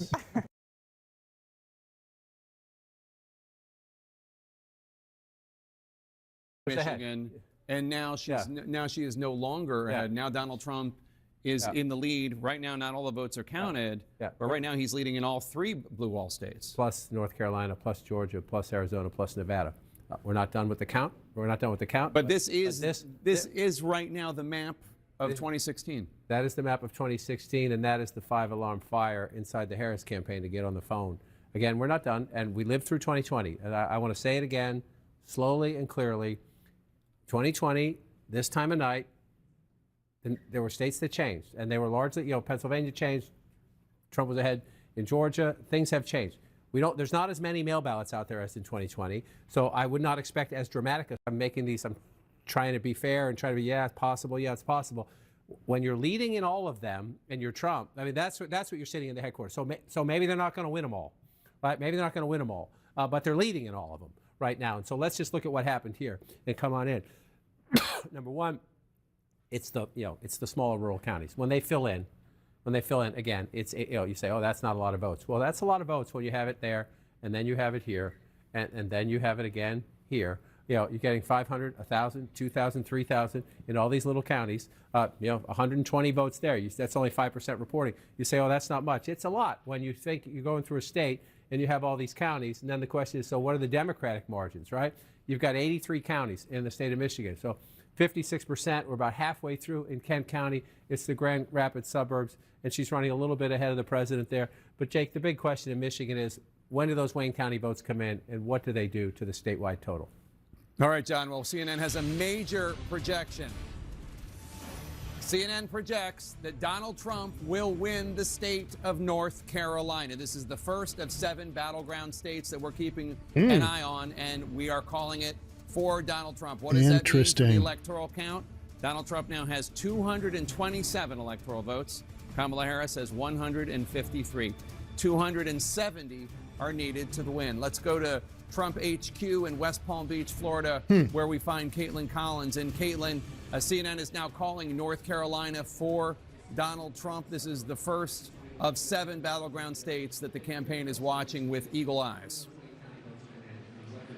Yeah, Jake, remember when I told you a few hours ago that it was going to be seen as a gut check for the Trump campaign? Listen here, it's a bit of a delay, but your call is playing right now over the loudspeakers in the room, Jake. You can hear the party here, the partygoers gathered at the convention center here in West Palm Beach cheering as your call is coming on the screen. They have been glued to CNN for the last several moments, watching John King at the map, going over each of these numbers. But North Carolina is an important benchmark for the Trump campaign because they were watching it to get a gut check for how they believed the rest of the evening could go. And I can tell you that what I'm hearing from Trump campaign sources is they are increasingly confident as the night is going on. Still not certain, of course, watching those very important blue wall states and to see what they look like. And so that is going to be the big question here as they continue to keep an eye on Pennsylvania, on Michigan, on Wisconsin, and as this is moving forward. Jake, I will tell you that we're seeing more people from the Mar-a-Lago party come over here to the Trump headquarters where this party is going to be held. But also, some Republicans are flying into Palm Beach. We just heard from House Speaker Mike Johnson, who was watching the results come in with his constituents back in Shreveport. He is now headed here tonight because he is predicting a bigger Republican margin in the House, a Republican takeover of the Senate, and he says he believes a Republican is going to win the White House, therefore Donald Trump. Jake, obviously still waiting to see, but a noticeable shift here in the mood at the Trump headquarters. All right, Caitlin Collins in West Palm Beach at Trump HQ. Thank you so much. So the first of the 7 battleground states to fall, and CNN projecting North Carolina for Donald Trump. This was the most probable pickup for Kamala Harris, if that was the world in which we were living. That is why Donald Trump went down there multiple times in the last 24, 48 hours of the campaign. And it clearly did not happen for Kamala Harris.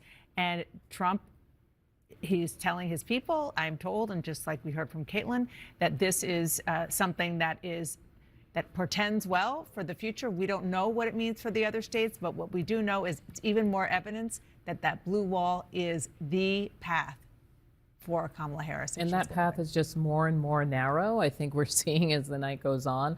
But also, so many people thought that perhaps this would be an election that in tenor and tone would be closer to the midterms, a big conversation about abortion. That is not where it's going. It seems like you're seeing that male turnout is starting to produce what the campaign wanted.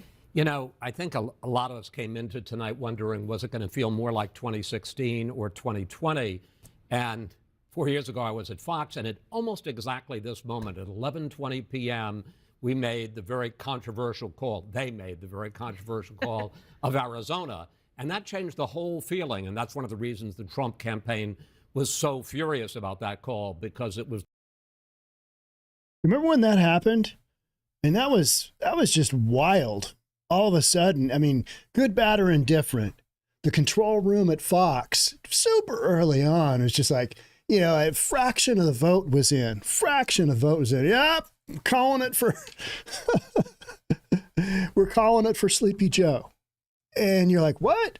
What? It felt during that election, it felt like that call from Fox's control room was just kind of this tossing in the towel. Feels wildly different tonight.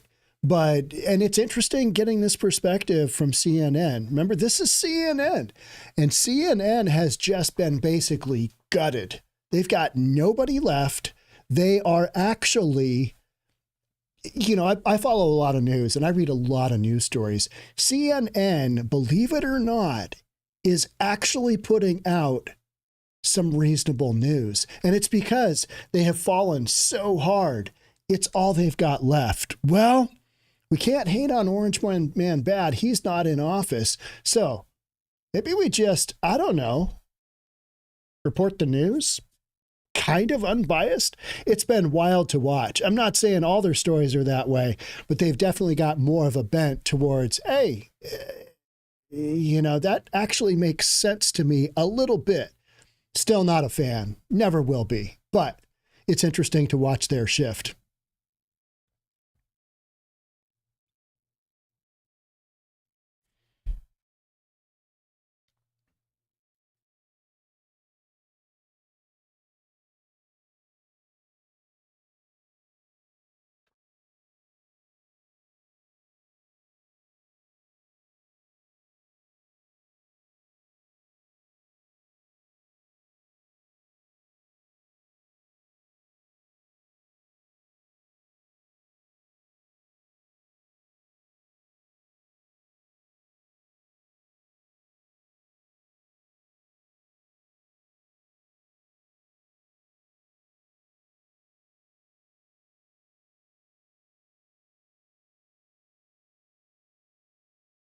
Let's look at that. Arizona up.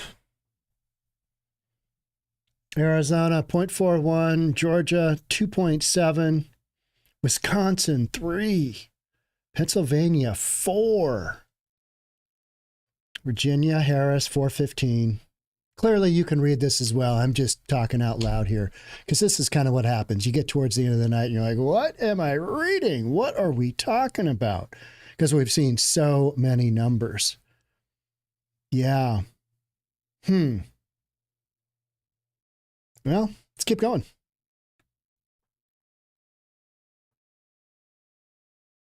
That ends up with... It ain't over till the fat lady sings, right? Can we even say fat anymore? I don't know. For Harris. And the thing about North Carolina, and John has been talking about this and we'll do more at the wall, is you do have kind of a sense of the country in the state of North Carolina, in that there are growing minority populations, and there is a growing sort of suburban, maybe more moderate population in and around the big cities. And so that is why the Harris campaign thought, with the dynamics of the country right now, that she would have a better shot.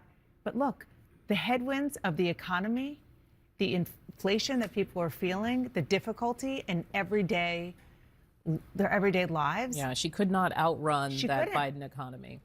Yeah, and the economy, Chris, that is what people are feeling every single day. I mean, we were talking earlier about whether or not the sort of women and the idea of this being the first post-Roe presidential campaign was going to supersede how people felt when they were buying eggs and milk. And certainly North Carolina and other places that we are seeing start to formulate in these other states, the answer is no. You know, we have talked about it all night, and we've disagreed to a certain degree about the right track, wrong track, and it was 27% right track, 60-something% wrong track. You know, maybe part of that is dissatisfaction with Trump. Maybe some of that is dissatisfaction with the abortion overturn. But in terms of what people live every day, it's the economy, it's the price of eggs, it's the fear of inflation, which with the spread of illegal immigrants north is now being felt as an issue, not just on the border, but in northern states as well. Yeah, and Jake, I'm going to be interested to figure out and to find out, once we get all the details, how much success the Trump campaign had in increasing their share of the mail vote. They worked really hard at that. Yeah, very interesting. Let's bring you a key race alert and get you up to speed on where we are in all the states that we have not called. In Battleground, Pennsylvania, Donald Trump with 51.3%, Kamala Harris 47.6%. Donald Trump more than 212,000 votes ahead, with 82% of the estimated vote in from the great Commonwealth of Pennsylvania. In Battleground, Michigan, Donald Trump in the lead, 51.2%, Kamala Harris at 47%, Donald Trump at 98,014 votes ahead of Kamala Harris, with 41% of the estimated vote in from Michigan. In Battleground, Wisconsin, Donald Trump in the lead, 50.7% to Harris's 47.7%. Donald Trump with a 68,000 plus vote lead over Harris, with 71% of the estimated vote in from the Badger State. In Battleground, Georgia, Donald Trump up 50.8% to Harris's 48.3%.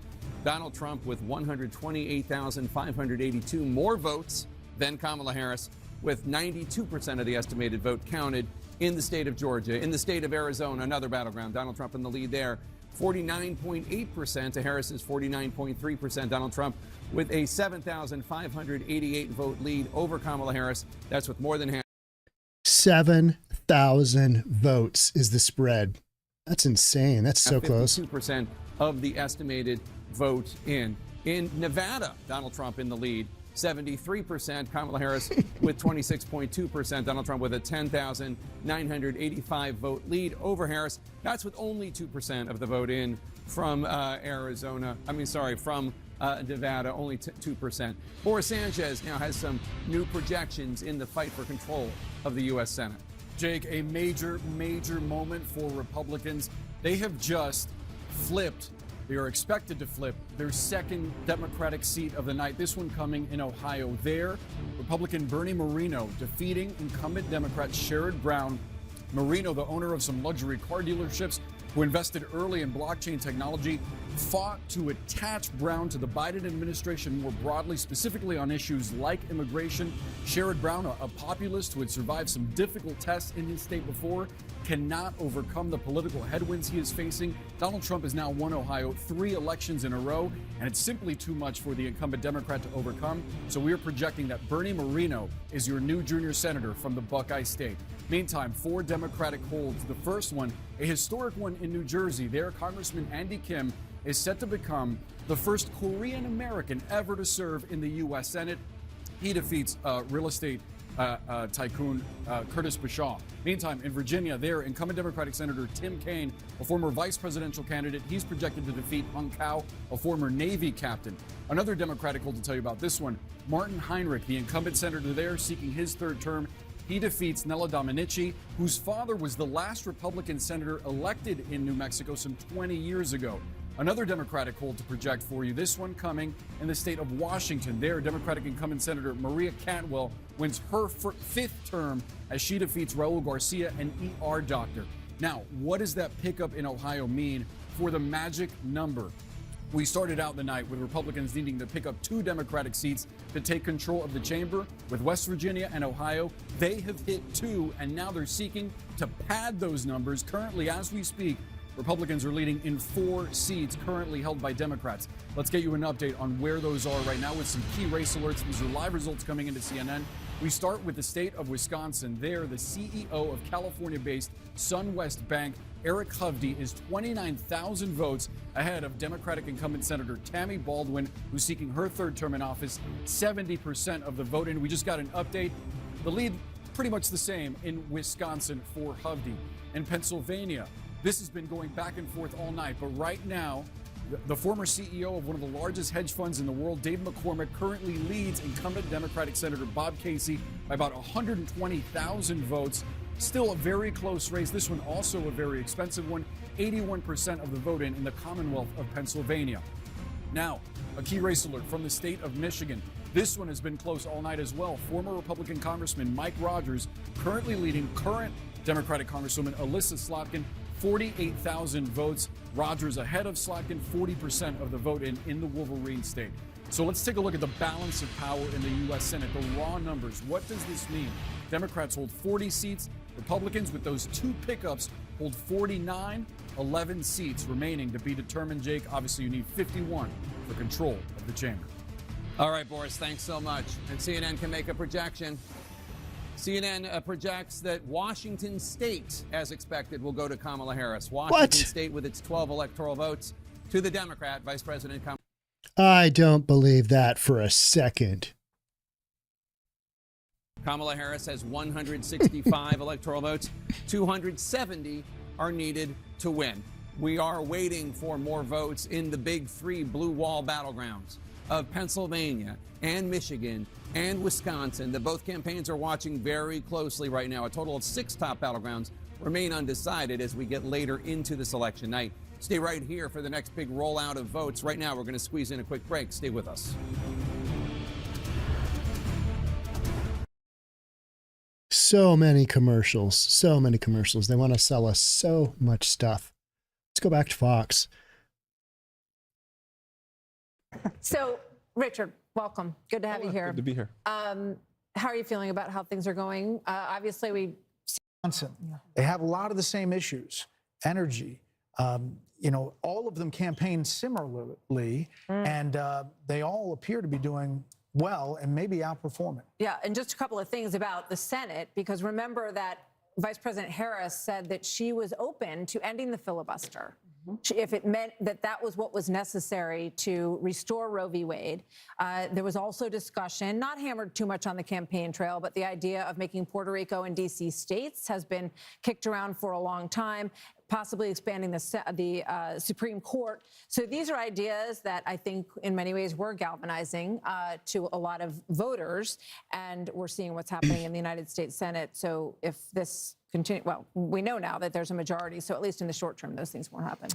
Eventually, we're going to check in with Chad Pergram on Capitol Hill. We'll continue with our panel. We have some more raw vote total coming in as a lot of numbers. As the race for 270 continues, more results and analysis. Could we make some more calls coming up? You'll have to come back. No, I don't think you're going to be able to make any more calls tonight. None. You're done. I mean, at some point in time, they just really start to scratch for content, right? I mean, you're literally waiting for the stuff to come in. It's like, don't tell us what we already know. CNN will resume momentarily. Looks like everybody. All right. Let's somebody give me a new network that we haven't touched on tonight. And let's go there and let's look and see what they've got going on. I just keep going back to these same ones because we've had luck. You know, each of these changes every single year. And let's take a look and see what Daily Wire's doing.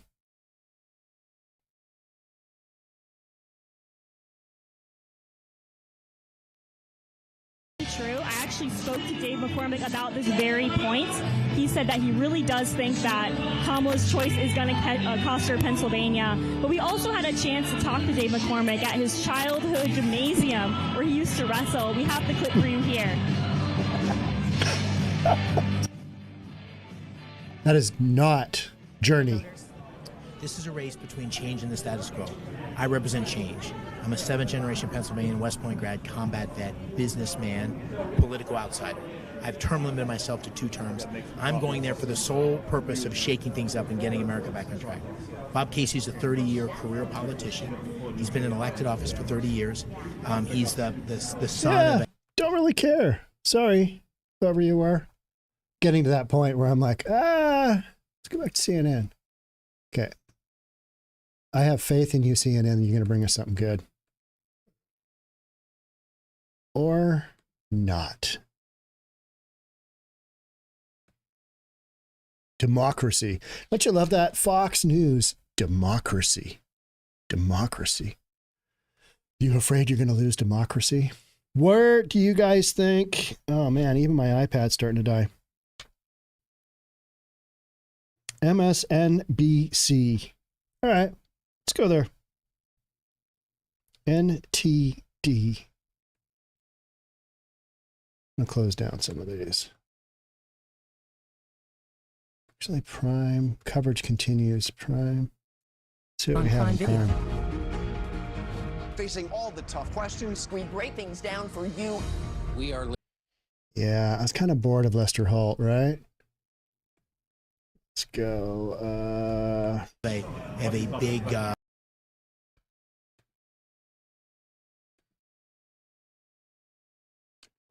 just want to hear the liberals cry. That is kind of fun, isn't it? MSNBC.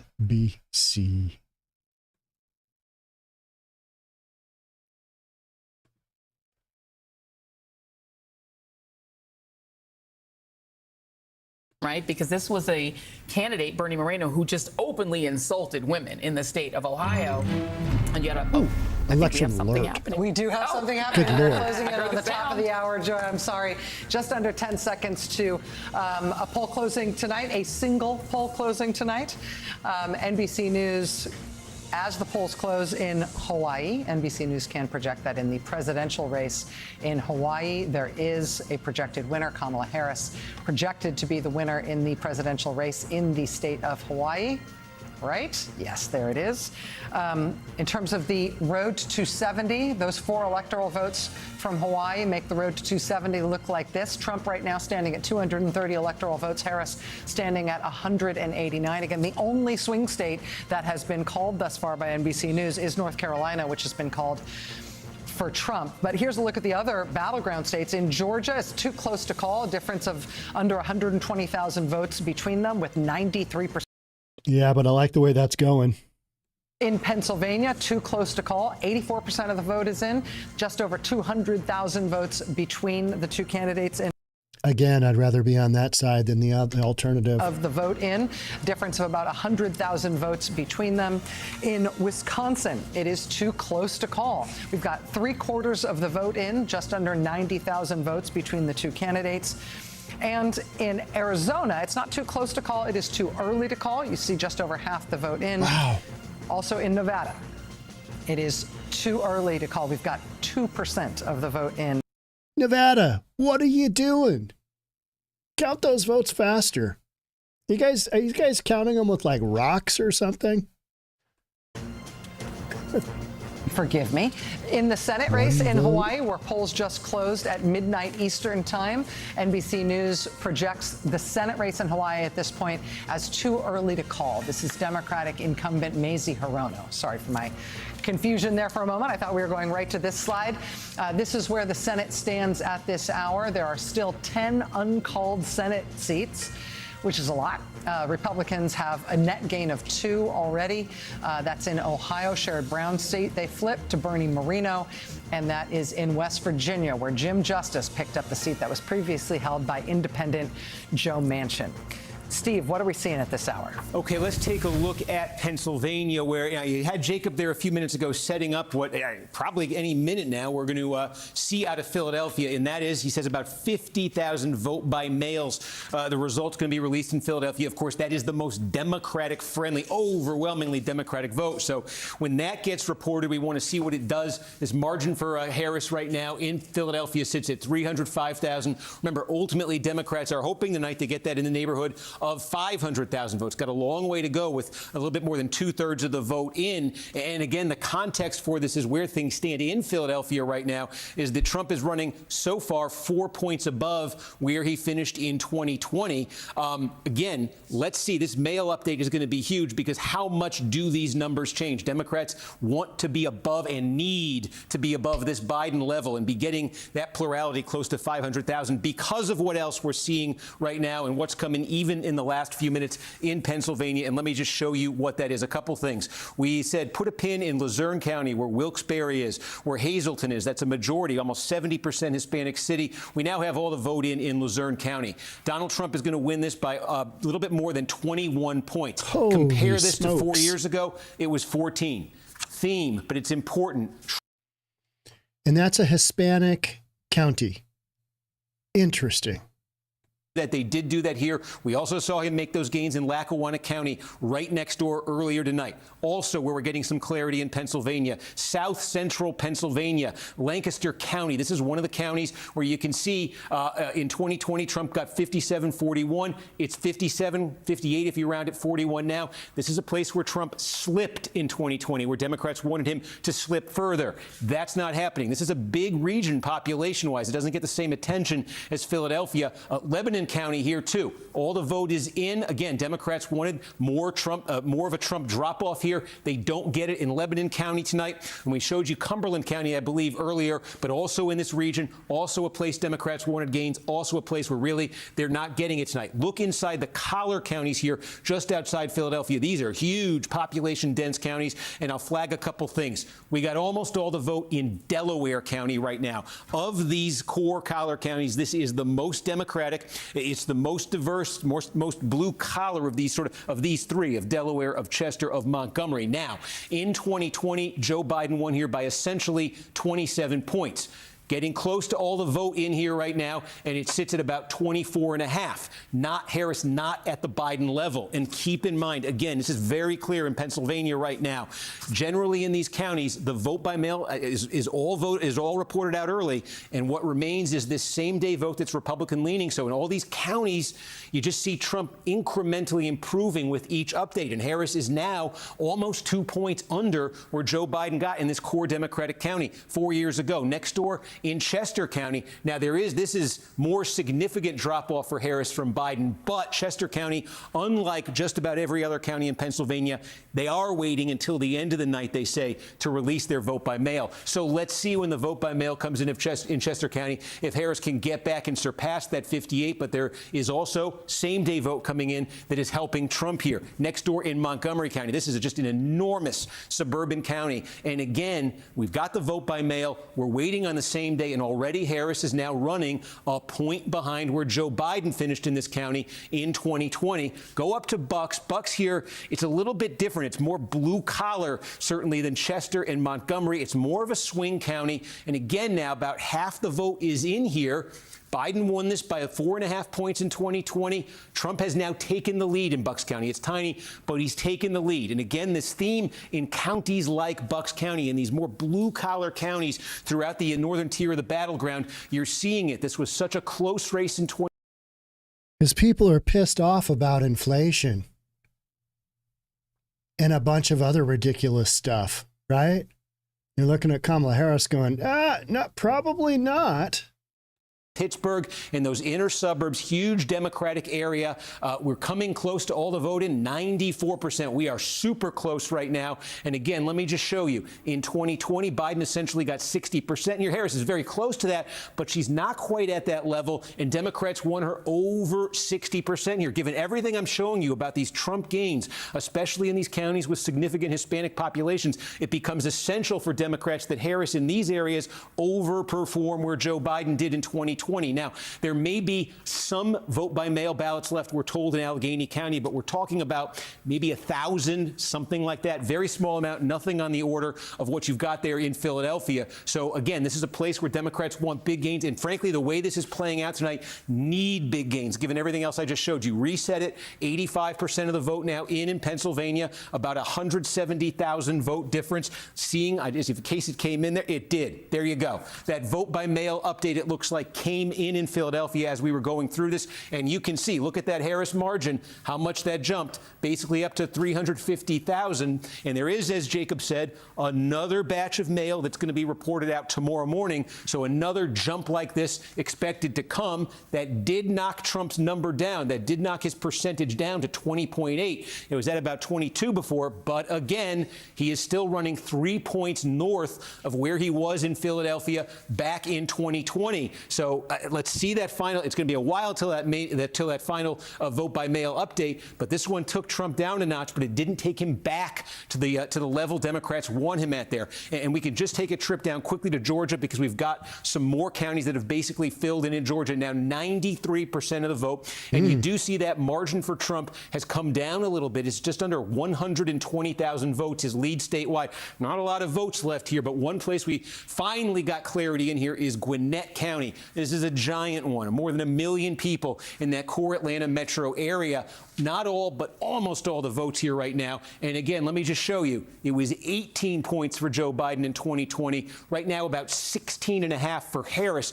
This has been the trajectory. Clinton won this thing by only about 6. Margin exploded for Democrats in 20, and they wanted it to take that next step forward in 2024, again, to offset what has been one of the stories tonight. We don't really show it because these counties are all so individually small, but I could just take you through dozens of counties that you see in red here where it's a Trump gain of 2 points, of 3 points, of 2 points, of 3 points, and you add those all together and put them together. That's a big reason why Trump has a... This reminds me of Any Given Sunday, Al Pacino. You take 1 inch, you add it to another couple of inches, and you got half a yard, and then you got a yard, and then you got a touchdown. Yeah, I'm getting tired. Win for here, but not quite hitting it. Still some votes to come, though. Democrats want to get more, desperately need more out of there. They would desperately need more out of, this is this is as core Democratic a county as you get. And again, Harris basically level, but a tick under where Joe Biden was in 2020. Not much to come. Democrats need every vote they could possibly get out of there. So again, you reset it statewide, seeing if anything changed. 118,000 votes. That's the Trump margin right now. And I'll just check to see if anything changed dramatically in Pennsylvania. 166,000, 85%. And you see what the lay of the land looks like there right now. Steve, thank you. We'll be checking back in with you. We've been periodically updating you over the course of the night about a few House races that we have been watching. This is a notable House race just because it's a flip, and there have been very few seats that have flipped from one party to the other tonight, but that has happened in New York 22. There was a whole... All right, we gave MSNBC a fair shake, didn't we? We watched that for quite a while. Let's go back. Let's see what Fox has got going on. Putin's army has a commercial. Unthinkable evil. A commercial. The reason why they launched this campaign of lawfare against him was we'll let that commercial run. So I think what's interesting from all that is Trump is inching up in way more states than he's losing ground. And it's not by a lot. It's not by a lot at all. It's just like little increments, right? Will that be enough? Maybe it is. 232 to 216 is what Fox has. Isn't it interesting how all these different networks have different, wildly different scores? Because they call it. they call it at times when you don't have, all the vote in. And then they get lambasted. I was watching, who was it? Was it CNN? I think it was CNN. And he was talking about their control team, where they do they've got all the statisticians and they've got all the people that are in the back room and they're making all the decisions. The team that calls, Fox called Arizona for Joe Biden last year. And they were talking about, I think it was the 2016 election. They made some horrific mistake. And so every year, I think it's CNN, every year their CEO makes them go through exactly what went wrong. Maybe it was 2000 election. It was, something a ways back. And their CEO makes them go through, all right, here's how you screwed up that election. Let's not do that this year. Let's do this. And yet still everybody's got just this, they're throwing a, best guess dart at the board, seeing how close they get, seeing how close it sticks. Let's say we've got too close to call.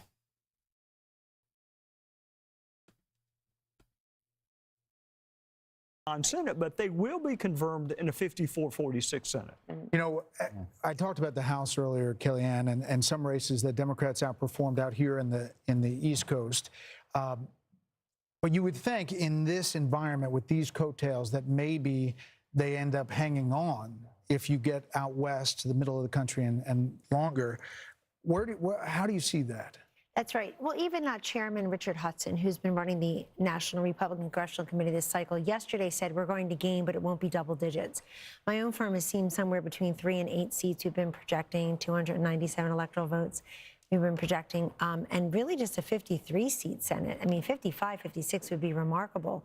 And it also just shows it's not just the blue wall cracking for Trump. It's that these workers, these steel workers, these union households, the Jewish Americans around Philadelphia and Detroit and Pittsburgh, they've just had enough. And this is the time where they're breaking ranks. I think that if he can hold on to the House, Brett, then he really insulates himself from any of these impeachment shenanigans and whatnot. And I got to tell you, if this is a decisive victory, and we're not there yet, but if it's a decisive victory, then I think the Democrats have to think thrice about this lawfare strategy that they have put on his shoulders like an anvil. They really thought that would get rid of him. No one's been more insulted, investigated, impeached, indicted, convicted, take his name off the buildings, take him out of his family business, take his name off the ballot. You name it, they tried it. Oh, and the assassin's bullets, of course. You name it, they tried it. I would think thrice if I were them. I wonder this, is there a Democrat in the Senate or the House that he can rely upon to help get his agenda through? None of them voted for the Tax Cut and Jobs Act the first time. I think he'll team up with AOC. Don't you think? Good call? No? It's benefited all of their districts and some. You know what's absolutely insane about all this is just a few months ago, I'm going to go to this one because we haven't done this screen. Just a few months ago, Sleepy Joe was running. Sleepy Joe was running. Sleepy Joe is still running the country and the free world. That is what is absolutely insane about this. For years, Republicans have been saying, hey, Joe, that's not a speech impediment. You are literally losing your marbles. And until that election, all the other, Democrats are like, oh, no, he's fine. He's great. Gavin Newsom being one, why would I put somebody else out there? He's perfectly capable of leading the United States. And then he just gets his chain jerked off the stage.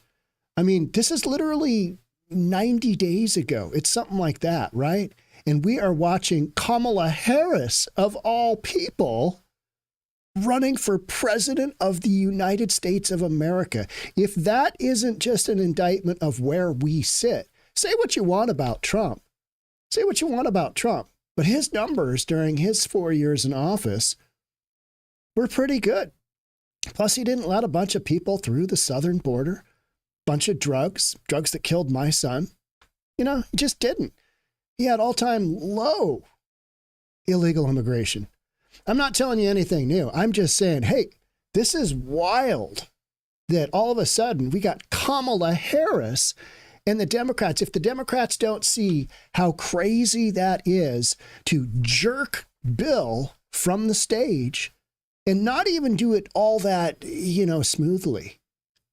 It's just, to me, it's just, really, this is what we got going on. This is 2024. It's not shocking that this could be the election results, but we're not done. We're still not done, right? Got to stick with it till the end. An inch plus an inch becomes a yard. Any given Sunday. That was a great movie.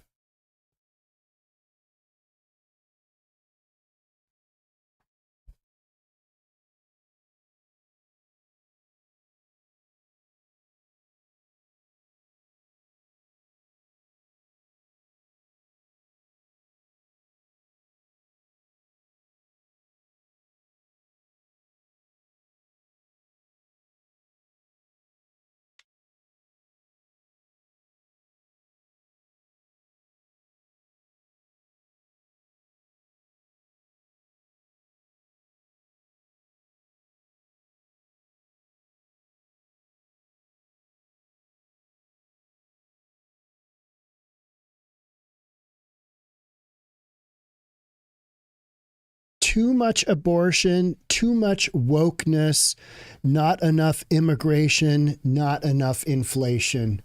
And the rest of the company went, or the rest of the company, the rest of the country, I mean, it appears that they're saying, yeah, just in sheer numbers.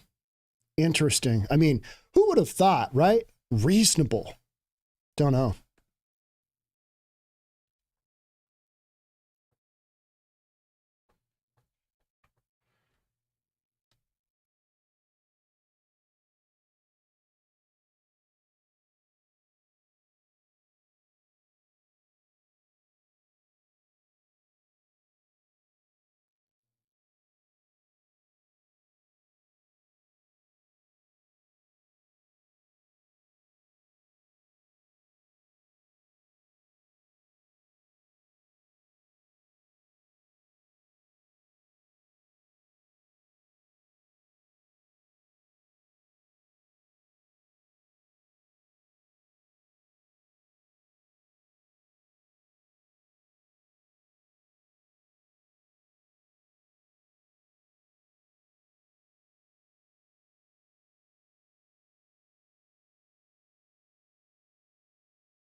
...2016.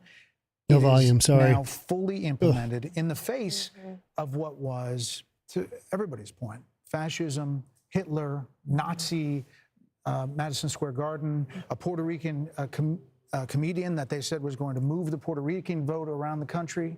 This is a major realignment where people could look at all that mass media, all the media covering that one way, right, and say, I don't believe it. I do not believe that. Well, and I'm going to vote how I want to vote. And we can go back a number of years into all the false alarms and all the false stories were written about Trump while he was president and date the beginning of this from back in that period in terms of the loss of credibility of mainstream media, loss of credibility for the people who were hurling around terms like Nazi and authoritarian and all the rest of it. The people in the end didn't buy it. I'll also say this. We ought to keep a thought for the Harris people, the Harris campaign people, because they were saddled with the person I think was the weakest presidential candidate I've ever seen. She was absolutely the weakest. And one of the reasons why they didn't do something. 100% agreed. Democrats ran their weakest candidate. I mean, and yet it's still a tight race. What does that tell you? One of the things related to issues that you mentioned, Dana, I think, is that they had a candidate who really couldn't pull it off. Right. You know, she didn't have anything to say. Brett, I mean, you had an interview with her, and he came up with one fairly evident question that you asked her that about, you know, when she first figured out that Biden wasn't all there. and she completely booted it. What are you going to do with somebody like that if you're a campaign advisor? And I wonder There's a limit to what you can do, don't you think, Martha? I mean, I wonder what Nancy Pelosi is thinking tonight, and Chuck Schumer, who went over to Biden's residence and said, look, this is... They're thinking, how's my stock account doing with a 1.2% bump in the S&P 500 today? That's what they're thinking.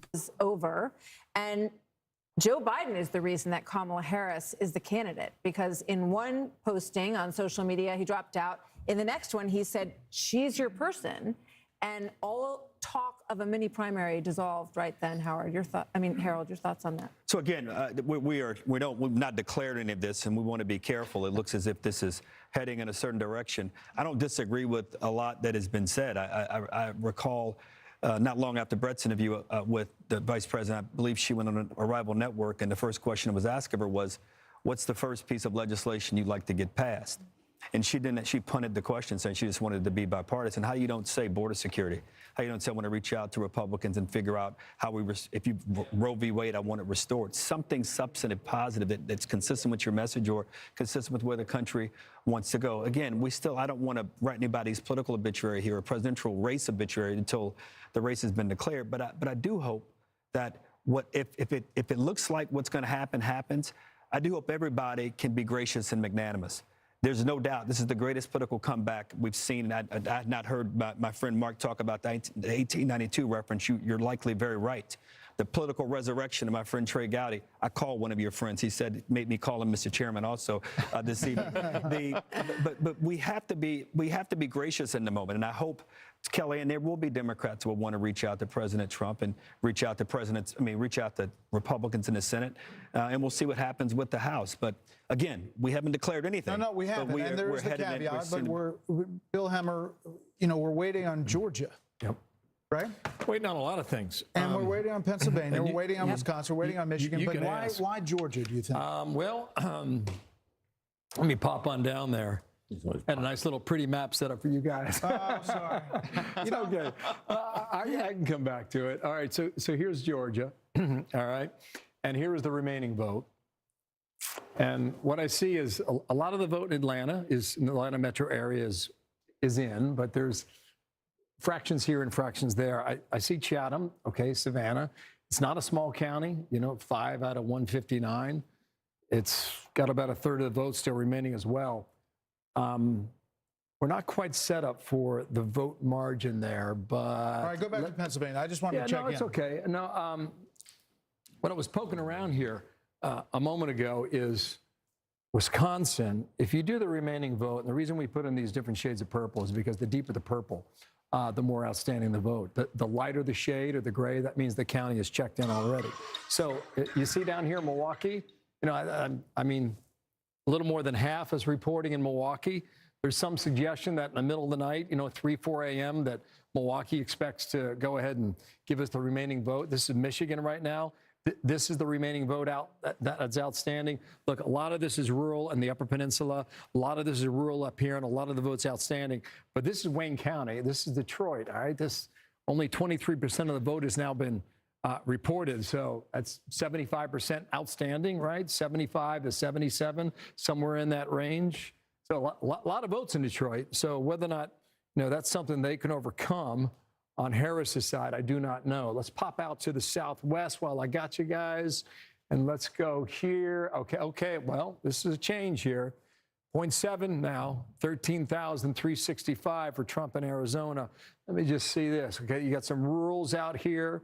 Apache, you get a lot of Republican votes up in here. Sorry, excuse me, Mojave. My bad on that. But Maricopa is the big one. 60% of the vote statewide is here in Maricopa. She has a slim lead here, 2.2. That hasn't really moved.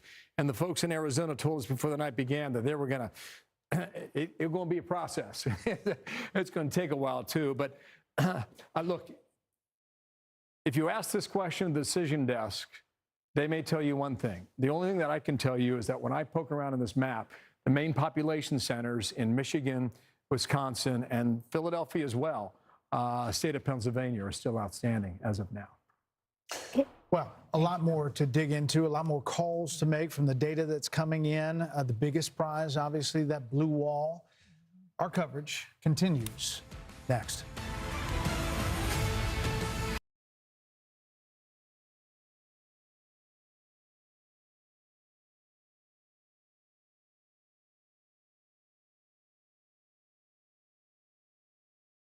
Then go to the House of Representatives. I wonder, first of all, we are all on an emotional roller coaster, right? We're all calibrating our sort of psychological profiles by the hour. I wonder how you're. No, they just look pretty grim. They look pretty. As they should. I remember flying into Maui on election night 2016. Got off the plane, 5.5-hour flight, didn't have internet, didn't know how things were going, got off, and somebody said, "Hey, you hear that Trump's got a chance to win?" I'm like, what? Are you kidding me?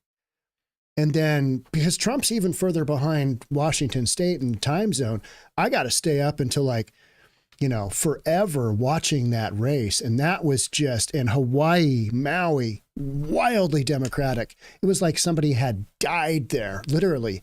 Like the town the next day was just, That's what I feel like these people are doing. We're recalibrating. You haven't lost yet, but it's not looking good, right? I mean, draw the line in the sand. Draw the line in the sand. Although, can I just say, 50, these numbers, again, this is a quickly moving storm front, but I believe it was 57% of Florida voters voted for. But you knew what the threshold was. 60. You knew. But and 56 or 57% also voted for Donald Trump, which gets to the phenomenon of people voting for Trump and for abortion rights. You go. There you go. But I don't think it's as black as white. No, I'm not saying it's black and white. I'm saying it's absolutely every color under the rainbow. It is every shade of how we start to parse and understand elections like this, because it's going to be important for what happens next. If the MAGA movement continues to expand, as it seemingly has, I mean, there's some real consideration about whether or not Trump hits the national popular vote here tonight. There's some things for us to sort of think about. So, for me, I'm looking at some of the states, and I'm with my friend Simone.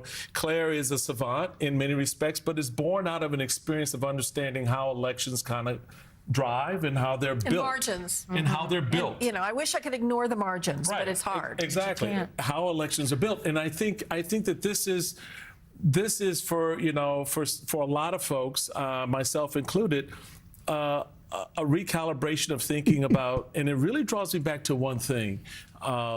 That 2016, focus group where I saw a young mother. I've told a story of a young white female suburban mother. Okay.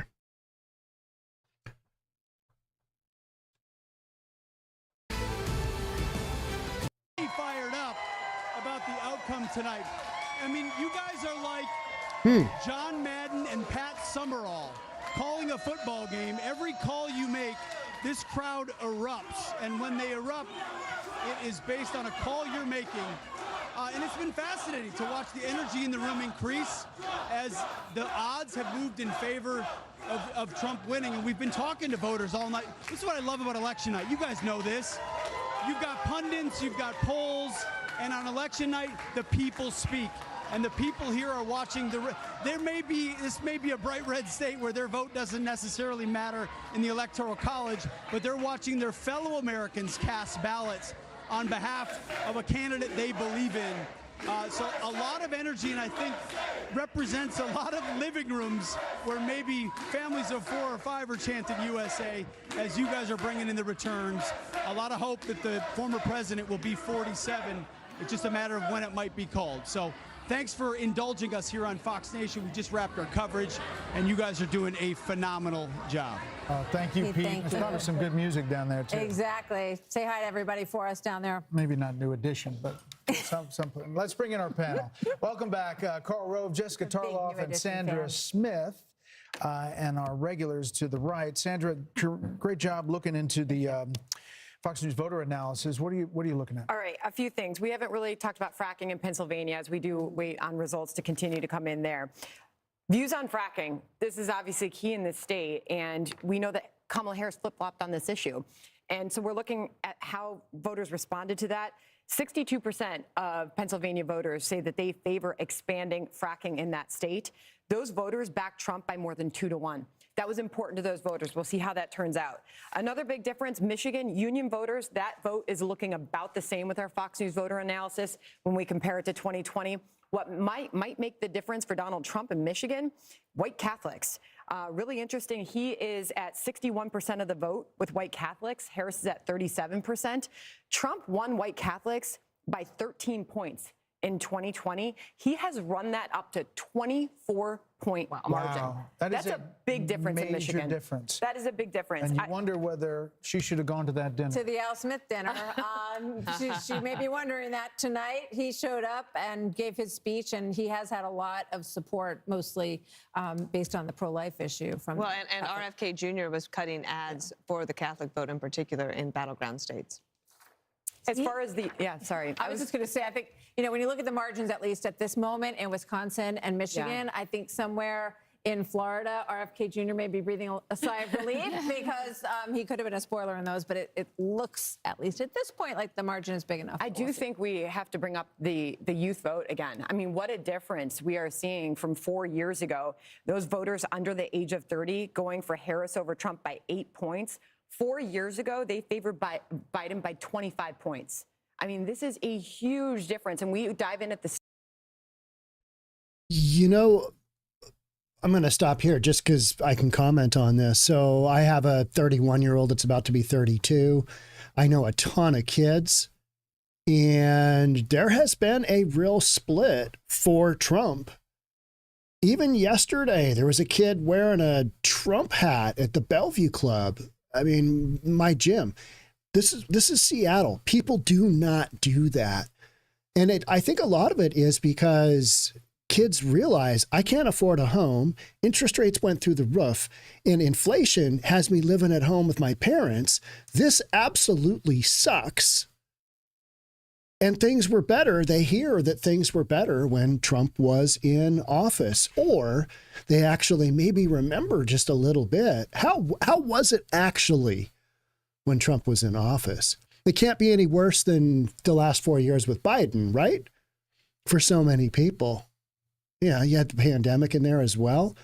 But I think there's a lot of kids. I think there's a lot of young men out there who didn't tell their girlfriends, who didn't tell their wives, hey, I'm voting for Trump. Because the women get all worked up when you say the name Trump.